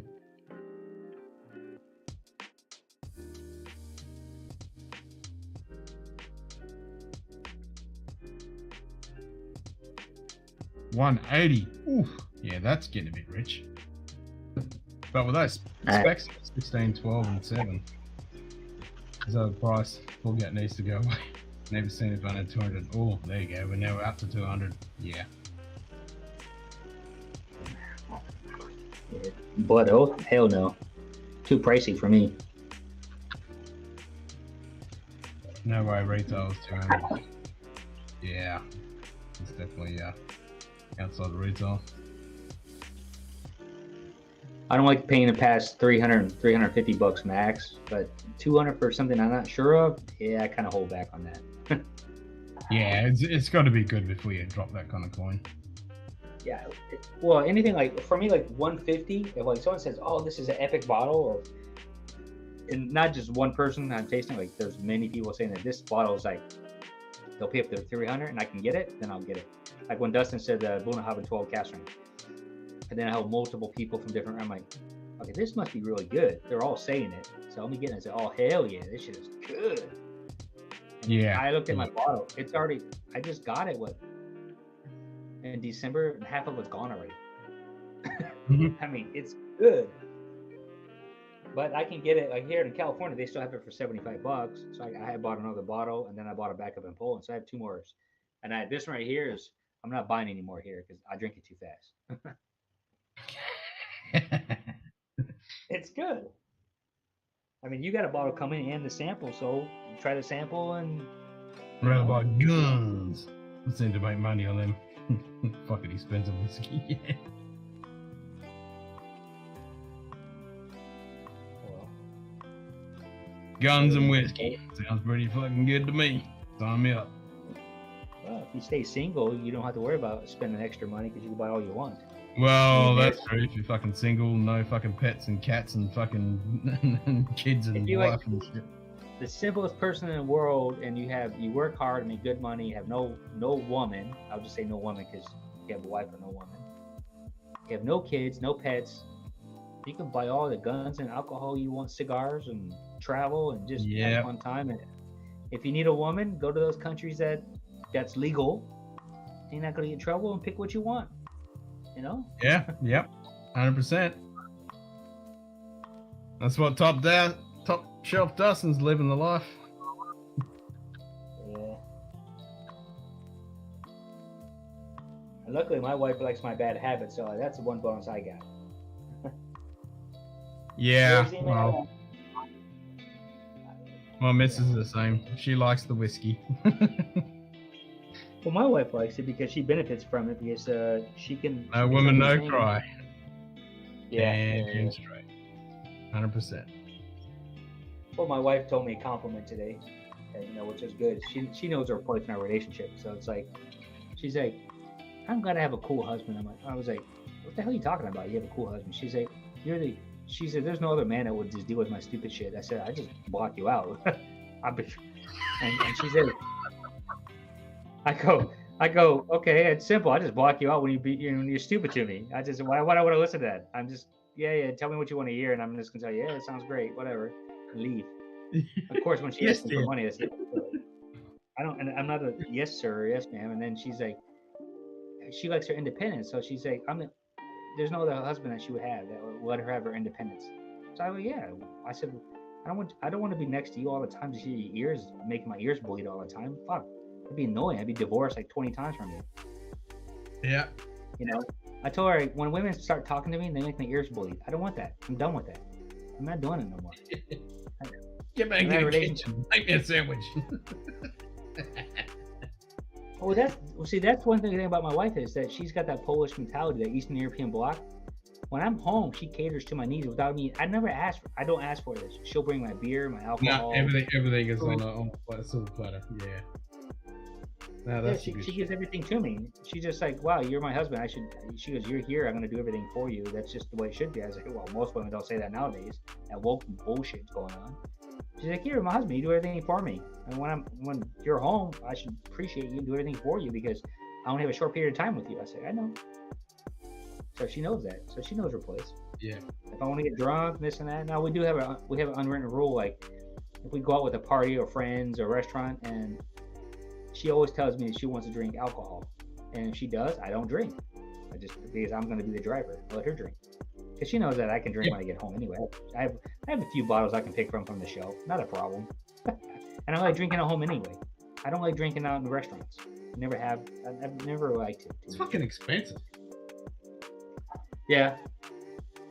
It's fucking expensive, and the collection that I have is always fucking shit compared to, like, you spend stupid amount of money for crap that, you got so much better stuff at home.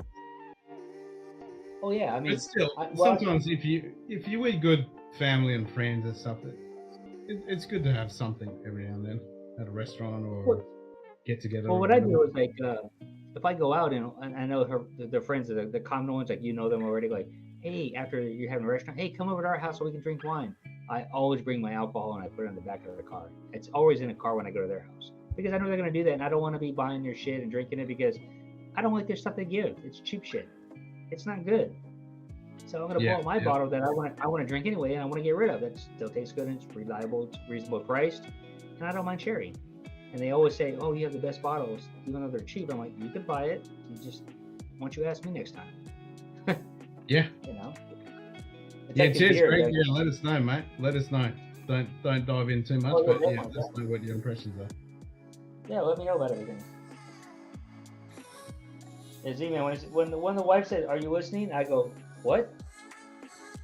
She knows I'm not listening. It's like, what'd you say? Yes, dear. Oh, I never say dear. I don't do that. It's like I look at her. I just get that evil face when I'm home. I'm like, what that evil face? Like, what the hell are you saying? That makes no sense. That look like that. I'm not saying it, but I look at her like the evil eye. So yeah, it's like, what the fuck are you talking about?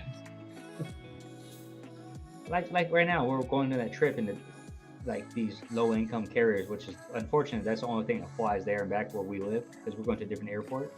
We're flying back. She's like, "Oh, I'm gonna save money." Okay, she's talking about saving money.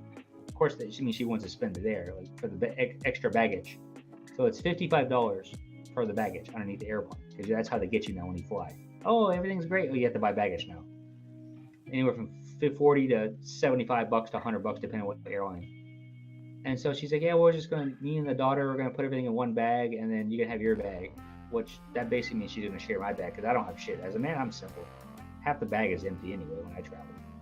Yeah. And yeah, so I do that, and she already knows that she's gonna take up my bag anyway. But so I said, well, okay, saving money, no big deal. Well, at least she thinks about it now, because I told her, once you think before you speak. Now she does that. And of course, it's taken 15 years to train her that way. Yeah. Been together for 16 and a half now. We've been married 16 years. All right, Greg. I'm going to tell you about this. It's open to non-UK people. It's important, okay? What is it? Respond to consultation closing date Thursday the 9th of March. Consultation on restricting alcohol advertising. Oh, yeah. Because that bullshit they're going to do in fucking Great Britain is ridiculous. What didn't they say they're going to stop advertising too, so you can't get their shirts and their products anymore with their names on it? Yeah, you won't be able to get anything. Like, so the shirts that we have coming in from Golden Scotia are going to be rare as fuck? You won't be able to get them. Well, I'm glad I got them for us. Yeah. If that goes forward, that is ridiculous. I mean, that is so fucking ridiculous. Right there, I heard that too. What was to look for? My response was, what?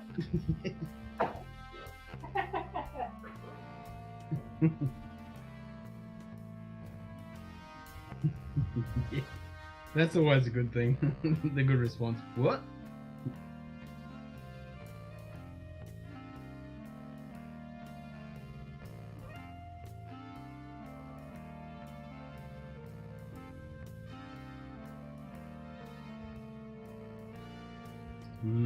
This oven twin foxes. Fucking nice. Fucking tasty.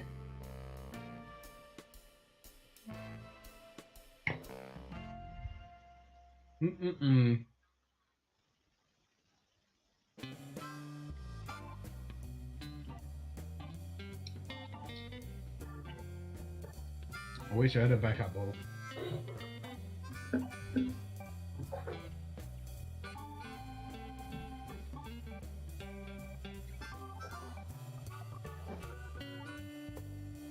Oh, I'm blue again.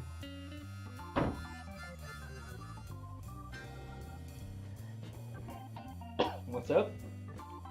I'm blue again. Blue dabba dee dabba doo. Ken's got blue balls. Yeah, I got blue balls. Always got blue balls. Nah, so I got one of those weird relationships. So, I mean, I have a independent woman that's feminine but independent at the same time. Not like these wannabe independents that is the assholes. I don't have that one. Yeah, Smurf-tastic. True kitty, Smurf-tastic. 23 years with my girl Ken. Good times with trigger words. Yep. Exactly. I'm 20 years with my missus, Kelly, myself. We're 20 years. I've only had one ugly fight in our relationship in 16 years. Like one bad one. That was it. Everything else is like, whatever. Throw it off my shoulder. And I told her because it was her stupidity. After that, she realized and she apologized. And after that, we've never had an argument like that ever. Now we have disagreements. That's a different story. I'm talking about argument. Or yeah. We've had a couple of spits and spats, but other than that, same kind of deal. Well, no, I was that type of. I'm pretty good. Well, I was so pissed off. I mean, literally, I was so heated. I could have gone to UFC probably, maybe one. I don't know. Yeah. I was so pissed off. I didn't want to do anything, and I left the house. I literally left the house like at 1:30 in the morning. I stepped in my car. I said, I don't want nothing to do with you right now. Leave me alone. And so like 4 hours, she was just like 5 hours, almost 5 hours. She would just antagonize you, all this crazy shit, and finally I just told her stop it. So and then I just left. So then she was worried. Somebody's old uncle said, "Better woman is good until it ain't." Yep. Yep. Happy divorce since 2009. Fuck yeah, freedom to do whatever the fuck you want, when you want, how you want. That's a good thing.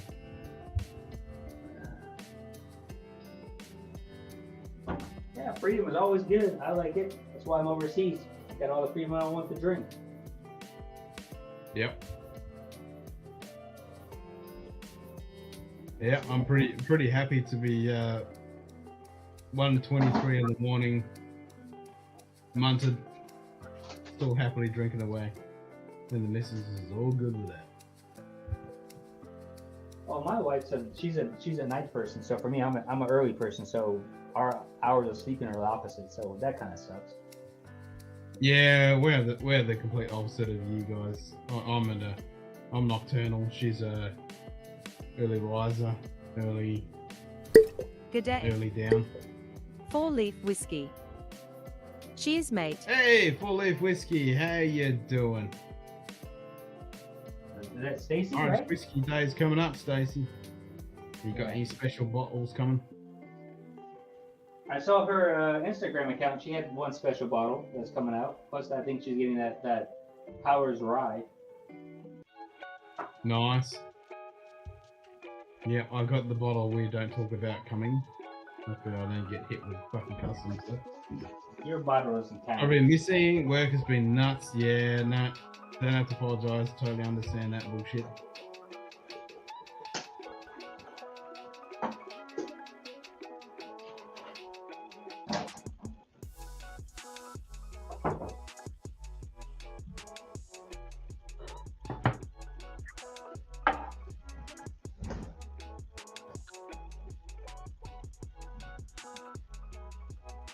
Makes me want to drink Irish now since Stacy's online because I got my Cosmo. 5 fingers, Nah, high it's fives, International 4-leaf Scotch Day. whiskey. Irish whiskey I day. know.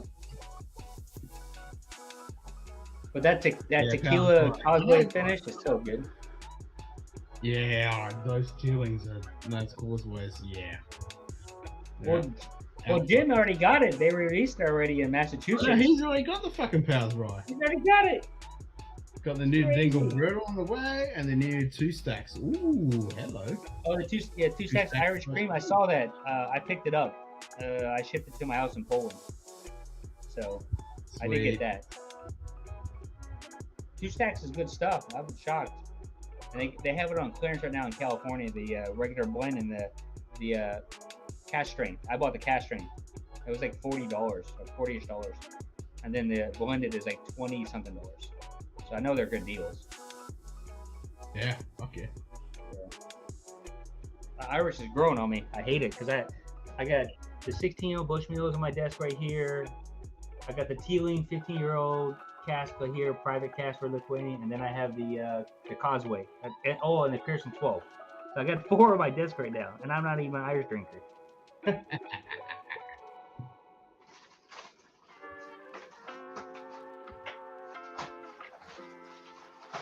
Nah, the Irish stuff is pretty fucking good.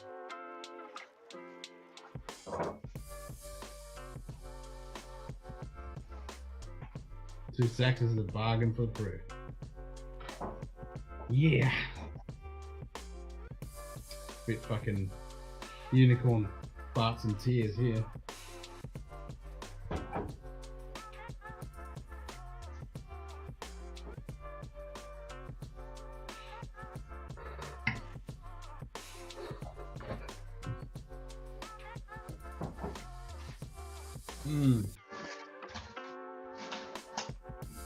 Good cross peated Irish whiskey that's finished in cognac and orange liqueur. Ooh, damn. What? Peter, what? Wait. So on Friday, my whiskey club is releasing a short cross peated Irish whiskey that's finished in cognac and orange liqueur. Fuck. Yeah, that sounds almost like good. That basically, like those. You had me at the chocolate word oranges. Irish and orange. I'm like, sold. Yeah. I mean, for me, it sounds like one of those chocolate covered oranges that the chocolates that have orange that pops open, peels out, candy. Yeah. That's what it sounds like to me, even though it might not be. Peated single malt supposed to be made. Oh, god damn. Peat, orange, and Irish. Oof. Yes, please. Oh yeah, between Donald and Stacy, I've gotten to Irish and I'm going down the rabbit hole, man. I was supposed to be just narrow-minded with the Scotch, a little bit of bourbon. Now it's like, whoa, right field, and now I'm getting all kinds of Irish. Well, limited Irish stuff is what I'm getting, or really priced Irish. Like the 16 here were in Poland, it's still 50-ish bucks. I know they're $100+ everywhere else for the 16-year Bushman. Horrible influence, JD. Yeah. Well, I check her Insta posts all the time, and yeah, I mean, I can this still bottle, get Stacey, keeps fucking teasing me. This bottle keeps fucking teasing me. I keep looking at it. The whole fucking night I've been streaming for like 4.5 hours, almost 5 hours. And this has been teasing me the whole fucking night, and I can't touch it because it's Scotch whiskey tonight. Well, the stuff that we don't talk about, I can still get all the old bottlings and the new bottlings. I The want I one can of get- those old bottles. I can get the reserve, the 40, the 43%, all the gold label and everything else, all the different ones that are the old labels, plus the new ones, that the one you have currently or still have, Uh-huh. the 12-year-old, but I can't get the rye yet. The rye is, once it comes out, I'm gonna get it because I got the liqueur because everybody talks about it. Like my wife loves Irish whiskey or liqueurs. So. Yeah, well, Carly loves the Dubliner Irish liqueur, the honeycomb. And I do enjoy that. That is, yeah, that's easy to smash a bottle of that. But I told you she likes that Bailey's strawberry and strawberry cream. I've never tried it. I keep buying. I think I bought like a case for her, and that's not what she's buying, because her and her girlfriend that lives around the street, because they're Polish. They hang out together all the time. You know how Polish people are. So they drink that shit all the time, like it's water, and the wines. And then she goes down to my bar and she grabs the Redemption rum cast finish all the time, which is good because I got it on clearance. I got a whole case for her. Drink that shit all day long. Don't drink any of the good shit. Mariah Carey crap. This Mariah Carey bought out some shit. Ugh. That's gonna be crap. Which one? Mariah Carey? Yeah, like, is Mariah Carey bought out some shit? Well, she's born on the same day as me, but she's older and stupider, so. But she has more money than me, so I guess that's okay. Yeah, she got a fucking shitload of money. I guess when you can be that crazy, you can have all the money in the world and be that way. So. And I missed out on that Black Bush that was 43%, that special edition. I did miss out on that one. I went to go back to buy it and sold it. I'm like, can I Cheers, get that mate, 80, Joe. 20? Take it easy, mate. I might still be here. I might not. Don't know yet. Yeah. It's up to Ken on his how he feels. Yeah. How month did I get? Ooh. I declare this bottle officially uncorked. First impression on Ken's stream today in a few minutes. Ooh, 105 is uncorked. In the glass. Where? What? Where? Who's that? Yeah, Greg just posted a picture on Discord. Oh, okay. I'm gonna go through it. I got 2 computers. I think I'm gonna buy another one. What's it under?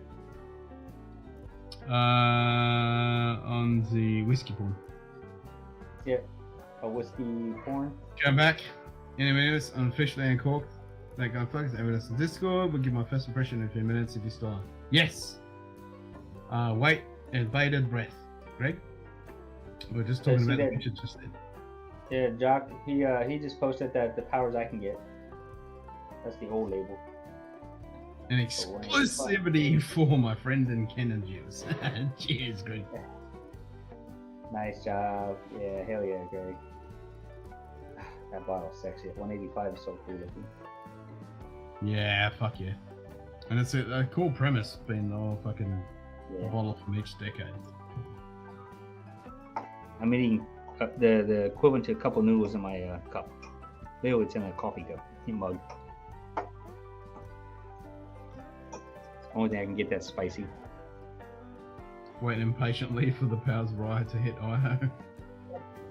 Damn it, this light. Come on. Stacey just had to contact Jim. He got it fucking super fucking quick.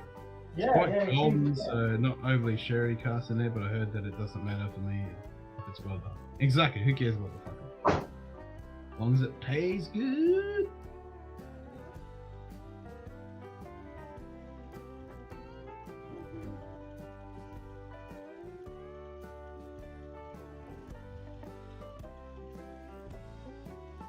Not going live in the connection, but we'll give you my thoughts.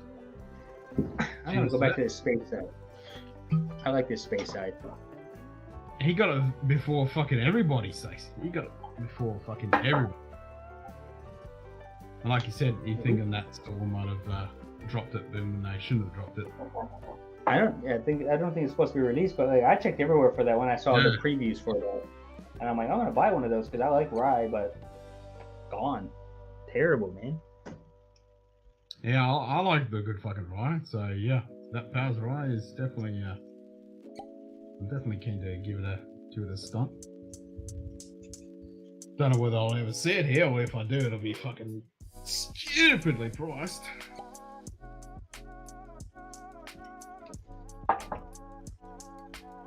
Don't know how much they'll charge here, or they'll fucking definitely charge a fucking arm and a leg, yeah. Yep, usually hits Jersey first. I've seen people post pics from a couple of stores. Any reviews floating around on it yet, though?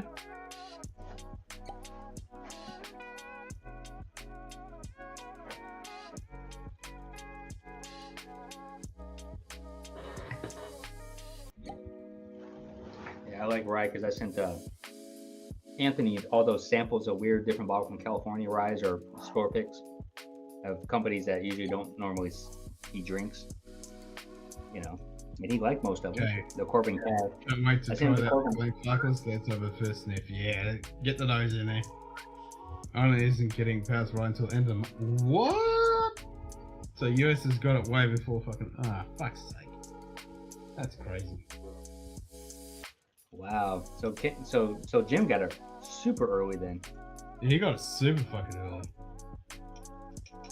Hell yeah. You'd have to be one of the first people on the whole fucking planet to get that shit.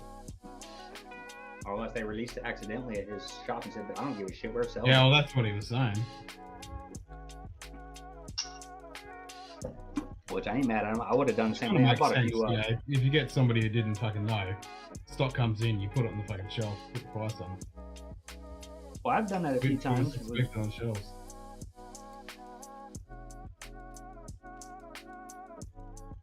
Yeah, it's pretty easy. Like, you didn't fucking know. Yeah, it just continued to put it up.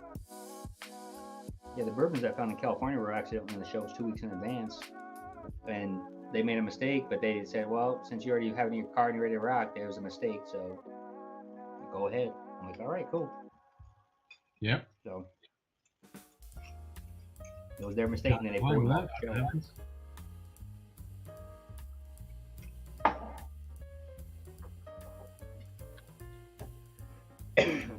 Yeah, that's a good idea. I'll get some show. Which one? Hey, show. I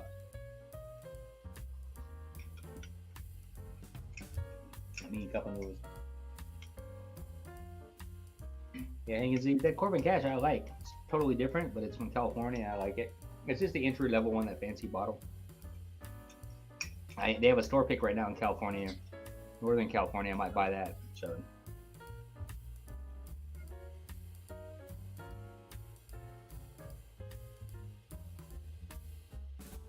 well, see, Greg, when you always go back to something that's different, it always tastes good.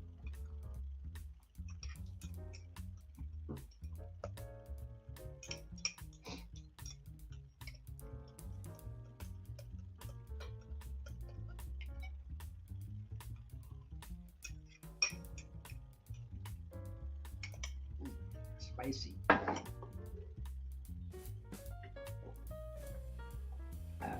Sorry, yeah, it's so plain. I'm eating right now.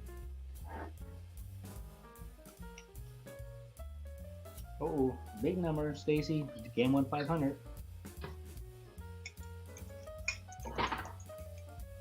Put it away, Kim. Stop grabbing it. What?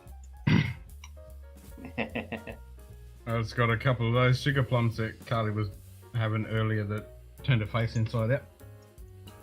Nice. Mmm. Only plum I have is that chocolate covered plums candy. Oh, they're good. I got no chocolate. I've eaten it all.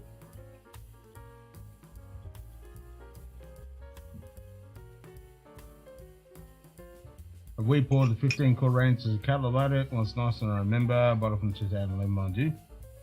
Nice, that's a good rolling. Now, Stacey, do you have 500 points to gamble? I don't know if you have 500 points. Yeah, they have Yeah, 5 grams. exclamation mark gamble. Type exclamation mark grams to see how many you got. Yeah.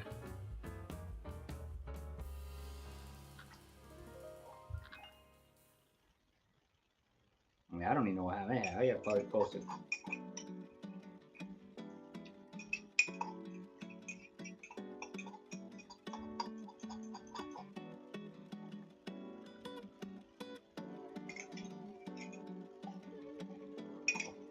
There you go. You got 2,945. You got heaps.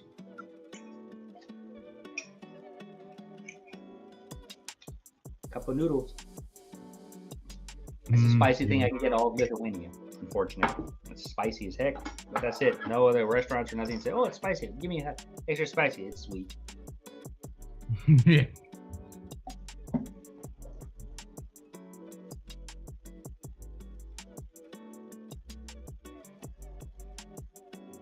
Let me see what I got for drams. Mm.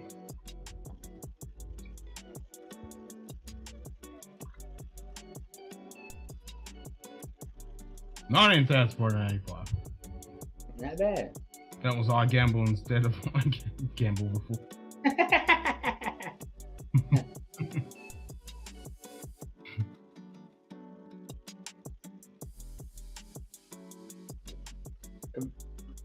Hey, Z-Man, Buffalo Trace, the standard one for the 750 bottle is $21 in California still. And that's one of my favorite ones, just as a go-to bourbon. I drink it all the time. So, me and my buddy, we didn't know, we were talking about who had better entry-level price bourbons. And I said, oh yeah, I said, you bring your bottle, I'll bring my bottle. We didn't say what the name was. He didn't tell me. I said, I don't want to know it. Just you bring your bottle, I'll bring mine. It was the same bottle.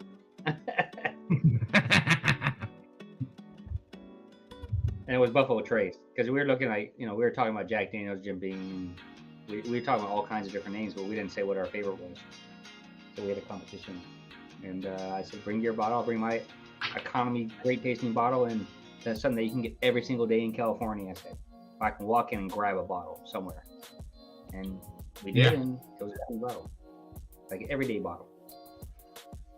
And I have a 1.75 liter on my shelf of that. I got a 700, I got the 750, and then I got a small travel one. So.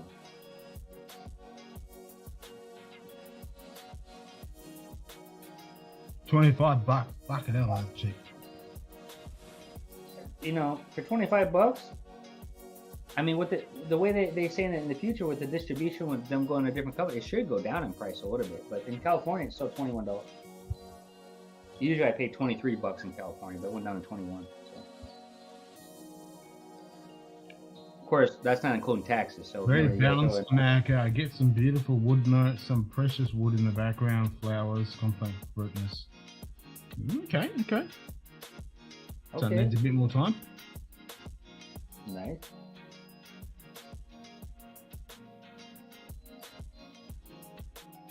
Donald, you can get your G-string out, man. Go swimming.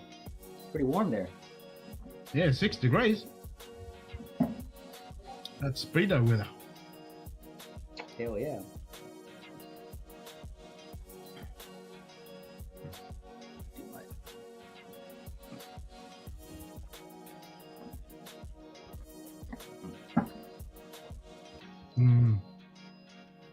These sugar plums are so good. It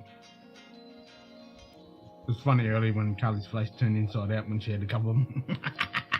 Oh, you don't like them? She'd never had them before. Okay. She got them for me and I had them and I'm like,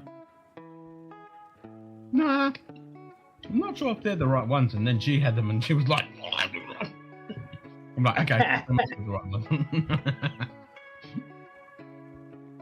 Oh, that was funny then. I mean, for her to do that.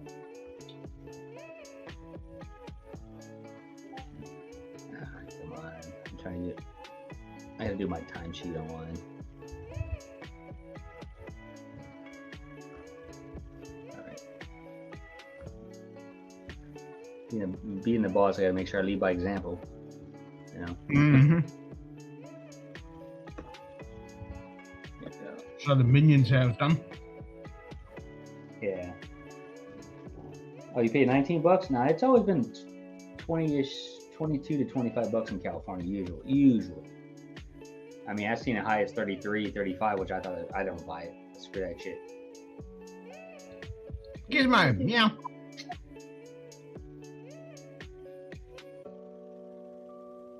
Can't wait. 14 days, I'll be home. Hell yeah. He's a good looking kitty.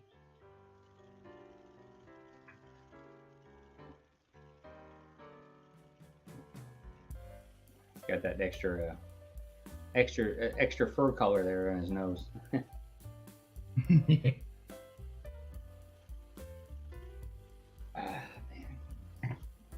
I still want that Pete cat with the Robin and Batman.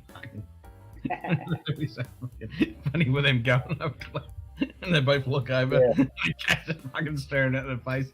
No word said. Cat was looking hardcore like, what are you doing, Chief? You better stop what you're doing. I caught you red-handed. Where's the fucking tuna, human? Yeah. Exactly. You climbing up to my fucking spot? Where's the fucking human? Where's that tuna?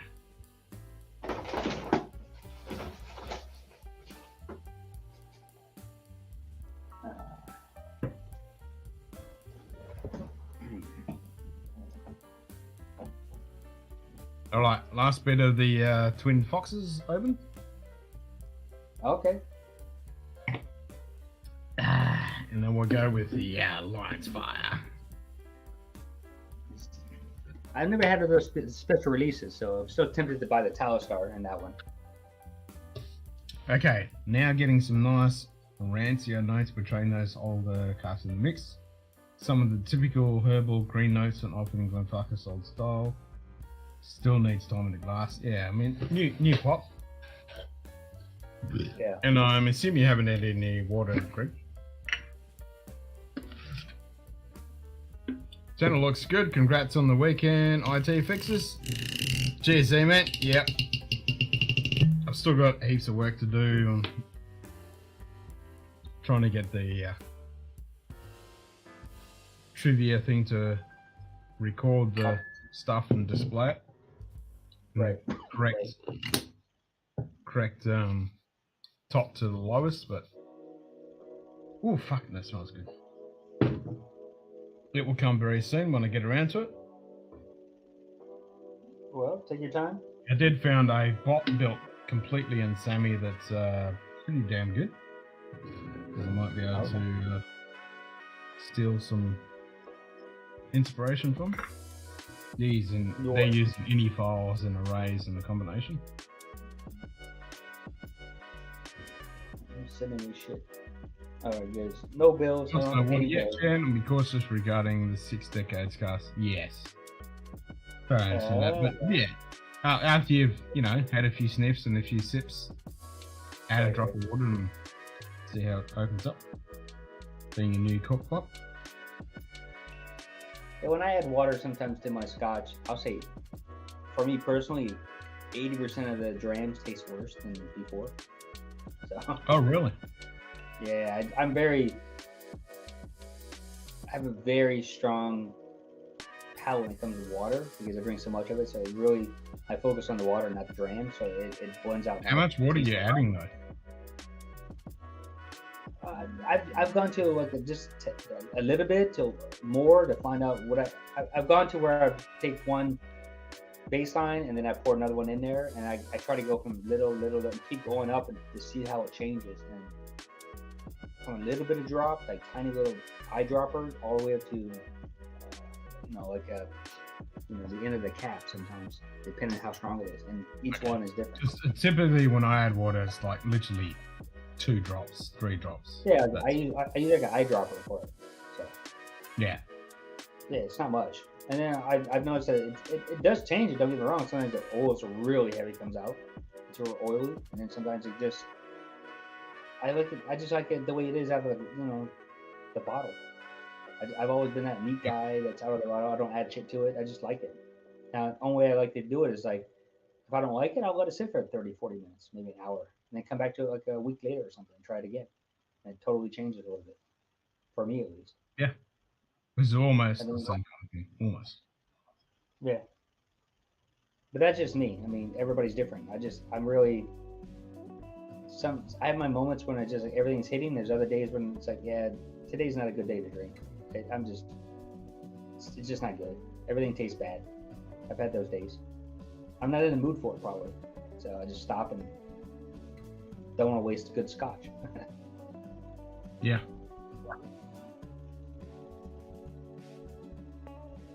Some nice Hibiki, hibachi, pineapple, stunning char, some sweetness on the beach. Okay. That sounds pretty fucking good. I want some charred pineapple right now.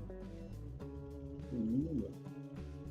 Get some grilled pineapple, Mexican style. Hell yeah. Yeah, grilled pineapple. Mmm. Yeah, we do that sometimes.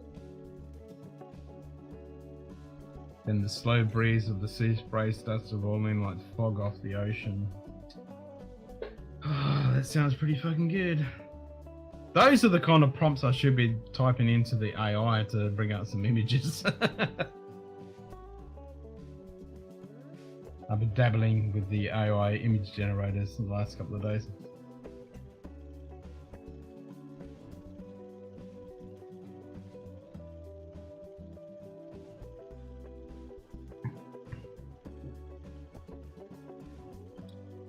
Well, those sugar plums were very fucking tasty.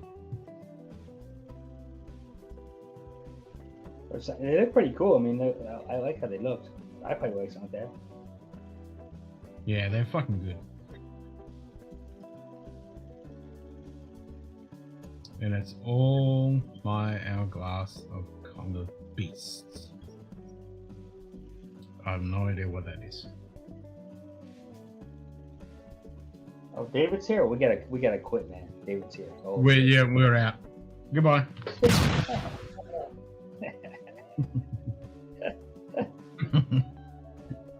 Cheers, David. Glenmorangie 10 in a glass. Love the stuff. Happy Scotch Day. Yeah. Cheers, amen. Oh, hey, Yep. that's a Glenmorangie good 10 tip. is always a classic. Yeah, Glenmorangie 10. I drank many of those. I still buy them. I like them. Yeah, I've got 3 bottles sitting in the cupboard there.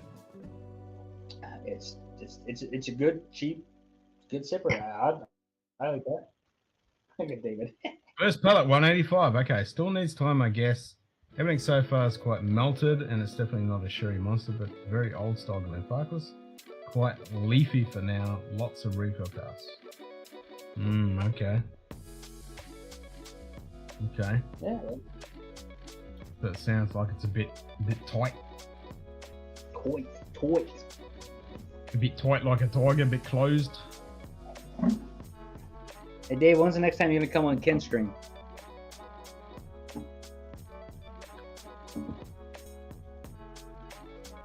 So, Hopefully it's on the birthday weekend.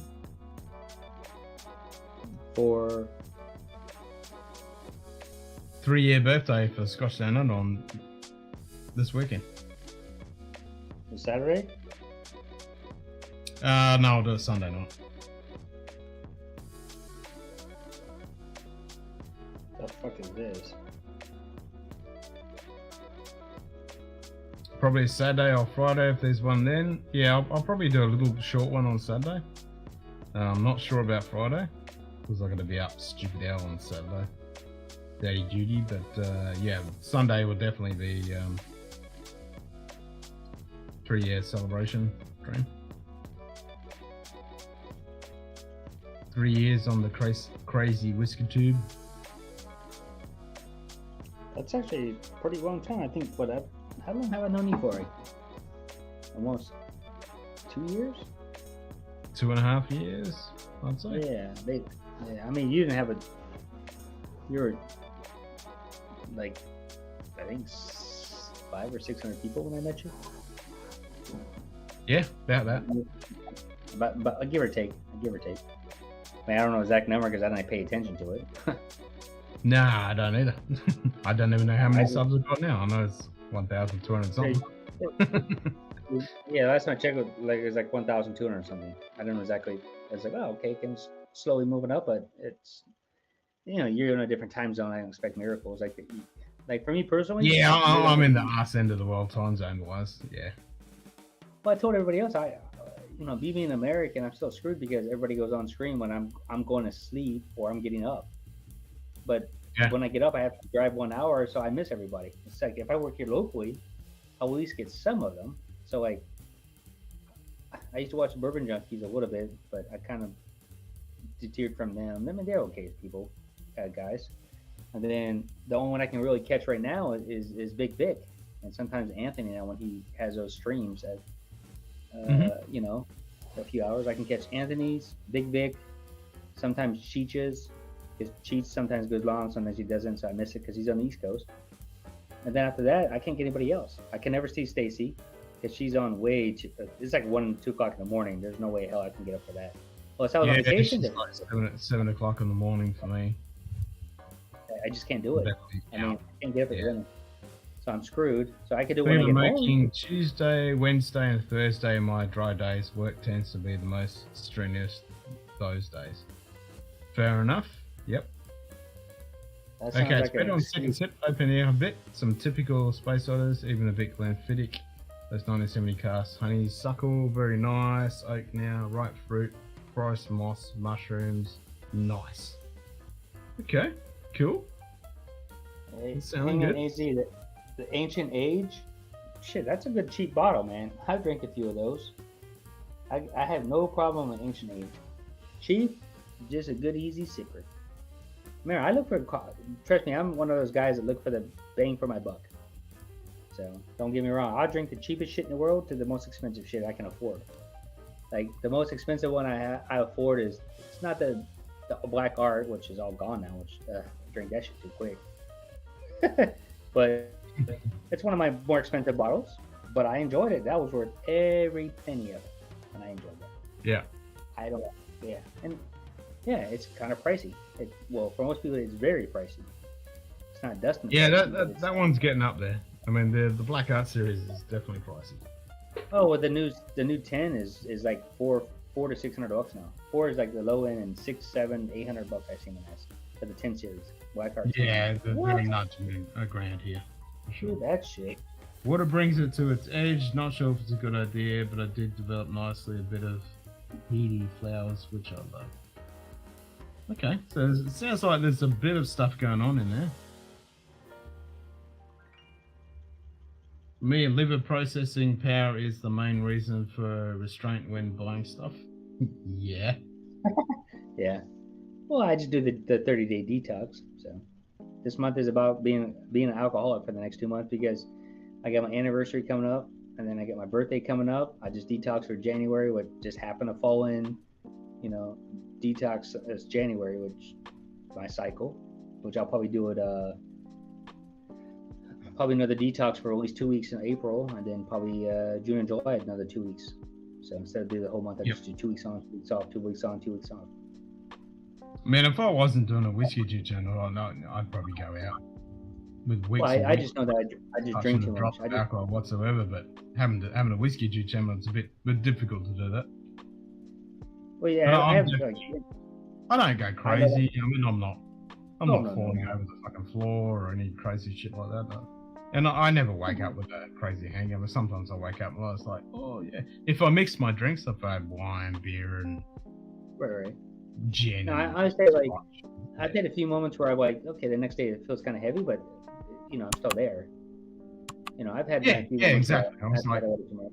Like, oh, okay, yeah. I yeah, can I'll go wake to up the- and half of the day I'll be like, okay, I felt like I've done something the night before. Nice whiskey and quite complex overall. Needs time in the glass, but rather a first try, even though it's spectacular as expected, but not really less surprises. Uncorking. Yeah, needs a bit of time to.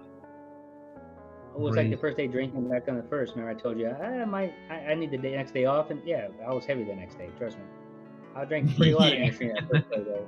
Yeah, I'm like, yeah, yeah, I the feel drinks shit. at night. I was like, but I knew I had the next day off, so I didn't care. Exactly. When you've got that Yeah. freedom for the next day, you know you can go a little bit crazy. And I already knew, like, I drank 2 fucking cask strength scotches back to back. And I was popping new bottles. Yep. They're all great. I'm like, wow, this is amazing. I could have kept drinking and drinking. That's but my yeah, thoughts for now, folks. Yeah, cheers, Greg. It sounds very All right, intriguing, and hopefully it opens up quite a bit. It sounds like there's a bit of stuff in there to dive into. It just needs to open up a little open bit. it more. Yeah, just Yeah. more time. Sounds interesting, you know. It does. You know, honeysuckle and this and that and earth. I'm like, oh, flower. I'm like, oh, okay. Yeah, and then heathery notes and yeah, Yeah, definitely. I mean, I'm all for definitely. that. You know, yeah, nice. Anything honeysuckle or citrus or cherry, dates, cherries, I'm all for that stuff. I just mean like zesty citrus is what I like. So Oh, I'm a I'm a citrus big guy. citrus fiend. I love citrus, but I appreciate all different types. Oh, Oh, nice. yeah. Meeting you. Still Good timing. Hell yeah, we are. Nice time. Oh, for now, bye for today, my friends. I feel Nightbot. like home. Feels like home there. 5 fingers, high fives, Lady Gaga. Yeah. Cheers, Greg. Enjoy it, mate. Happy International Scotch Day. All right. Take care, Greg. Oh, there's Kitty. Meow. Meow. Peekaboo. Yeah, I'm gonna buy internet for my wife on the cruise because I don't want, because I know what she's gonna do. She's gonna end up going on there using her minutes, and I'm just gonna have to pay for it anyway. So I might as well just go unlimited data for her. Yeah, get it freehand. It's a good idea. Well, she's obsessed with the internet. Like, she has to be in contact with her friends, her family, you know, whatever. You know, that's not me. So like I'll do is I'll just use her phone because you know they're gonna do like IP address. I'll just log her off, log my cell phone, her phone. And if I'm happen to be like say St. Lucia, and I'm drinking rum and you're streaming, I might pop on. Sounds like a plan. Kitty saw Gaga. or Oh, yeah, exactly. Or if they have free internet on the islands, which they probably do, and you're streaming, I'm gonna log on and say, hey, look at fool, because I have my new phone. I have my brand new phone that I had that's sitting on top of. yeah, you'll be going home picking that up and then taking it. Yeah, nice. Yeah, it's a brand. And there's a 2022 phone. When I say 2022, I think it was released in October of last year, so that's like super new. Like, it That's just a brand got released. spanking. Yeah. Yeah, it's running the 8 something series, Qualcomm series, the brand new one. Yep. And I got 512 gigabytes internally. Unfortunately, it can't expand that, which I was kind of pissed. But 512 is a decent amount of data storage. 512 is a decent amount. Yeah. Yeah. To be fair, Glad Fucking Cherry casts are mostly real ones rather than fake transport crap. It's not everyone's liking, but the old 96's character coming from the second podcast for me is lovely. Yeah. I have to agree with you, David. I mean, their stuff is getting a bit tired in the modern times, but that 25-year-old Glenfarclas is definitely, now that I've got into that bottle quite a bit and it's opening up, it's definitely becoming quite pleasant to drink.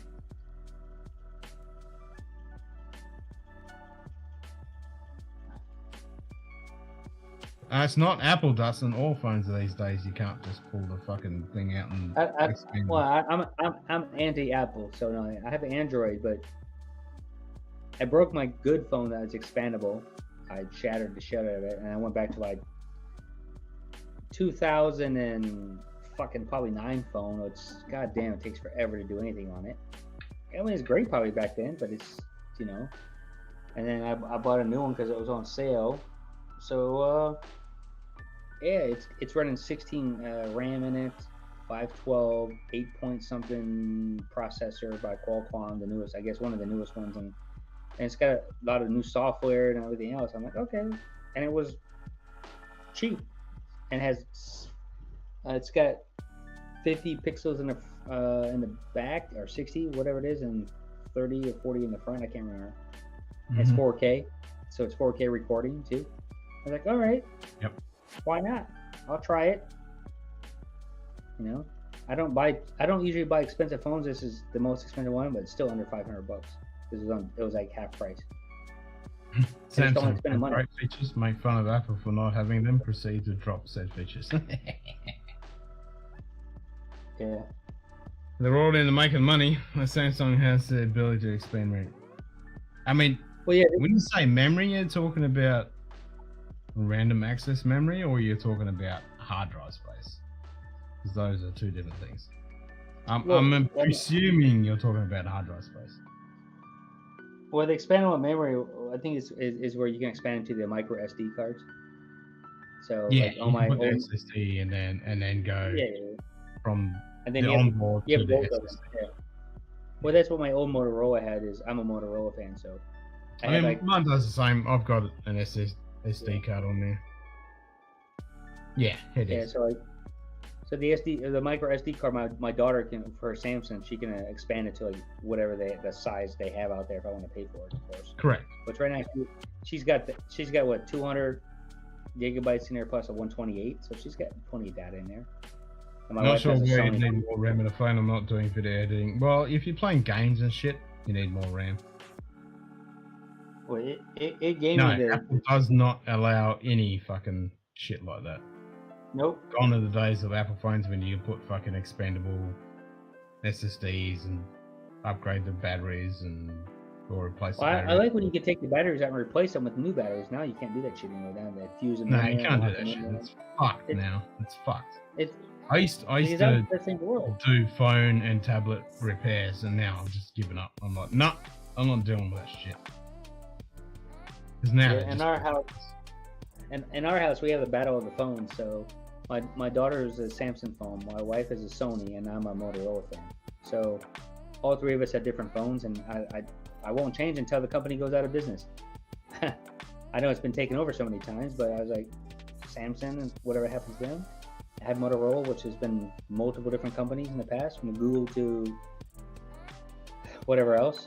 I think right now it's Lenovo who owns it now. And then before it's Motorola, Google, and then now Lenovo, and then my wife's Sony. David. When aliens visit the remains of our planet in 1,000 years, they'll find 2004 Nokias that still have 70% battery. You're not fucking wrong. Yeah. I still have one of those. So good. They were so good. He's actually 100% correct, because I have one of those analog phones, and I've had it in my drawer for like probably 20 years almost. It still has a fucking charge on it. Yeah. I've not touched it in like probably 20 years. It's the most perfect phone in the world. It still has a charge on it. I'm like, what? Yep. This thing still has a charge. Oh, great. You could just charge it up once a fucking week. That was so good. It's ridiculous, because it's the bare bone basics, but the battery is huge in those phones, like monster. Wait, and you still had Snake on them and shit, and you can still text and crap. I didn't even have that. I didn't have that. You were lucky to have that on my phone. I got the cheesiest one, almost like a pager size. All battery, tiny little screen, and you just barely trying to text. That's it. No, I had what was it, the 3310 or whatever it was. I had Snake on it. I did. It was great. No, this one didn't have Snake. We didn't. That was a luxury to have Snake. I saw the original phone. The network's not even fucking active. Exactly. The network doesn't even exist. CDMA. And in Dubai, you can buy those phones, because a lot of the underprivileged workers there in Dubai can get the Nokias that still last like 4 weeks now on a charge. Yeah. I mean, literally on a charge. I mean, they use it, they call it. Because our work gave me one. I'm like, I'll take that phone. They're like, why? I said, because it holds a charge. Sure enough, 4 weeks. Nope. Charge it every 4 weeks. And that was with the new technology. I was like, wow. Now it's every 12 hours your battery is fucking flat. Shit, on these phones, well, this phone actually holds a good charge. This old Motorola has a 5000 in here. So right now I can literally finding an employee who knows how to do it. Yeah. Yeah, it's true. I mean, if you they've still got the network floating around, you can do it. Yeah, those are the best phones in the world because we were always a Nokia fan, and then when they went in a different direction, same with Motorola. I stuck with Motorola. I'm not saying their phones are like middle grade to low end, but they do the job. That's why I bought it. And I'm not one of those tech savvy guys, so I'm the bare bone basis.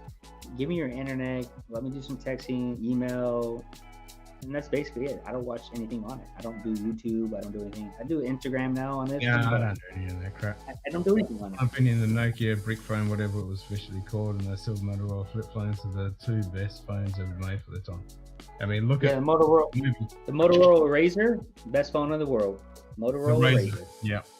Yep, the Nokia 3310 and the Motorola Razr. Yeah, well, the brick was 3 different versions of the brick. I think one was like the 9000, one of the middle ones. My dad used to have that. I mean, literally looked like a brick with a big hard antenna, and then also all the Mercedes-Benz used to have Motorola's in there for their phones. Yeah. So I used to love the antenna nub, because when I was teaching martial arts, well, I'm still teaching martial arts now, but back then they were great fucking weapons. That little nub, antenna nub, fuck man, you fucking jab that in someone's fucking neck or temple. Fuck. Because I remember when I was a teenager, 17 years old, my dad had the brick phone. Of course, I'm almost 50. I used it from Cleveland Stadium, which that stadium for baseball no longer exists. So I called my friend from there to California. It was $2.85 a minute. A minute. Oh, those days. And that was considered cheap. Blackberries were pretty good. Remember the phone took a dip, just left it out to dry, and it worked fine. Yep, I think the Motorola was the first phone that was enjoyable to watch porn on. Yeah, there you go. That Motorola Razr was the best-selling phone in the world. That was the best-selling phone in the world. It did everything for you. It was a perfect phone, that Razr, on every aspect, practically, for what it was worth at that time. Now, of course, it's different. Yep. Yeah, it's a lot different now. What the fuck? Damn, David watches porn Makes on the phone now. new meaning for the snake game. Yeah, exactly. But I was about to say something similar in a different way.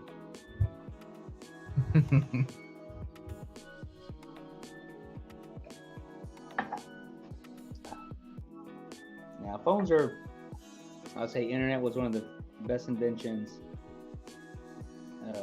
Phone, computers, I think those 3 technologies in the last probably 30 years have been probably huge drive on wheels. Missing pixels with the imagination. Maybe a tablet, but even modern phones, video is worthless. Yeah, well, say that to all the young kids these days. I still use the BlackBerry software on my current phone. Nice. Yeah, but BlackBerry is actually. All right, so we got 19 minutes to hit the 6-hour mark, and then we'll call it quits at 02:30. Okay, cool. Yeah, I think BlackBerry is like one of the unwritten phones that actually did pretty well, but they just didn't recognize because of the way they were. So my brother had one all the time, so he enjoyed it. Dustin, I'm with you on that. Vertical fucking video is an abomination. Yeah, they are. I fucking hate that shit. There's a new plugin that just came out for OBS that allows you to simulcast, record, and/or stream in your normal aspect ratio and to vertical to Twitch or fucking not Twitch, but TikTok or Instagram or any of that bullshit. Why is that still allowed? Like, fuck that shit off. Fuck that shit off. I'm at the Roman Colosseum waiting around to get a tour, and these guys are dressed up as senators in a toga, Roman centurion military outfit, and a plain dress slave. Nice. At the Colosseum. At the Colosseum? I wish you got a piece. At the Colosseum. He's actually, is he in Italy or is he just talking shit? No, back in the past. All of a sudden there is a ring in, and the centurion somehow has a 3 centimeter Nokia mini tucked under his uniform, and yells "pronto" in the phone. Yeah, that's gonna jar you a little bit. Fucking Centurion pulls out a fucking phone. Yeah, exactly. It's gonna be a little bit fucking jarring. I see your package still hasn't moved. Nah, it's still fucking. Well, the notification hasn't fucking moved. It could be fucking on my doorstep, but the notification hasn't fucking moved.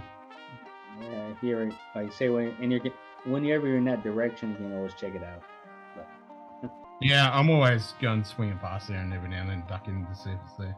yeah.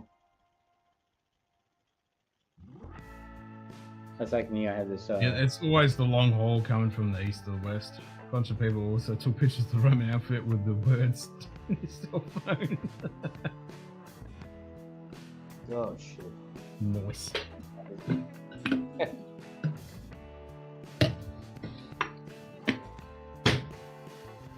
Whiskey RN, she's been pretty busy lately, man. I haven't seen her on any one stream. Like only a couple like check-ins. Yeah, I mean, the life of a fucking nurse is definitely gonna be a little bit brutal.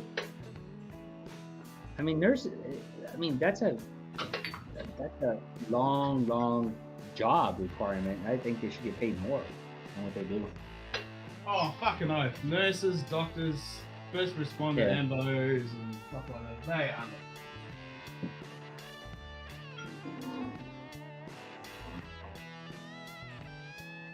So are you gonna like next week? You think you're going Friday or what? Next week? Maybe. Or not this Friday. Maybe Saturday. I'll go for a short one on Saturday, but I'm gonna be out early Saturday, Sunday. So we'll do the 3-year celebration Sunday night. I'm not worried because next Friday I gotta have to get my nappy ass haircut before I fly out in a couple days after that. Yeah. The 17th I fly out. The haircut and the beard. Well, I shaved the beard off, so I have to get this off. Yeah, I saw that. So I have Callie comments and goes, "Oh, I like the beard," and then I go, "Nah, the missus not gonna like that." Whereas Callie likes my beard, and she likes beard. Well, my wife. Well, I told my wife is like, if she wants me to look like that while I'm at home, I have no problem because I know that shit can grow back fast. And yesterday I measured out the beard that's like right here. So I measured it all out, mostly in the back. Dude, it was like that long, like 5 inches. Nice. And when you shave it off and you look down, you're like, fucking hell, that's a lot of. Oh, it was like a fucking carpet, dude. I was cutting off a carpet. Yeah. Face. Yep. My wife is a nurse and her schedule was jacked. Yeah. I mean, I don't mind being jacked. I just need to get paid fucking more for what they do. They have weird. They're like, I mean, nurses and first responders they're so underappreciated and under fucking paid. Shout out to all the fucking nurses and first responders. Fucking life of this fucking universe. Yeah, cheers.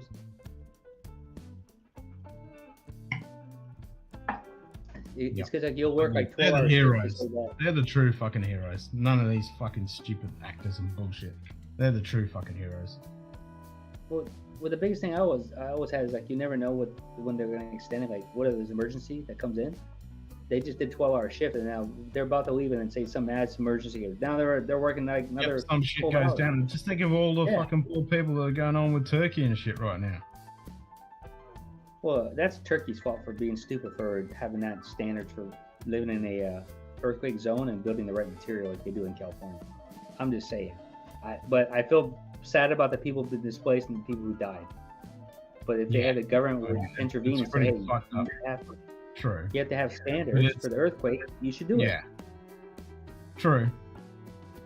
But you could say that with ancient fucking Rome with Vesuvius and Pompeii, same kind of thing. Well, I mean, like in Turkey, they had like a 2,000-year-old castle that got destroyed because of the earthquake.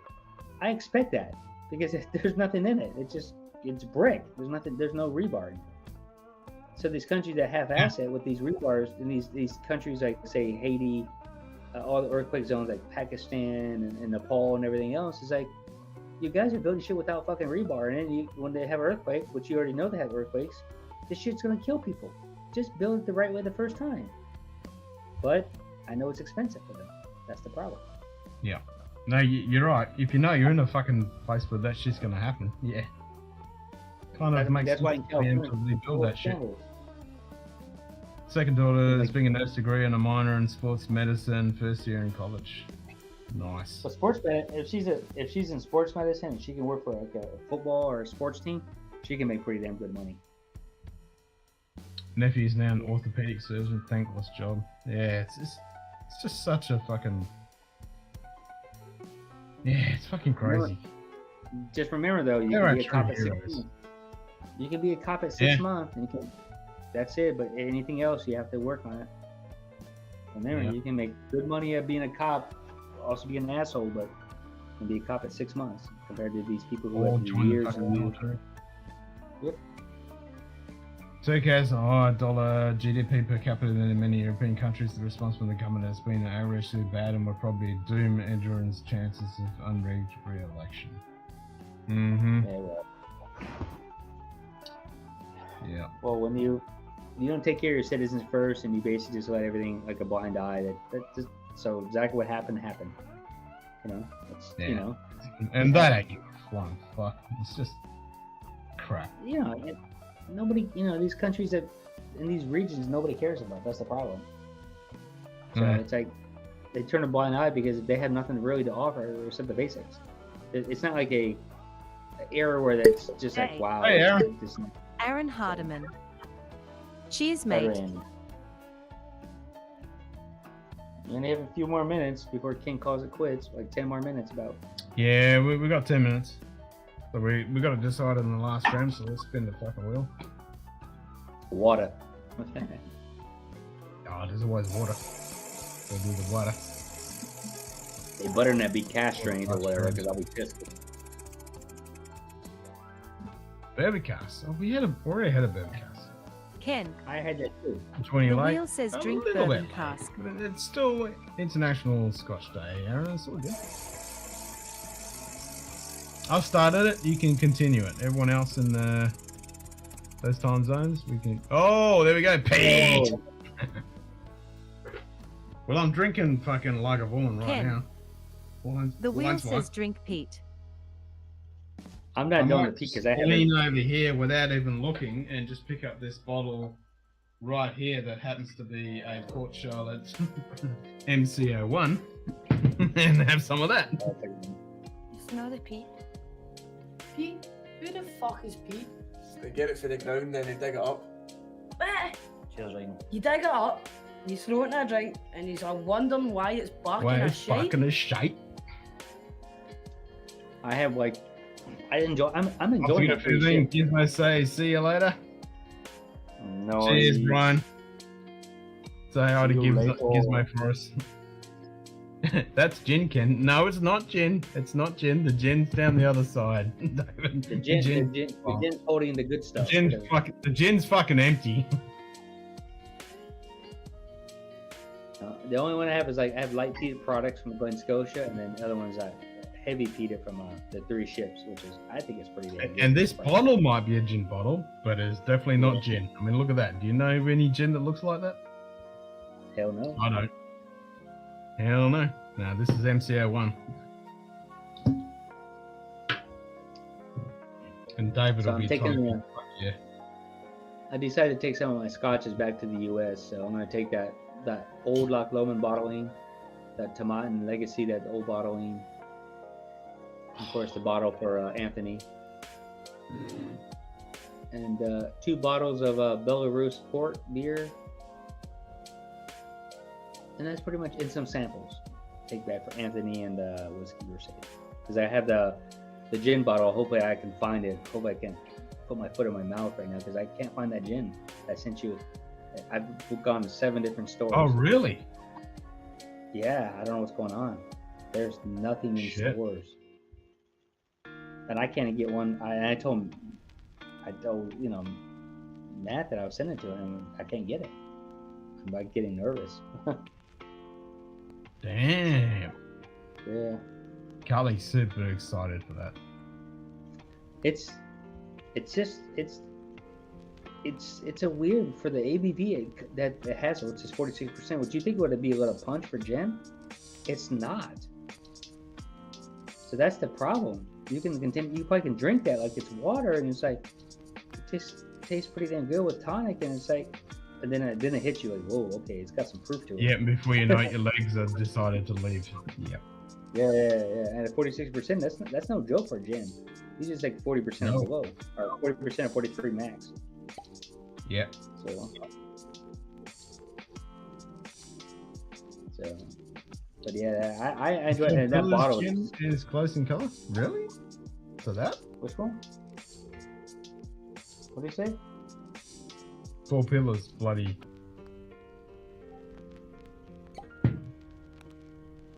Oh, okay. Okay, well, I'll say stereotypically, gin doesn't look like that. Yeah. There are gins that do look like that, but stereotypically. Oh, and I think I'm gonna bring back my I have like 4 bottles I'm gonna put in my bag. I'm gonna bring back the Glen Scotia 15 bottle in 2017. That's an on the Loch Lomond, and then Anthony's bottle. These are all the 700 bottles. So. That is a good bottle. MCO1. Oh. I did see it at the airport. I didn't pick it up, my dumbass. Oh, it's so good. It was $100. I mean, I can tell that Donald's like, oh fuck, wish I had some of that right now. Yeah. Oh, they're all good. The O, the S, and the N, they're all good series. They're all fucking good. I mean, they're for basically they're still $100 here. I still can get all 3 of those for $100. I didn't pour a small bottle. Oh hell no, that's a good ass bottle.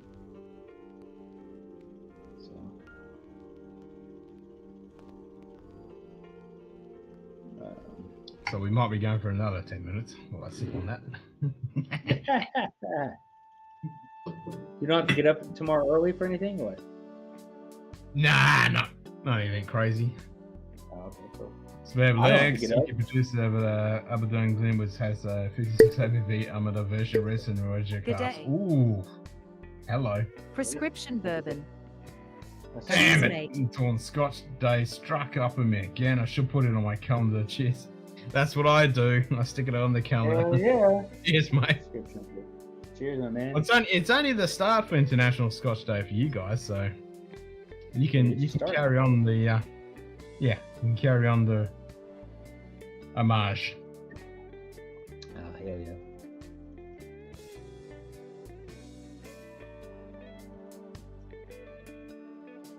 No, that's a good drain you have there, Ken. Oh, it's a fucking outstanding drain. Have you had all 3 or whiskey, great bottles, fucking absolute shit cook. Yeah. I wouldn't be able to have Scotch anyway today. I'm on call. That's what I was thinking, Donald. I'm having some for you, mate. MCO1. Cheers, brother. Have you had all 3 of them or no? Nah. No. I mean that would be killer if you had all 3 samples and try it and see which one you like. Oh, I had all 3 of them right now. Pour of each one. Oh yeah. Like for me, I've never done a blind. I'm afraid to do a blind because somebody can put something in there that's probably shitty I might like. I'm just like, oh, this tastes good. Okay, you know. When it comes to like those like people like experts or whatever they want to call themselves experts, I want no part of that, man. That time and day it tastes good to me. Whatever else, it smells like it tastes like this, and the next day it tastes totally different or smell good. As long as it fucking tastes good. He gives a fuck what else.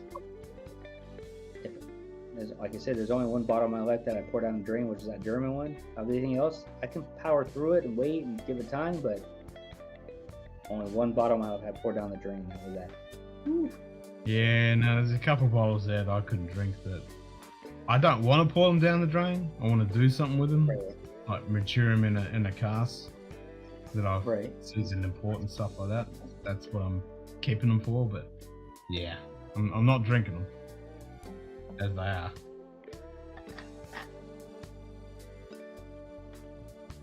What bottle I poured down the drain? It's some German young NAS bottle. I don't even know. I just saw it at the shelf in Lithuania and I bought it. Oh, German, I'm gonna try it.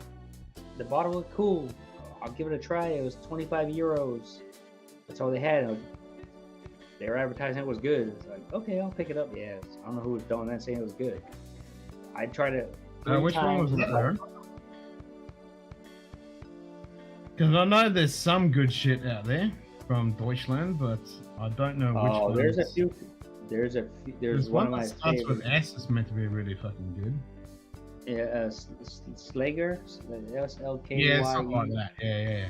That one. That one's meant to be good. That one I've been trying to get my hands on. Well, the JD, we want to see you try and stomach JB Rare. Neat. JB Rare, I've had it before, but like I said, I have a strong stomach, but yeah, this one right here. So if you want a good German whiskey that I like is called Westfall. The Westfall. Okay. I guess That we is still say on the grain in column and run it through a pot. Oh, so they do their. Are they doing the stripping run through column and then doing the spirit run for a pot? That's intriguing. Yeah, that would definitely make it a light spirit. Let me put this in here as one of the best German. Oh, that's what they're doing. Okay, that's a cool combo. Yeah, if you're doing the stripping run in column and then doing the spirit run through the pot, yeah, that'd be amazing. But on the grain, it gives it a unique taste, I think. No doubt. Yeah, that sounds fucking good. Eiffel. Okay, I'll have to look out for that. I'm gonna try to find this website so people want to see what I drink when I'm in Poland, but it's German, what I like.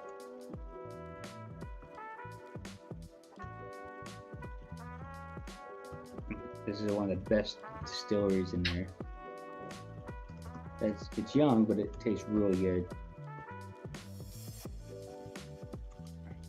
Peated rye I've been waiting to get. Westphalen. I've heard of that. It's one of mine. They make fucking good shit, dude. If you can ever get a German one from this company, woo, man, it's so good. And it's young. Don't get me wrong, it's young, but it tastes so good. Most of their products. I've never really had a bad one. I've had ones that I don't like this one. Then I let it sit there on the shelf for a while, and then I come back to it. I was like, oh, this is actually good. Like, holy shit. See, man, it's not oxidation that's killing it. It's evaporation or dissipation. It's not oxidation. It's just evaporation of the alcohol. That's killing your bottle. True. So yeah, that's one of my favorite companies. To Bowman. They do the same thing, Shoe Kitty. They do column still stripping runs and then spirit runs through the pot.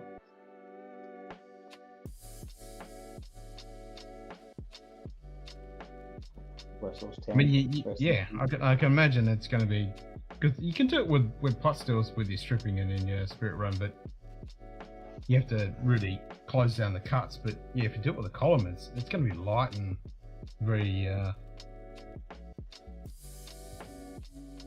Hebridean type thing straight up.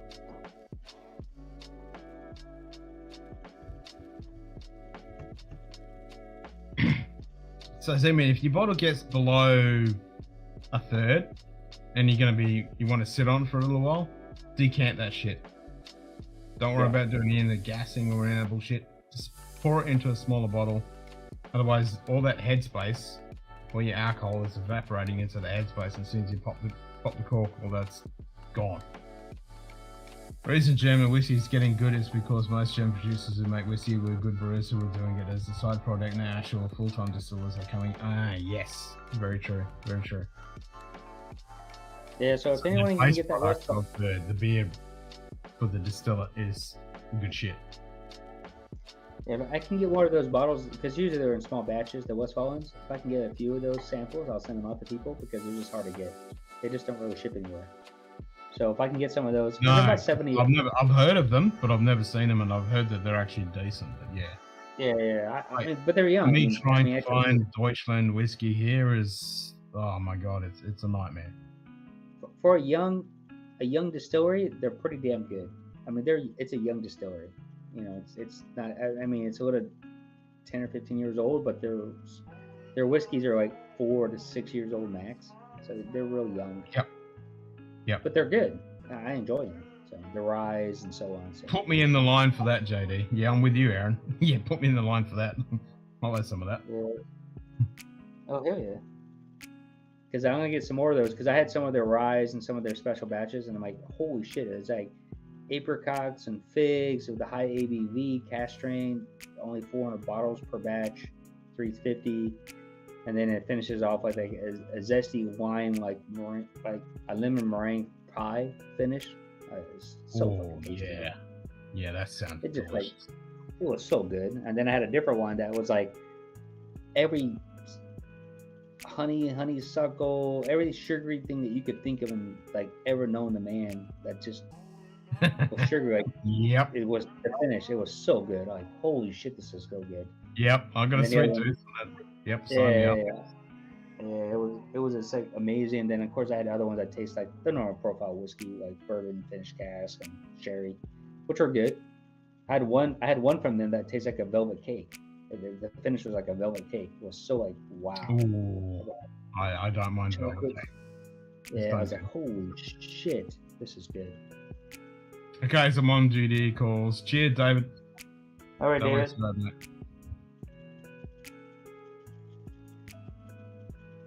It's lunch. Yep, I'm out. I'm empty. So. I'm not. Well, I got plenty of bottles. I ain't worried about getting more. No, I still got a healthy pour on my fucking Glen. Yeah, I don't want anything. No cash strain. Luigi, we're a manly Vinto X spirit fucking glass. Yeah.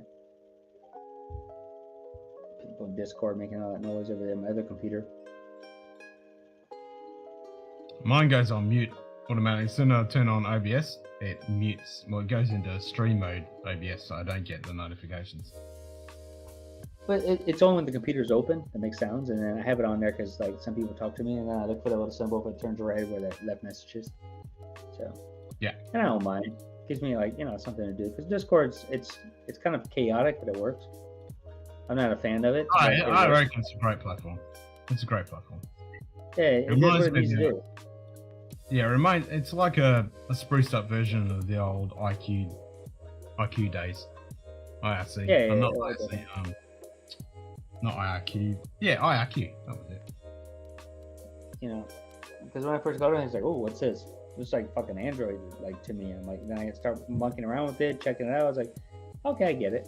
I can do it. Not a big deal. Not a big problem." Aaron, the back end is all done thanks to Shoe Kitty. He helped me out with all the arrays, getting it all working. But now I'm looking at doing some INI files to actually record all of the points that people get when they answer the trivia, and then to align that stuff to give the top points, and then to make that the top points automatically define how many points they get with drams. So I'm working on how to do that in the background. Yep. ICQ, Messenger, Merc, old school chat rooms. Yep. I'm gonna pour that one ICQ and Merc. Oh, the Ben Rick. Yeah, the old bottle. Yeah, the old bottle, not the new one. Those Ben Rick 12s are definitely good. Hey, for $40. Smoky 12. The Smoky 12 Ben Ricks are fucking good. That smoke seed can Goddamn. go fuck itself though. Damn, lights is turning off. It's coming out. Yeah. Old school hacker chat. ICQ, Merc. Good old user nets and subnets on Merc. I had written a whole ball of fucking scripts for Merc with the sound files and stuff, and 3 o'clock in the morning we hit a fucking button and fucking make sounds go off and shit. Similar to this. Fucking scared you the fuck out of you when you're fucking face planted on doing a Adam whiskey shit head on the keyboard and fucking get the fuck up. And the big boom went off. Good times, good times. I've still got some of those fucking IRC scripts. This was a good one. It smells like grape juice. Nothing wrong with that. No, not at all. I hope it tastes like that. The other day was a little funny. If it tastes like grape juice, I'm gonna be on the ground later tonight. Yeah. Grape juice that makes your legs disappear. See, that's this one right here. After it's open up for a while, after a week, it's good. It is sweet though. It is like a little bit. I did a bit. Just noticed it's gone. Thought it was looking good. Yeah, I thought it was looking good too. But he must be a babe. Yep. She's declared that it has to go, so that's the way it is. I'm the opposite. I get a bit of a beard and I shave mine off. She goes, "What'd you do that for?" And I'm going, "Because it's annoying the fuck out of me." I get more action in the bedroom with the wife. Wife goes, "Oh, take all that shit off and cut your hair this way." I'm like, and when I get out of it, she's like, "Anything you want." Okay, it's good. It grows back when I go back to work. No problem. Yeah. Mine's opposite. She likes the beard. She likes the short hair, beard. And I'm happy with that. I like the short hair and beard. But she likes rubbing my face with the hair sticking out, like, you know, 5 o'clock shadow. She likes that on me. She's always like that on me. Uh-huh. And then like I'll get this like shaved short on the side, and then I'll get the nice prima donna fucking haircut what she likes, and I'll get that, and then come back here, and then I'll just let it all grow back out again like a caveman. Yep. Then cut it off. Mine gets long, and she's like, "You need to do that. You need to cut that off." As soon as mine gets long, it's actually. Well, I'm not. Starting to get a bit long. I have thinning hair, but I don't have receding hair, so I'm still good. I'm definitely got fucking receding hair. That's for sure. I'm still good with that because my hair is like, you know, it's a lot of hair. Yeah, yours is good. Yeah. Oh yeah, mine's fucking. Look at that shit. That's very fucking thin up there. Yep. My computer turned off because I wasn't using it, so unfortunate. There we go. It's lasted a lot longer than what I thought it would, though, because genetically, with my dad's side, it's yeah, bit of balding quite early in the day, but yeah, I'm almost 50, and it's still got a bit up there, so I'm pretty happy with that. Well, to get my hair to like, I guess you would say ashy color on my head, it's gonna be like 70. But my facial hair on my face, we're all fucking. I got basically 1 month and 1 year and 1 month to have all white hair on my beard, all white. So. Yep, I got the white fucking. But you saw how much white I had on my hair already. So I have a lot of white hair. I mean, when I was a young lad before the facial hair just started, this was the side that it came down, so that makes sense that this is where the white would kick in. The funny part is, like, both of these right here are still like black. There's brown. So. And she'd get the same meanwhile grey at 35. Yeah, I mean, the top has definitely gone grey. And the longer it gets, the greyer it gets. That shit's fucking gone grey. Well, mine's weird because when I was a 4 to 8 year old, I had like the beach blonde surfer hair. Like pure beach hair, blonde hair. Oh, so like Samuel. He's beach blonde. And then it turned to like I guess you'd say like a blonde, and then it would turn to like a fucking winter wheat color, and now it's just like it's darker with white ashy hair with blonde in it. It doesn't know what it wants to be, and then my facial hair is like turning all white. I'm like, what the hell is going on here? So, and my beard used to be like fire crotch red. Like I literally had red hair, like when I had my goatee. Yeah, mine was super. Mine was very Scotland Irish, fucking gingery. Yeah, it was red. Fucking skunt stripes on my beard too. Yeah, represent, Aaron. Shaved my head by 19, and I was getting grey on my beard by 28. Damn.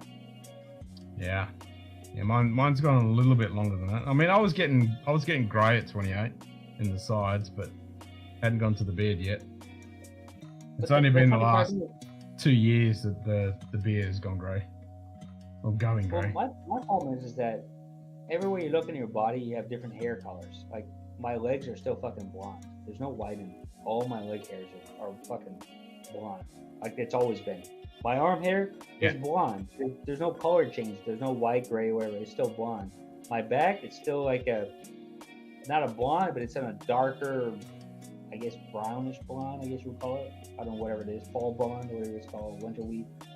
And that's it. But facial hair, my head, it's different, man. I don't know what's going on. Nah, well, that's the same. I mean, my beard used to be super gingery. My balls are still fucking gingery, but the beard's not. Or my ball hairs are exactly the same when I was a teenager. There's no color change. Yeah, it's still blonde. It's stuck in one color. Pink. Okay, this is great. Done. Job done. Yeah, when your balls go grey, then you know you're getting fucking old. Yeah. And that's inevitable. It's gonna happen. Yeah, long as the color that, I'm okay. Then it doesn't mean I'm old yet. So that color changes, and I was like, yeah, well. Yeah, then you're like, oh fuck, I'm an old codger. Yeah. Yeah. So far, so good. I always tell my wife, only reason there's no color change down there because it's always covered up. Yeah, that's it. UV's not impacting it. That's it. Damn, Ken, this is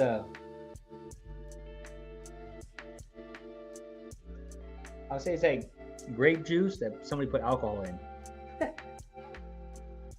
Sounds pretty good. No, the Bean Rake 12s are fucking good. I like the Bean Rake 12s. I know Dustin likes the Bean Rake 12s as well. Well, I couldn't believe it. I got a few different expressions of them. They're fucking solid. Yeah, but it's a Dusty. It was on the shelf, dude. It's like, what, 7 years old? It's sitting on the shelf still for $40. He's got one more? I'd like to try one of those. He's even got the peated one. He still has the peated one up there that's $38. Still on the shelf in the same year. Yeah, so grab it. He's got a peated and unpeated. I was like, holy shit, you got this? He's like, yeah, I got more. Nobody buys these. I said, I'll buy one right now. Yeah. Fucking oath. This is my first time ever having it too. I've never had one. And the reason I got it because I heard it like the new ones. They say the new ones suck, but whatever it is. But the old bottlings are better. And so this is 2014 bottling. I'll take it. Yeah, I mean across the board, all the shit's better, natural. And I mean, like I said, all my bottles I got from the store are pretty much 2014 and a few 2017s, and that's it. Everything's before that.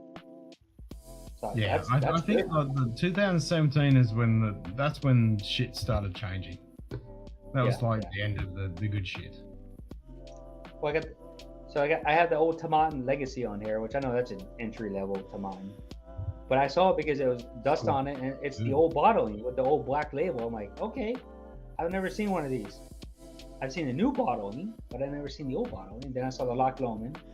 Then I saw the Glen Scotia up there, and where's this hiding on my life? So let me see that bottle real quick. Put the light on there, 2017. I'm taking that's going with me right now. That's a good one. Fuck yeah. Fuck yeah. I would have done the same as like, how many of these you got? Fucking give me all. Yeah. And then I saw I saw the Benarega up there, and then I saw the peated, and I'm only gonna pick one. And because I started buying all these bottles, and I have like 11 bottles from them, and I spent like 500 euros. I'm like, yeah, I gotta slow down, man. Yeah, it's like I want. I mean, you saw some of the bottles they had. They were epic bottles there. Oh fuck yeah, that was an awesome choice. Yeah, so it's like I'm only showing you a small selection of it. I was like, yeah, I gotta be careful here. I can spend like a couple grand easily. And I got a vacation coming up too, so I gotta be careful. Yeah, just get a selective couple of bottles and then come back later. Yeah. Yeah, I couldn't for the price of the Linkwood 19. I had to get that, dude. I couldn't pass up on that. Linkwood's good shit, man. Oh, Linkwood. That's one of my favorites. I love Linkwood. Less than 100. So 2017 bottling, 19-year-old, and less than $150. That's kind of a steal for Linkwood. You know, especially over here. I've never seen a Linkwood 19-year-old cask strength 50-something percent, 57.1%. Linkwood that's 19 years old. Oh yeah. Yeah. Nah. Fuck yeah. No, Linkwood. It's at that ABV and that age. All day. Well, because I have the Victoria's, the signature vintage over here, the 13-year-old, which is only 46%. That's Linkwood. That's really good, but when you just put them side by side, oh, it's night and day. Oh, holy shit.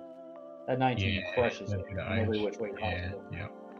Yeah. But the 13-year-old, for being watered down to 46, it holds its own. I can't complain. It's pretty damn good. Yeah, it's the same with that Firkin that I've got. It's an NIS Birkin, or it might be teenage Nightbot. age. 5 fingers high fives, Aaron Hardiman. Okay.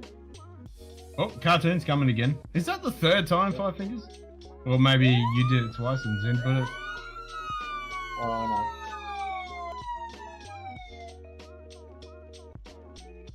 And it still works.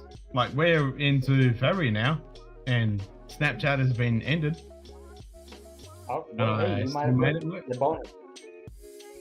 Yep, I made it work. I just added a firewall block so they can't break it. Yeah. Oh, maybe that's why. So yeah, I mean, I'm getting. And somebody made an extra server so that they're hosting on their own personal server, whatever they're using, and they've downloaded thousands of the what are they called, lenses. They've downloaded thousands of the lenses, so you can use his version. You can update your executable file to his server. So it points to his server, so you can still get all the lenses, which is pretty cool. But I haven't bothered messing with mine. Mine still works with a few lenses I've got, so I'm just gonna stick with that. Nice. I mean, so far everything's going good. Yeah. Shit. Makes my hair look good. Finally. Yeah, finally. And like, it's weird how it likes to blur out the beard. Yeah, I thought that was like, I knew you had way more hair than that, but hey. Yeah. It's only. Nah, there's a few bottles I have to start adding more to a collection because the pricings are getting stupid. Like I gotta buy some more Bushmill 16, which I'm really enjoying the 16. I know the ABV sucks. Yeah, that pour finish on the Bushmill 16 is great. I think the first couple of drams you had about it a bit strong. Yeah, it was. And after you take the neck out, then it really opens up and it's fucking tasty. Yeah, when I first tried it, I was like, oh, I don't know if I like this. I paid that money and people talk shit. You know, they were like, wow, this is great 16s. Da, da, da, da. I'm like, okay. I'm like, I don't get it. I can get a little bit of it. It tastes, for me, average at best. But I saw the price. It's like, well, it's $100 everywhere else or more. But then after I let it sit there for a while, I came back to the bottle. Yeah, now, that's when it opens up. Yeah. Fuck. I mean, it is a prime example of a bottle that just needs to spend a few weeks down past the shoulder, open up a little bit, and it really comes into its own. On the neck, on a fresh pour, it's a bit rough. Well, let's put it this way. After I said I hated it, this is how much I have left of it.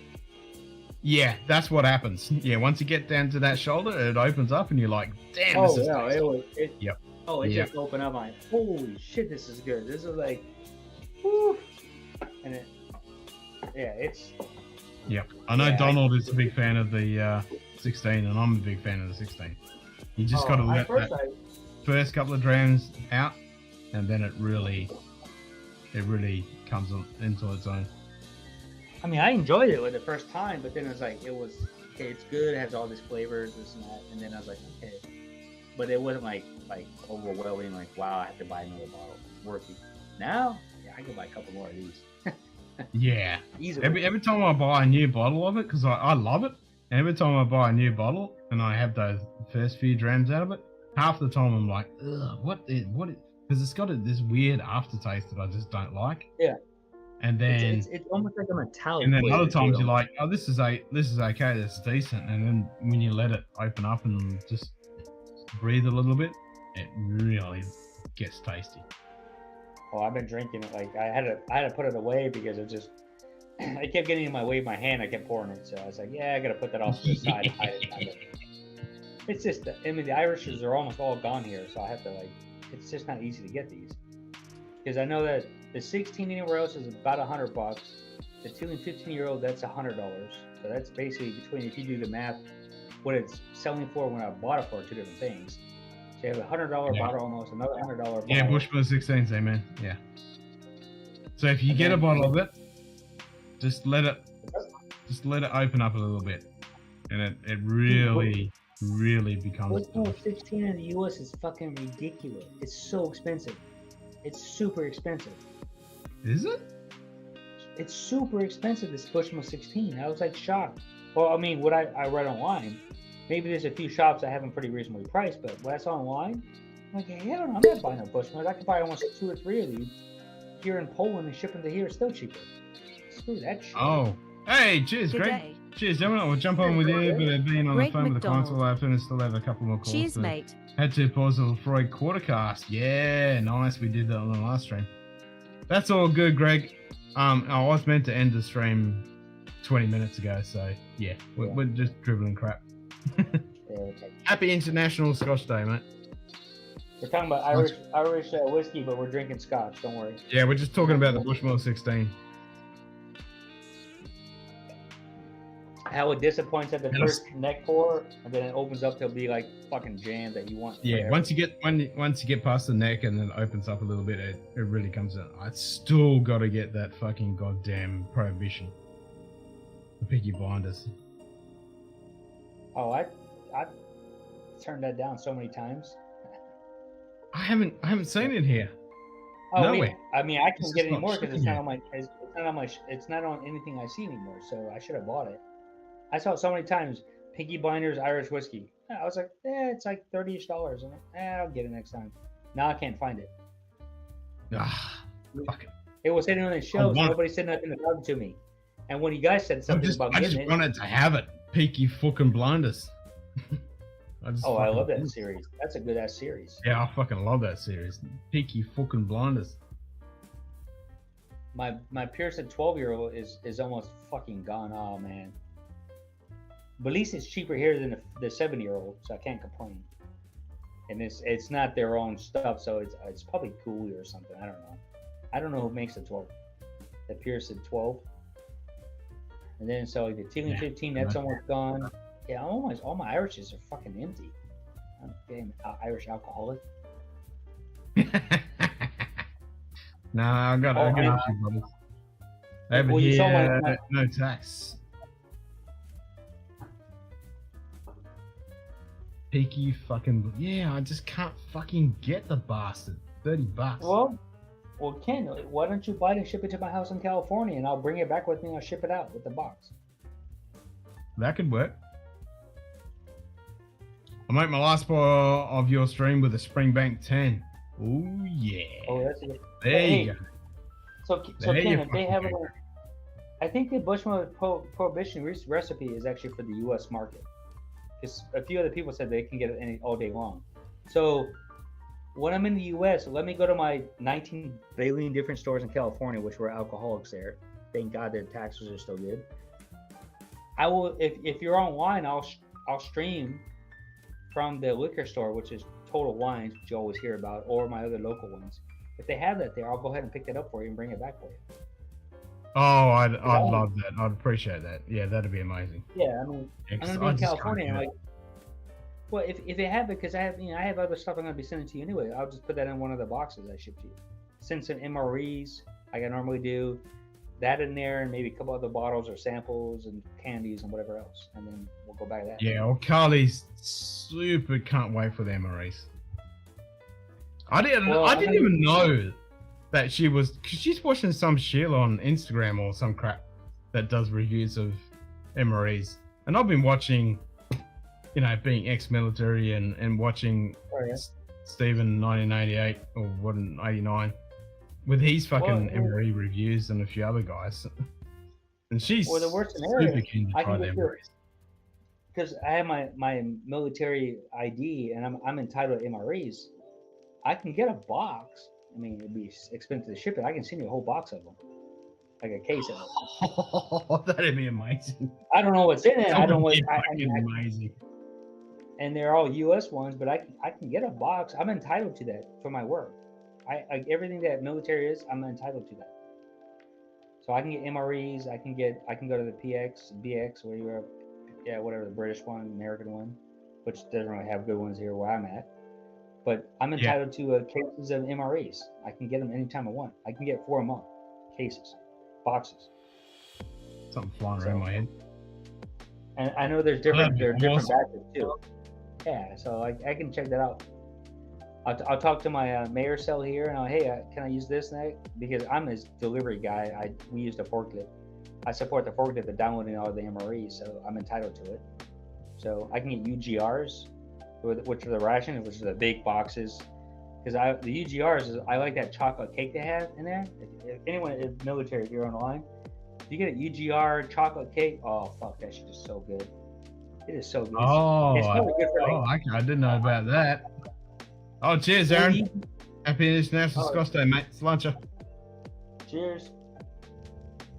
Yeah, so you have these different packages, and then some they have the desserts in them, depending on what meal it is.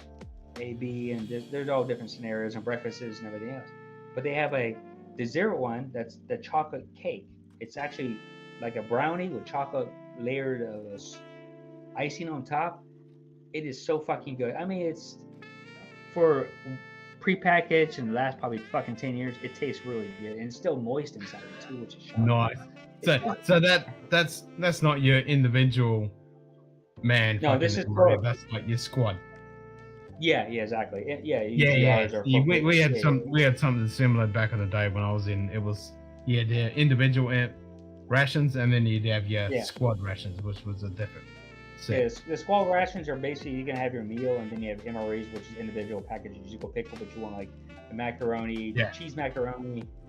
I guess you would say elbow macaronis, the barbecue rib. If you want to really get stuffed up, get the Mexican food, the enchiladas. Oh fuck, you want to be constantly. Yeah, enchiladas and the tortillas. Yeah. And if you ever see the white gum, make sure you take that because some of that food will back you up for a week. That makes the extract. Well, all MREs are meant to do that. They're meant to back you up. So yeah, I always made sure I had laxative type stuff because I ate MREs when I was in Iraq. That's what the gum's for.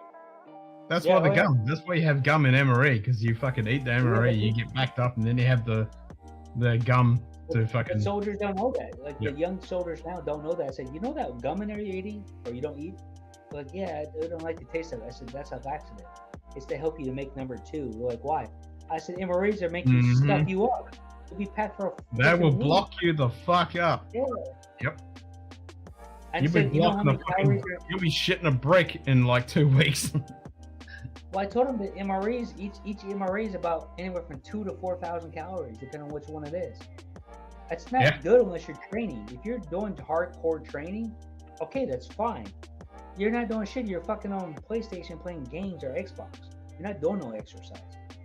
You'll become 400 pounds. If you're sitting in an IP doing jack shit, you don't want to be eating all that crap. Fuck no. When we used to go out, we used to get MREs, and it was literally the whole fucking mess hall was just a pile of fucking shit where we're just like, no, we don't want that, don't want that, don't want that, and we just take the bare necessities with us. And it'd just be a pile of the crap that we didn't take with us. You know, I should bring back some of the MREs back with me back to California because my buddy is like ex-military for Poland, but he's had Polish MREs, which are, you know, they're okay. But the American ones are always seem to be pretty damn good, and the European ones are pretty damn good too, like Sweden and German and stuff. So, Yeah, I'd love to try some of those. Those are, well, I've seen the reviews on those. They're pretty fucking good. The stuff you can get. yeah, I in mean, those. I guess like if I can, like I said, if I can get with some of these NATO people, and I'll ask them if I can get a couple of their samples, like Czech Republic, Lithuania. Right now, I haven't seen any Lithuanians, which they have them, but they say they don't ever buy them because they get their local stuff. Germans, Sweden, Norway. I can see if we can get some of those and maybe send them to you because they're all here all the time. What I work with. Oh fuck! I'd love that. On the Carly would love that. That would be awesome. That'd be amazing. Yeah, they ask me all the time, hey, can I help you out? Because if they have to order some of these things, it costs a lot of money. I'm like, gotta go to the U.S. military. I have to get direction from them because they're paying the bill. You gotta jump through hoops. We'll support you. Okay, now in return, do you have any MREs? Yeah, exactly. We'll trade here. I mean, I would like to try your product. Don't get me wrong. I'm helping you save $1,000. I'm only asking for like a $4, $5, $7 euro package of food. I want to try. Yeah, exactly. Just an MRE that Domino doesn't. Yeah, exactly. And usually they help me out. The Germans mostly bother me the most because they always bring the wrong equipment. Like they always go to the U.S. military. Can I borrow one of your generators? Because I have extra generators. Because their generators are shit. This military generators are shit. They never maintain them. So the U.S. military sends me email. Can you support them? Please support them. We'll pay for it for the NATO exercises. And I'm like, yes, I can do it. Just send me an email and then I help them out. So, I mean, I do my job, but the point is I can't do it without military telling me because they're paying for everything. Yeah, that's right.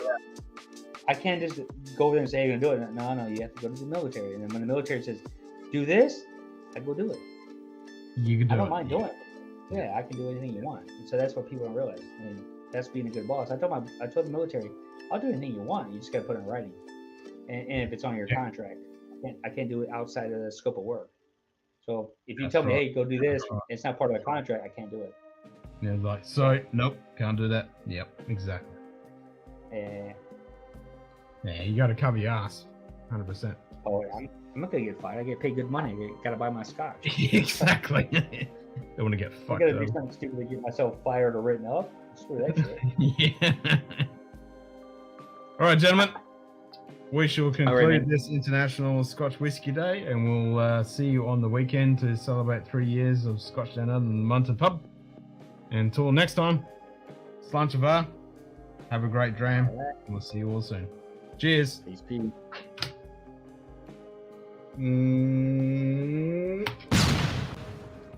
Tasty.